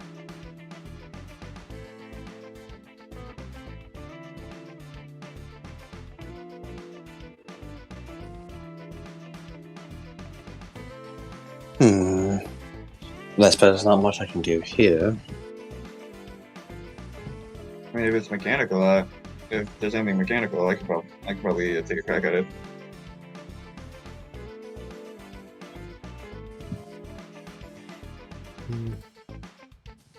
What'd you say, Steph? That you want to take a crack at it? I mean, yeah, like, well, at least can you give me the Cliff Notes version? What's happening? Oh, you want to know what's going on? Well, of course, I'm always happy to provide mission support. Well, you see, this here I was. Shut up! I'm back. Good morning, Owie. Hey. Well, you see, I was investing in the CCT tower, and I discovered this thingy here and the vent ways. And then I just went out and, well, I mean, that's about it. I didn't know what it did. I figured I could hook up to it and perhaps download something, get some info, but, well, shrugs. Best I could do. It's a weird 3-hour period in this session where I'm not there. Owie's comatose. Whatever. Blake, at this point, probably knows more than I do, so feel free to converse with him. I just got a sense in the depths of my soul that I should probably go check on Owie. That's a good idea. Well, Enjoy your Finally. time with Blake. no, you take him with you. He's gonna look at the components to see if he can assess what they're for. Do you know how to fix a server? It's your babysitting duty now as he climbs out the vent to go back to Owie. You asshole! Examine. He's gonna do it anyway. You know anything about servers, Steph? He knows machinery, so maybe. But my logic is, if he can make a functioning tracking device, probably. Who knows? True. He Roll it for me. did do it under 24 hours, so. Okay. Roll perception plus discipline. Well, because it's perception, I'm overdrive this now. I heard you double overdrive. Everything. I heard you hit gear 2. 2 seconds. Yes. Good for you. I mean, he found a way to circulate his. It's kind of not geared to. It's just an efficient way of using his fucking overdrive. Is he circulating his blood faster? Yes. He's circulating his overdrive through his body, kind of like pushing it to another sort part of of himself. gear second. Yeah, so instead of, Eh. instead of blood, it's aura. Anyway, he got a 22. 22? Yeah, this is definitely like a server. Like, instead of like it being like a closed off like thing they plug into the actual CCT tower, it looks like it's a server that's running an independent that like would serve to run an independent program and then run it on the CCT tower. So instead, yeah, that's where it gets more it's more like an independent server, kind of like run something into run something and then run it into the CCT tower, kind of like an add-on, I guess. Yeah. You decipher. Oh. No, just go for it. Like he was gonna try to see like, what could this be for? What are they trying to run here? What'd you say? Is there any way you can like decipher what kind of program would they run here? That's a bit harder. Roll for it. Yeah, right. He's gonna keep overdriving and make it aura boost because he's overdriving it. Sure. Go. That. Full power. 33. 33? It looks like it's meant to disrupt the connection of the CCT tower. Oh, that's bad. Oh, that's bad. This is like a jammer. It's like trying to it's trying to like disrupt the CCT tower, which is that's bad. That's real bad. He looks at it. Yeah, it makes sense. Yeah, if they wanted to shut off connection, they would probably use this. Is there any more of these, or was this the only one? Yeah, this is the only one. I checked around. I can literally interface with the CCT tower. That's quite beautiful. Okay.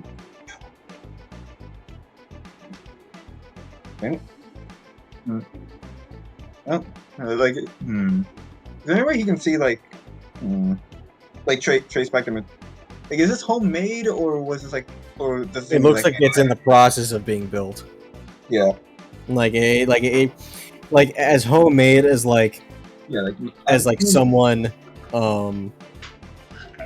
like putting together like their own PC.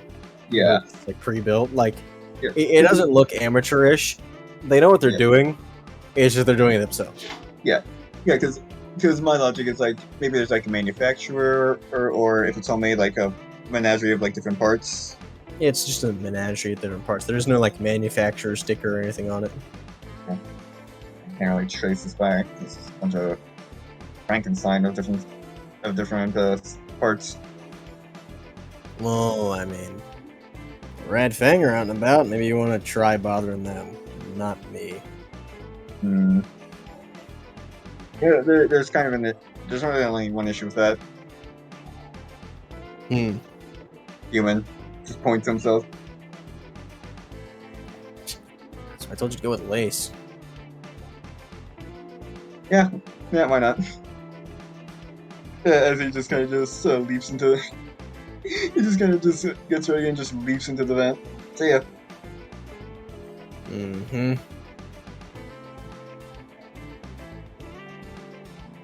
He was going to make a call, but Owie's here, so later. I'll be later. Hello. Owie, go to the floor, Owie. You have the floor. Awaken, My master. Owie, you wake up. It's like afternoon. What? Wow. Owie, your mouth is dry. Your head feels weird. Your hair is all over the place. You've slept too much. Oh no, I've exited the too much sleep where I feel the opposite of refreshed. Hi, Lace. Has Lace arrived? Owie has awakened, and your I'd Owie awakened. imagine Grease would be here first. Oh, hi, Grease. yeah, Grease is here. Studying. Too many emotions happened yesterday. I passed out. That or using my key on my muscles is a terrible idea.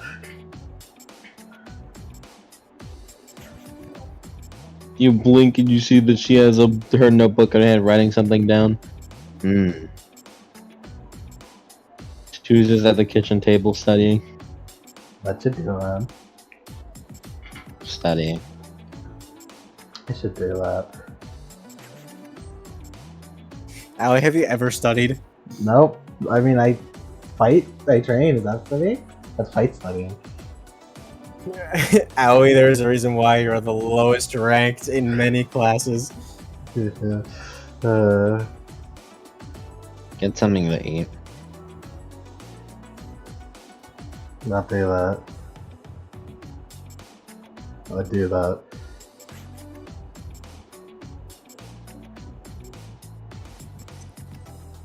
What's their lead? Paul has a eggs, bacon, toast that just says for Owie on a sticky note. Whoa.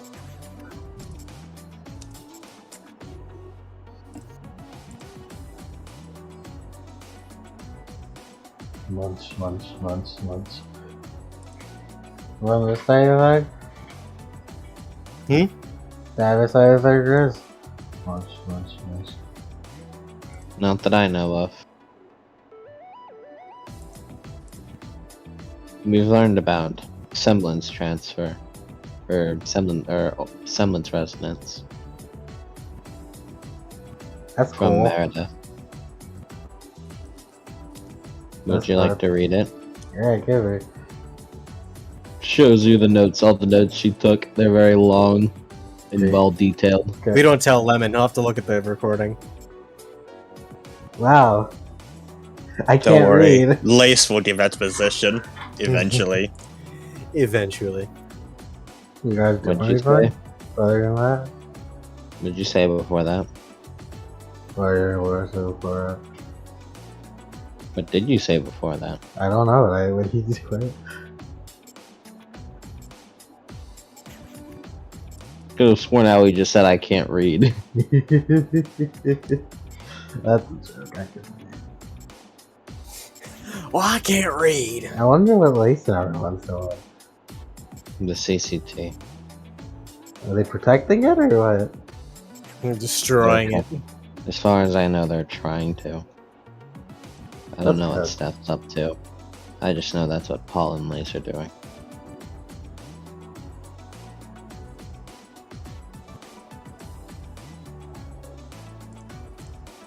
Well, that's good.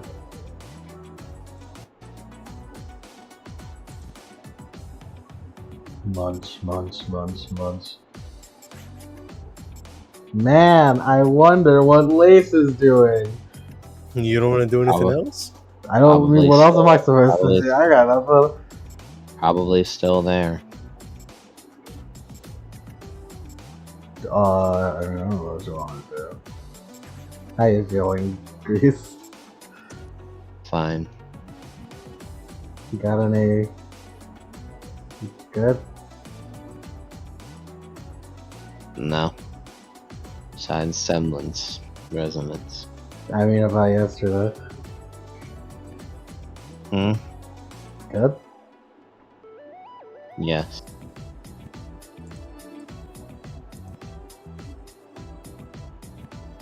Thanks for the help. Mm-hmm.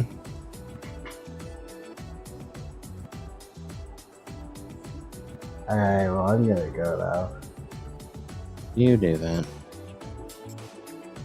Where are you going, Allie? Train? I don't, no one's explained to me anything that's happened, so I have no idea. True. Tracy is rapidly approaching your location now.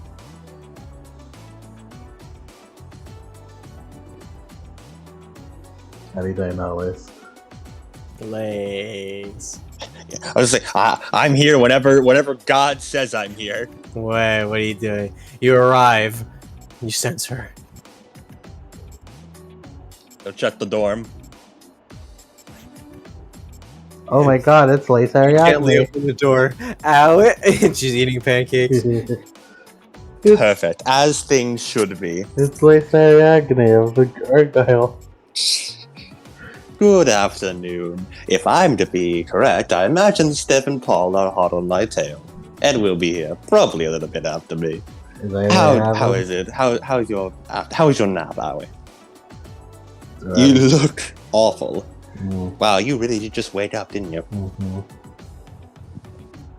I miss my Today's been wild, Howie. We Really? discovered some incredible intel you would not believe. I feel like I missed out on like some crime or something. Oh, well, you want to know the real crime? Okay, so listen to this. The reason I went to talk about Semblance Resonance, which is something we recently learned about, it's something we discovered that Reese and I are capable of accomplishing. Apparently, you can. It's like a. Well, Meredith said it's not quite merging your auras, but like. Breeze kind of looks over. Did you not read the notes I showed you? Those are too many words. Hmm. It's like a fusion of semblances. Imagine it like that, Abby. And apparently, she was one of the first to discover this whole semblance resonance thing. And when she did, she pulled out an old notebook, like a really old notebook. Honestly, it's kind of just like Reese's, but older and more childish. Probably because she was a child when it was written. Anyway, she was talking about Higgs. The whole what was it she said, Chris? Uncouth, troublemaker, all that. What? Anyway, the point is, apparently, she and Hayes are married. What? Yeah, right? It's honestly the most shocking thing that's happened. Oh my god, so the Slurpee thing was real? Apparently, That's inappropriate. she and Hayes are married.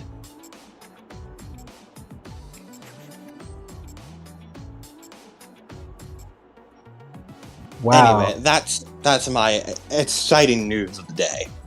What were we talking about? What are you talking about? I'm tired. I can imagine you did just wake up after all. Well, what was this about the tower? Oh, right. I discovered a bot in the tower. Blade's investigating it right now. He's the IT man, in case you can't remember. He can interface the machinery as his semblance. But as far as I wait on that, there's not much else to do. Someone, for fuck's sake, bring up that pool. Where is he? I need to Blaze see wasn't there him! for that. Oh, Steph was there for that. Paul burst through the door. I made it before the overdrive, man. Ooh, congratulations! As then, you just push down to the ground and Steph, you rocket in. Ooh, at least steps out of the way. Fox is a jammer, by the way. Oh, is it now? I suppose that makes sense. And confirms my suspicions. As Lays notes that down on his fucking scroll. Oh, hi, Allie. I stopped. Oh, how was your sleep? Pretty Cool. I saw Mr. Silver at his at the store today. good. Yes, He exists outside of snow? apparently. I thought he was like Well, a it is snowman. winter, He's like, so no, we're already in. left. We're still in snow. I don't really. What? He's just like trying to like. You know, like as I said, I feel like he's familiar, but I can't put my tongue on it. Grace just kind of mumbles to herself. That's a really weird thing to mention, just offhandedly, by the way. that you met someone who's completely unrelated. Yeah, I met Jim Johnson over there. Yeah. Okay. Listen, he asked about her day. He told her about his day. There you go. And now she's up to speed. Up to speed. She now knows Hayes and Meredith are married, and that Dev Crew exists. That's all you need to know. I'm sure nothing else happened. Nothing else important, but I was crazy. Steph, did you hear? Apparently Hayes and Meredith are married. Oh yeah, she's older. I know, it's insane, right?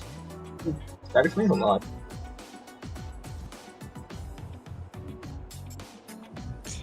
My head's reeling from it. But I suppose so. Oh, right, and I should probably explain Semblance Resonance to you as well. And you, Paul. Oh, no, wait, no, Paul, you were there for that. I was there. I was an example. You were? Semblance Resonance. When two people share a bond, apparently their semblances can intermingle and make a fusion of sorts.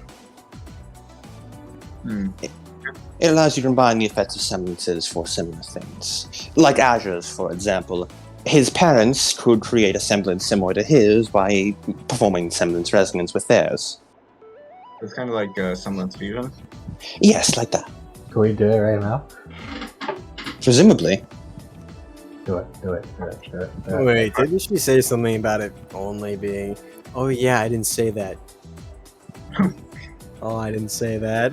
That's an important part of it. Well, we could find out right now. Do it. No. Meredith walks in the hallway. Oh, by the way, I forgot to tell you. Alright. Make a small, non-explosive key ball. What if I just, like, power up my muscles and stuff? Does that work? Well, I'm mostly used to doing it with Grease's Twilight Zone, so if you have someone that's a similar shape, it'd probably be easier. Alright. That and I'm not sure if I can really do much with my webs. At If least Grease were more immature, she would mention how Lace seems to be very attuned with balls. Man, Lace, you really like It's his- balls. it's his specialty. Here's a ball. Okay. As he holds his hands out, it's the Lace, hold on to my balls. of course out. Anytime. Please, Sure is Zarbon in here. please, let go. Please, let go. Sure is Zarbon. Yeah. So, I miss Zarbon. I miss Zarbon. as the tendrils of Semblance go out and just sort of poke at the T-ball and then sort of start to try to interweave as if it were like the same way he does with Twilight Zone. You see, Twilight Zone is like Twilight Zone, so Yeah. it's like calmer. This thing is like, hey, what's in here? What if I Rasengan it? Would it make it easier for it or harder? I think Rasengan is like the exact opposite of what you want here. Yeah. Pretty sure that would shred his webs. It might twist it up though, you know, like a big ball of yarn. Alright, I'll keep it as still as possible. You're not ready for a Rasengan.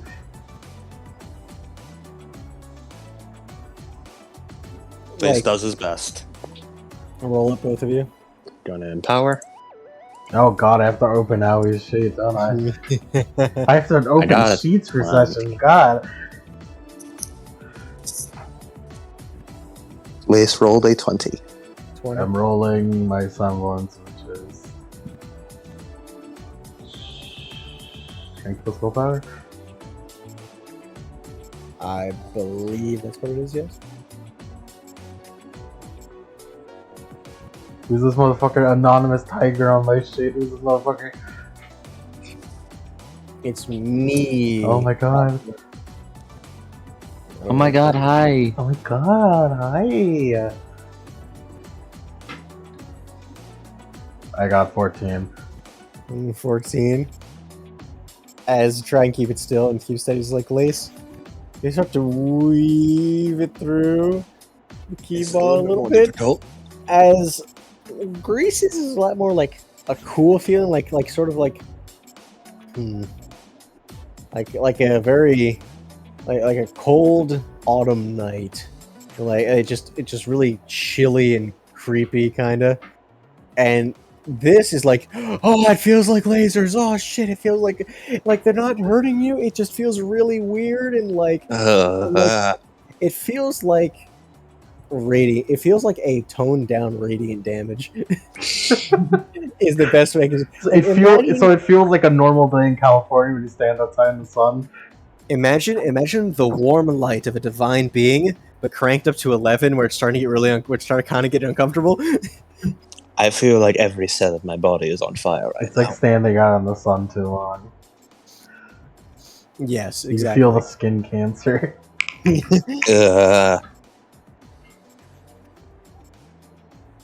Does he establish a kind of resonance? No, you guys do not establish resonance. So what you're telling me is that the metaphor for sex doesn't feel good that way. What? I remember when you described this the first time. I'll never let it go. No, you idiot! You absolute buffoon! If it makes you feel better, Lemon, it can only be done by those with a deep bond. I'll fucking kill you! No, Meredith specifically says, hey, it could be platonic, it could be romantic, it doesn't matter. The two examples she used was her and her husband, and now your parents. Cody, you're making it worse! No, shut up. Cody, you're making it worse! Exact words were more than platonic, less than romantic. You guys are strange. Lace and Grease's fucking Facebook relationship is complicated. Complicated. Maybe Lace's is. It's complicated for everyone, except for Allie, which is nasty. Paul pipes up, hey, remember during the fight with Future Mocha? Yes. Remember how we all felt, that same thing? Mm-hmm. What if it's like, we gotta be bombastic about it? You mean... Wait, what?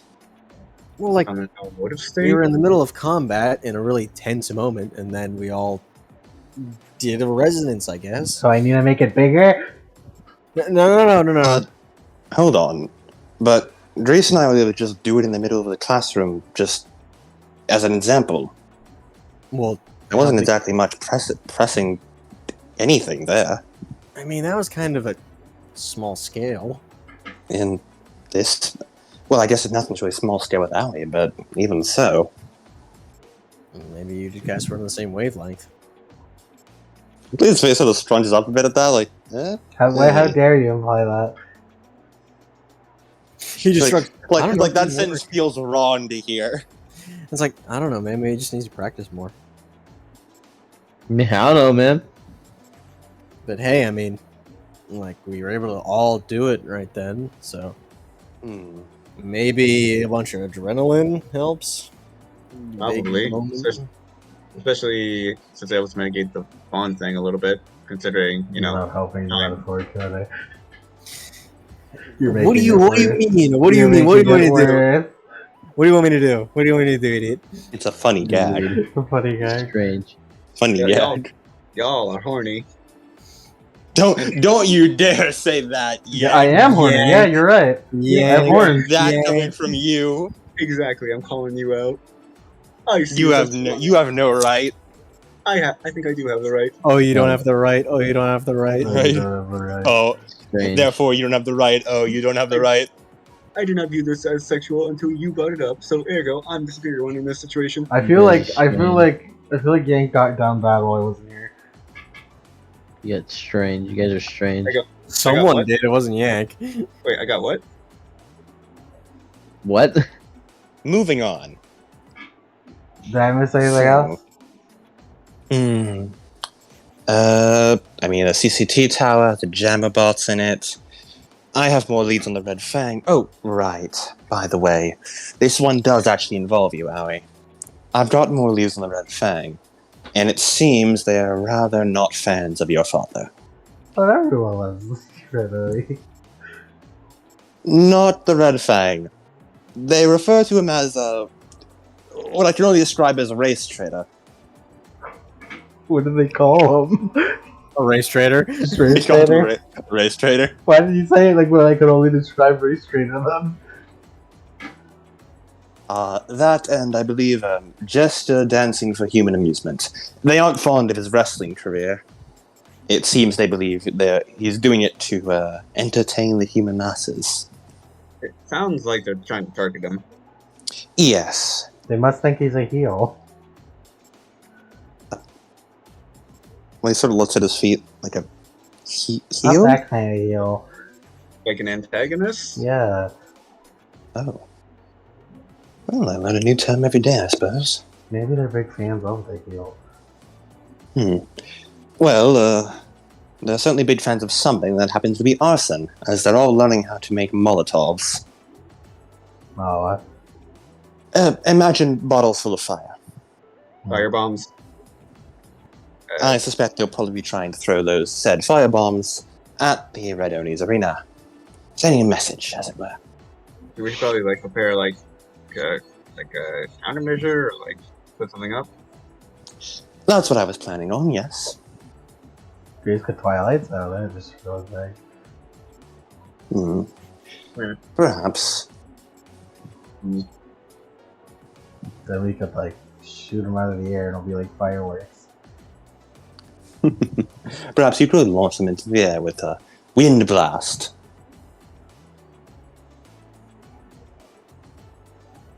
You know, it'd be a good idea to just take a look around the arena, just in case any Red Fang are investigating it. Good idea. Getting a layout of the area would be good for future planning. Oh, and I have one more piece of information.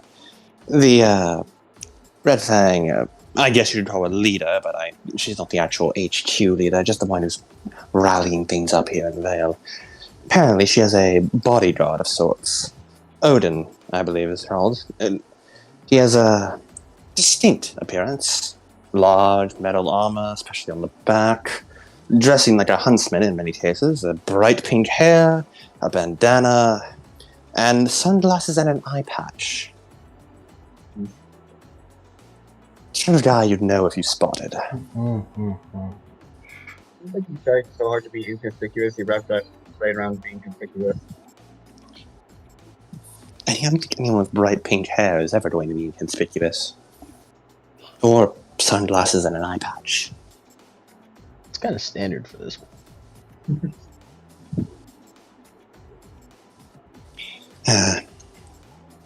I was planning on investigating him a little bit more. But that's all the info I currently have for you. And the more the merrier, I guess. Indeed. I have a bit more investigation to attend to, but if any of you have any shenanigans you wanted to get me up to, I wouldn't mind tagging along for the day.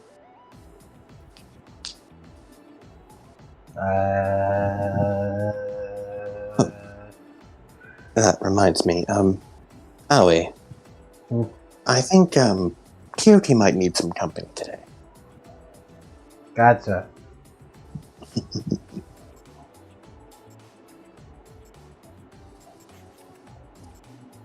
Just disappears like pieces of that. Like curl out of dust. You're going over to Arsenic's room. Yeah. You get a knock. You bust down the door.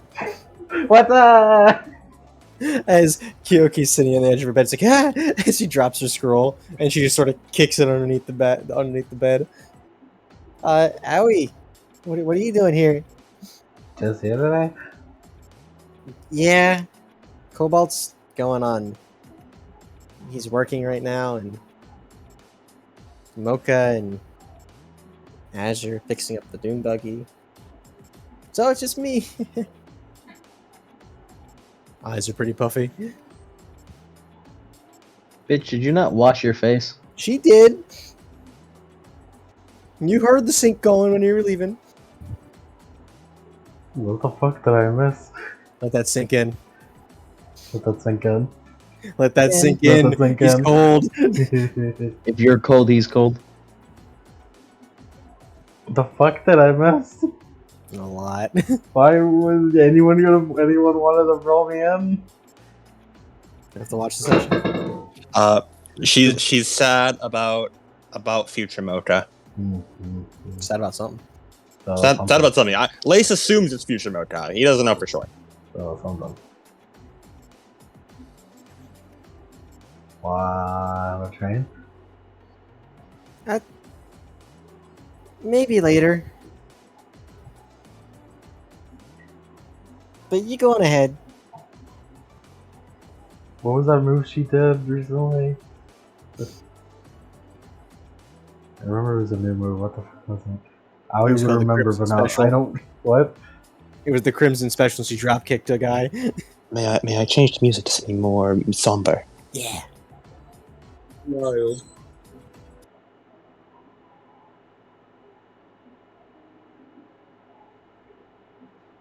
It was the Crimson Special, and she used a grappling hook to grapple herself, like Kyle Crane, forward, like in the weird grapple effect that it had, where he can like skip across the ground with it, grapple across the ground, and just drop kicked a hologram. Crimson Special was cool. Yeah. I guess. That you always hit the Argus with the next story. I'm all right, Owie. It's all right. You don't have to worry about me. No, come on. Come here for that. Come on. It's nothing. You don't need to say anything. Come on, just come on.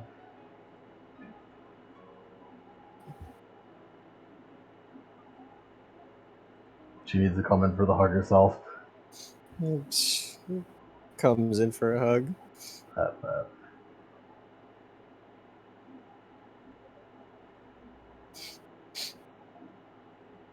I thought I could change things. But now I realized I can't run from what I am anymore.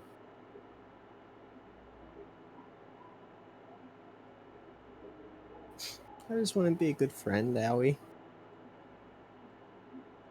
You are wanna a good be. friend. I don't want to be a Crimson anymore. I don't know the implications of that.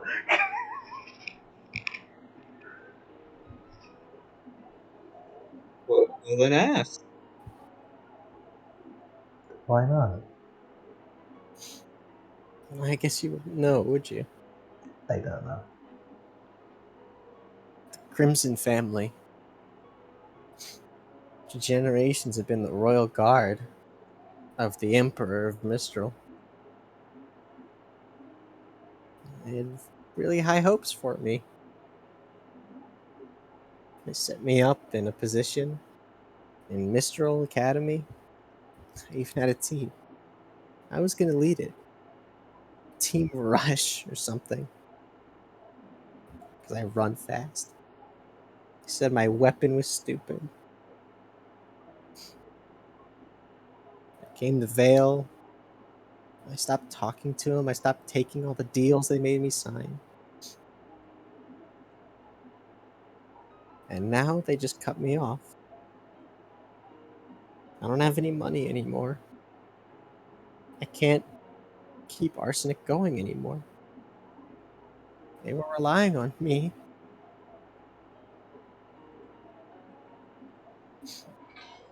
Asher and Mocha don't have any money. They can't afford dust.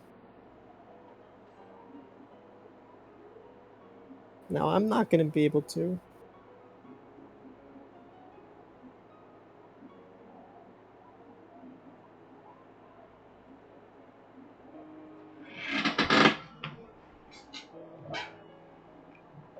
Oh, I think your weapon is cool. And every time you've ever offered to buy them stuff, they're always like, they don't. I mean, it's not a team ender, you know. You've been through a lot. This team's been through a lot. Yeah. Way worse. Yeah. Yeah, time travel scare there. Yeah, you were right. And even through that, Volko was thinking about the team. And you were thinking about the team. And Cobalt and Azure.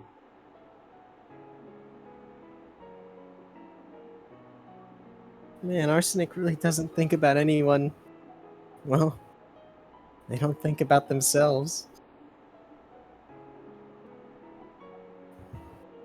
Think about everyone but themselves.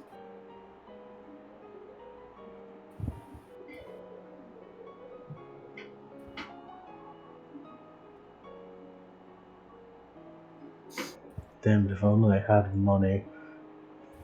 I'm so poor. Everyone's poor except for Lace and except for Lace and Levon over there. That has become poor after today.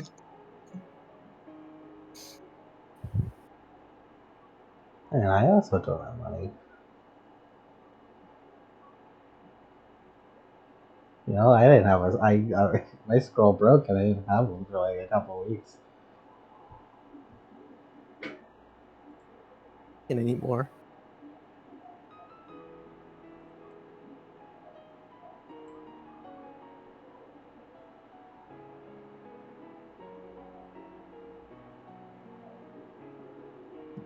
Well, what I'm saying is that's not the end of the world. But if I can't be Beacon, I won't be with all my friends. Well, that one's big. She needed. Okay, so. Okay, let me get this straight. Let me understand. I mean, to help, if you want me to help you out, Grease came by and brushed your hair earlier because it was this hair disheveled. I don't know what that does, but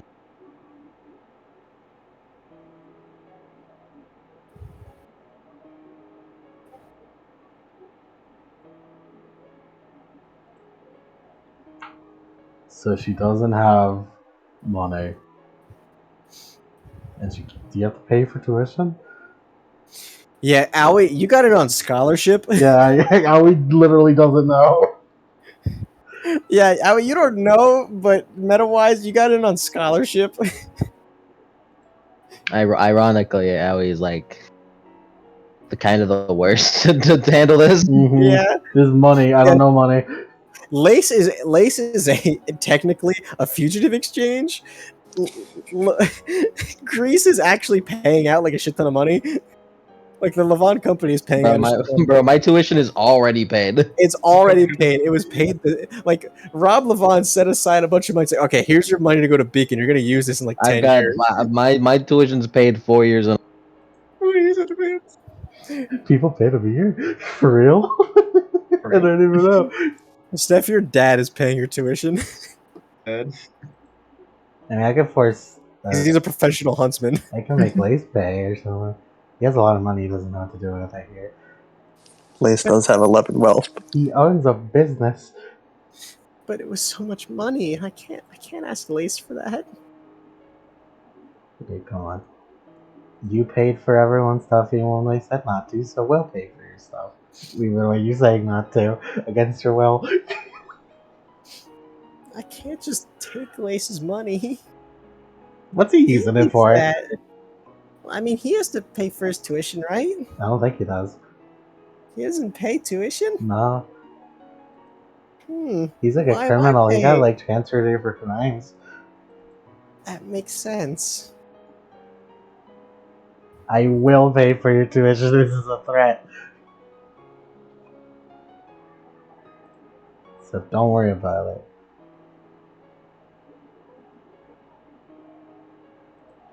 Or well, do worry about it. You know what? Just chill out. You could pay us back by having fun with your friends. I guess I can do that. It was either that or try and make money as a famous parkour instructor. That does sound cool, though. I mean, it's part of my fighting style.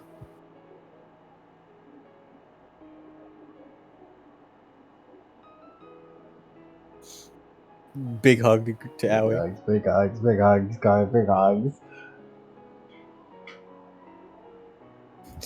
That's pretty rad. Actually, never mind. You're on your own. Wow, that's pretty cool, actually. Yeah, you can pay for yourself. How much? How much tuition debt you have? Oh, I'll check with you later. I'll be completely honest. I didn't even know tuition had to be paid. I didn't know that was a thing. I was never saying ARGYLE to have the fucking real ass, like, oh god, I can't pay for my college tuition plotline. We're so wacky wahoo that we forgot. Oh yeah, everyone else has real problems. This is apparently college. Not expecting that to be a plotline. That hit me in the gut. We're paying to be here. I text Lace that he better fucking give me your money. Please go look at the text. Oh, that is not at all what I expected this problem to be. Laser's to head over to Arstit's room. You head over. Aoi is sitting next to Kyoki on the bed, and Kyoki's eyes are all puffy, and and like she explains the situation to you. I received a slightly menacing text from Aoi about requesting all my money. I can't pay tuition anymore. Yeah, Laser sits down to listen to the problem. Listen, says it out. Oh wow, I was not expecting that to be the problem. Me neither. I thought it was gonna be like the time travel thing. So did I. Look, I know that Greece is objectively the richest, but Aoi's brain just acknowledges the idea that Lace owns a business. See, you're an heiress. You're an heiress. Lace owns the business. It's like also it's like Greece's future owner, Lace's current owner. And also, like, You're owner of a shitty saloon. Yeah, I am. Fucking, it does crime. I'm on also the side. the only saloon, as far as I'm aware. Yeah, we did Yakuza business. I have a monopoly. Yeah, we muscled out all the competition. Do you know how much money laundering is going in there? It's so much. You also forget, it's also a front for a crime operation. It also does crime. And also just like the saloon is not the main income; it's the massive. And we're gonna use that laundered money for good to pay tuition. Massive amount of crime we do. We're gonna use that crime money for good and pay this girl's tuition. It just fucking cuts to Jonathan Hayes. I'm not gonna not take the tuition check, Kyoki, but I can't seem to notice how this is a lot of money you're putting into the system right now. That's a lot of zeros. You know, it almost makes me believe that some of this money isn't real.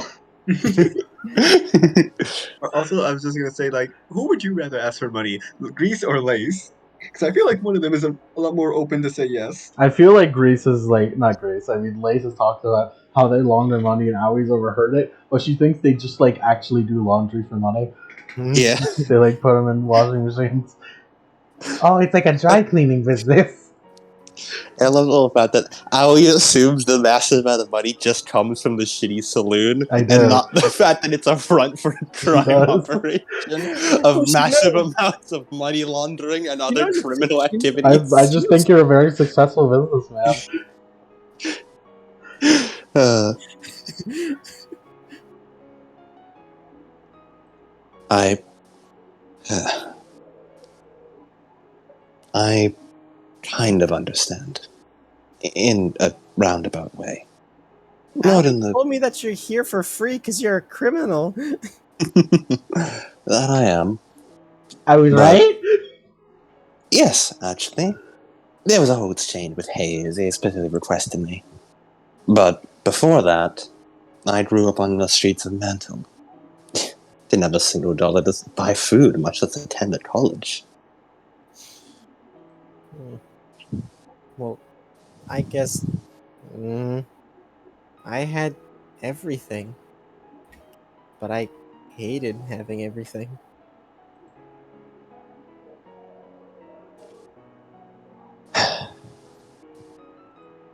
You're here because you're here, Beacon, because it makes you happy, right? Yeah. Then I don't want to get in the way of someone's happiness. And if I can support it, I will. But I imagine you feel guilty just taking all this money, right? Yeah. So how about we make an exchange? You're going to be a nice, famous huntress when you grow up, right? Get all the Nods. fame and attention. Nods. Then when you do, if you can, go to Mantle and do your best to clean it up a little bit. Do something, I don't know, set up a charity foundation for the Faunus kids there or something. Give them something to hope for.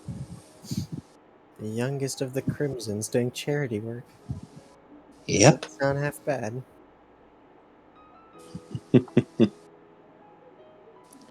Do you know if Azure and Mocha have the same problem? Or Cobalt, for that matter. I mean, I know I'm already paying him, but, you know, it's for work. Pay him double. Give him a salary boost. They don't like accepting handouts. Cobalt is really obsessed with blazing his own trail. His name's I can not respect after that. it. Mocha is under a warlord, kinda does something to somebody. And Azure is, I don't know. But he won't accept just a handout. Okay. Then I'll put out that offer to all of Team Azure. When you all graduate Huntsman Academy, when you become the best huntsman around Remnant, well, second best huntsman team. Well, yeah, we do have Argyle pride after all. I've got But, what's your plan, team leader? it. Lace could just give him all the dust. Not Lace, I mean Grease. Just gives them all the dust. Just give him all the dust. I think that's a World? wonderful plan. Technically, it's not money handout. It's just a charitable donation. I admire your optimism, Maui. Yeah, I'll text you. But I am serious. When you do, you can fill up your end of the bargain. Think of this like a large investment on my part. Mm-hmm.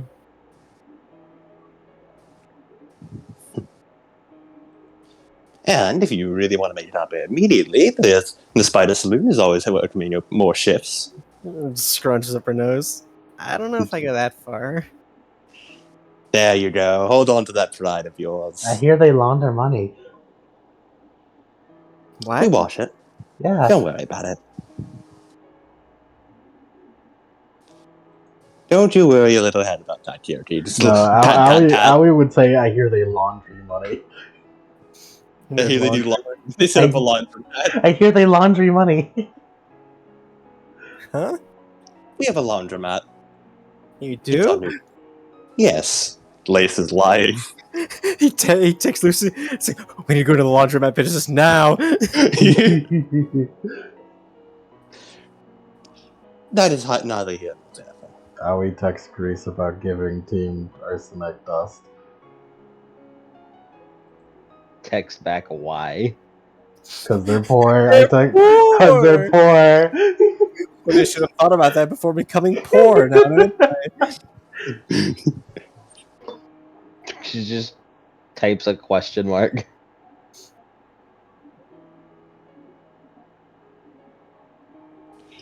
Oh, and I don't know the situation, Howie. She texts back. Aoi explains it in extreme detail. in extreme detail from Awie's point of view. She texts, hand it to Lace to explain better. There you go, Liz. Lace uses Spark Notes. Kyoki was funding Team Arsenic. Kyoki's lost her parents' money. They're currently rather broke on funds. But although Kyoki's willing to accept the help, she suspects Asher and Mocha won't. Aoi has the grand idea of just sending them dust. Just leave it. Just like refill their stocks and don't tell them where it came from. He then adds on anonymously. Reverse crime. The door opens as Grease looks in. I'm across the hall. Oh, hey, Grace. Hello, Grease. Explain. Explain, shitstain. Oh, jeez. I wonder if Steph also has been tuition problems. Maybe I'll have to pay for him, too. Be careful, though. I might use it for his anime. Good point. I'm not getting it. But but I'm paying for it. Whatever. What? You're just deciding? Yeah. Well, I guess that's settled then. I'll cover your tuition, Grease will cover all your dust costs. I was hoping we could do a reverse heist. Owie, that's stupid. But being stupid. I, for one, love the reverse heist idea. We should perform Exactly. reverse You're heist that way. stupid. Well, thanks for the help anyways, Grace.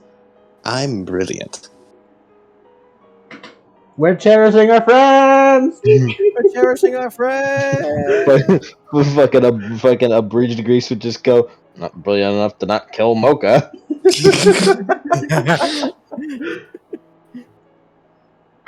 Yeah, and I believe that's a good place to end the session for today.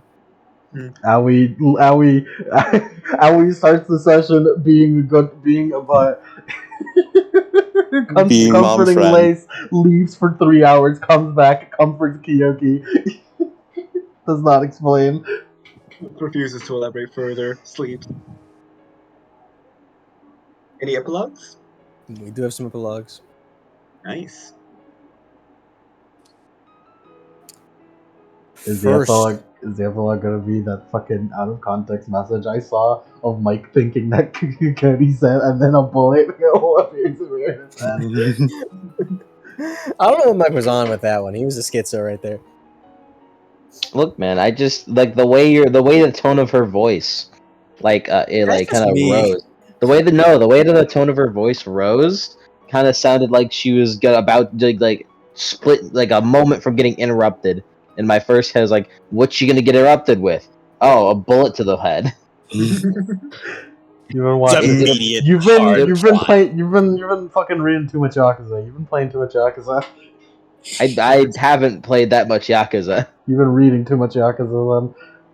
Then. Man, I'm just reading Tokyo Revengers. It's about middle school kids beating the shit out of each other. So close enough, really. Close enough, really. It's got a good story.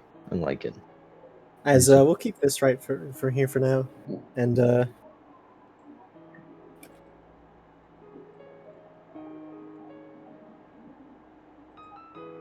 as we're gonna cut to Jonathan Hayes' office. Gonna cut to Jonathan Hayes fucking his wife. As him and Meredith are just doing some paperwork in Yeah, Jonathan's doing office. paperwork. Is that what they call it Is that, nowadays? yeah, is that what they call it? Is that what they called it back then? They're really going out. As Wow. Meredith looks up. Jonathan, it seems that the Crimsons have pulled their tuition fund. And despite the What? saloon has moved in place of them. So I guess they noticed me jacking up the rates on them.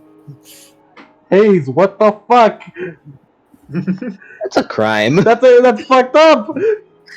I never liked them assholes anyways. What the fuck? I mean, it No. is. Well, Now- Kyoki's not the one paying for it. Exactly. He likes Kyoki. He doesn't like the Crimsons. It's just that simple. It still affects her directly. What if their daughter Kyoki? Oh, Kyoki?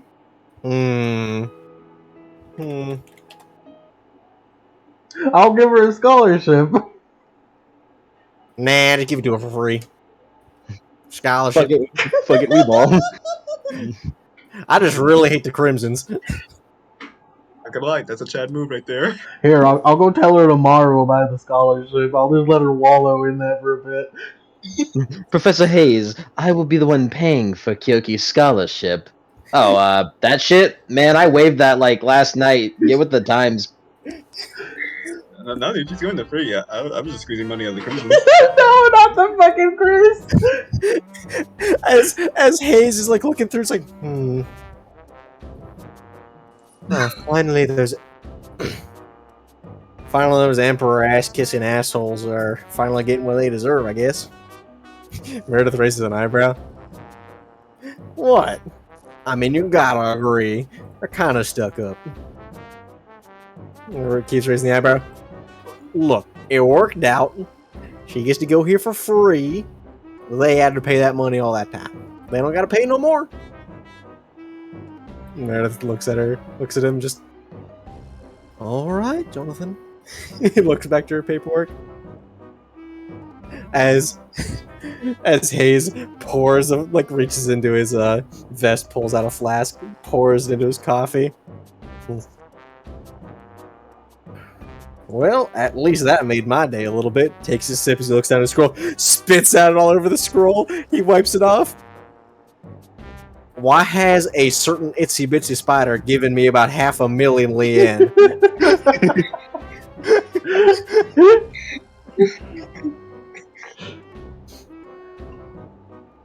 Why has Team ARGYLE?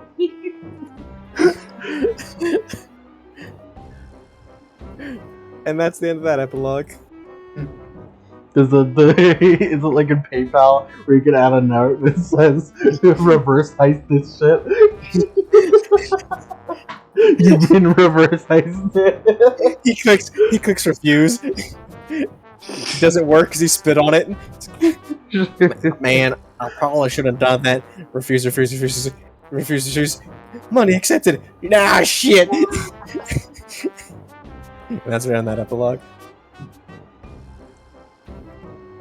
I imagine every time Jonathan refused, Lace just sent it again.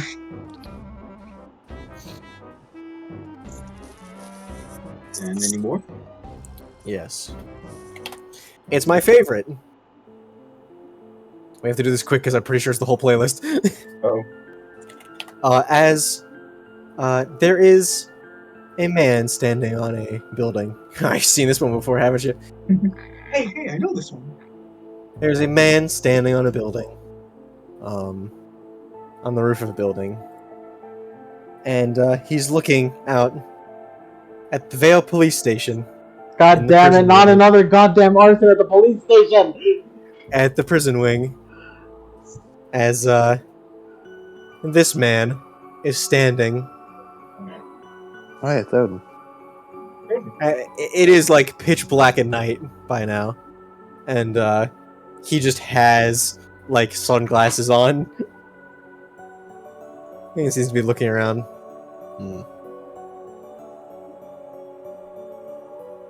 Soon. 24 hours. And all will be laid bare.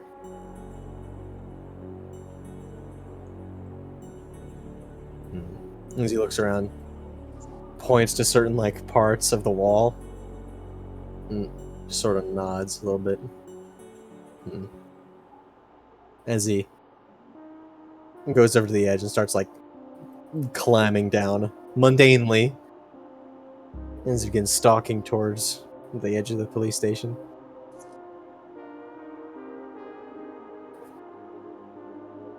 That's the end of that epilogue.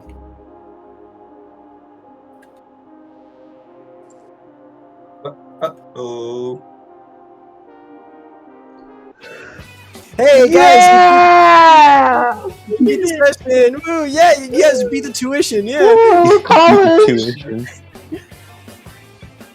Woo, college! Dun, dun, dun, dun, dun, dun, dun, I assume there is no level. You don't level up. Hey, so Tuesday is still happening, technically. This is still Tuesday. Next session starts out Tuesday night. yeah, Tuesday night, because it was around like just beginning sundown whenever that Kyoki thing happened. Yeah. And so if you want to do anything in the nighttime, we'll do that during the session, and then it moves on Wednesday. Yeah. I don't want to do anything. Cool. I was gonna say. Hard, unfortunate work to actually help you to ensure his friends can stay in school. The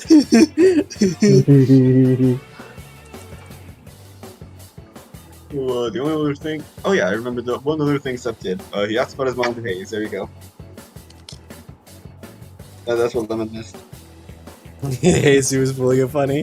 He just really hates those emperor like ass kissing assholes. You know what? It's pretty based.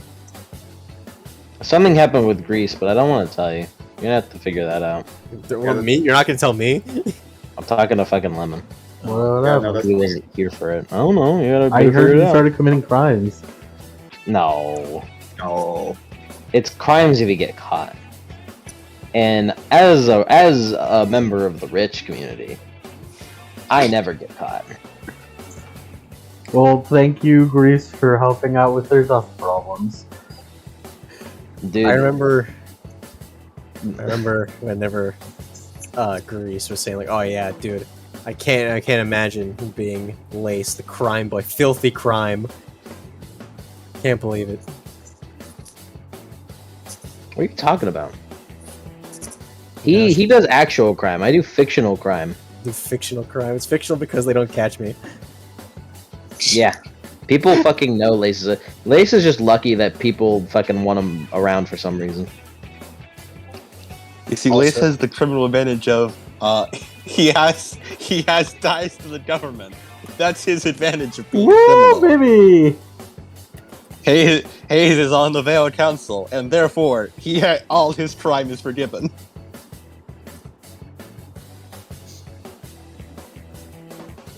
So fun fact, while I was designing Odin, I was like, huh, the bandana kind of gives him an Axel look for some reason. But he's missing something. Wait a second, I just gave him really long side bangs. Mmm. I'm not ready to find another time stopper. He didn't stop time to teleport around. He didn't He do could just be that. teleporting. Maybe he has a time crystal in his eyeball. My frozen time moves again. Yeah, that's the session. Hope you like Son of fuck. I gotta go bed now. Whoa. Out of the box. His password's out of the box, guys. You can hack him really easily. Hosen time. Fun session that I was here for about an hour. Yeah. Yeah. I got to all the emotions and none of the consequences. Alright. Alright, yeah, that's the session. I need to go to bed now. Okay, bye, bitch. Alright. Night night. I'm gonna hop off as well. Good night. Bye. Ta-ta for now. Ta-ta. Also, I picked up a step sword. Sword. What? Sword. My mom just came in and like fucking just shoved the cheese stick in my mouth. Just shoved it in your mouth. Is it good cheese? Yeah. You're I'm lying, in the session right? now.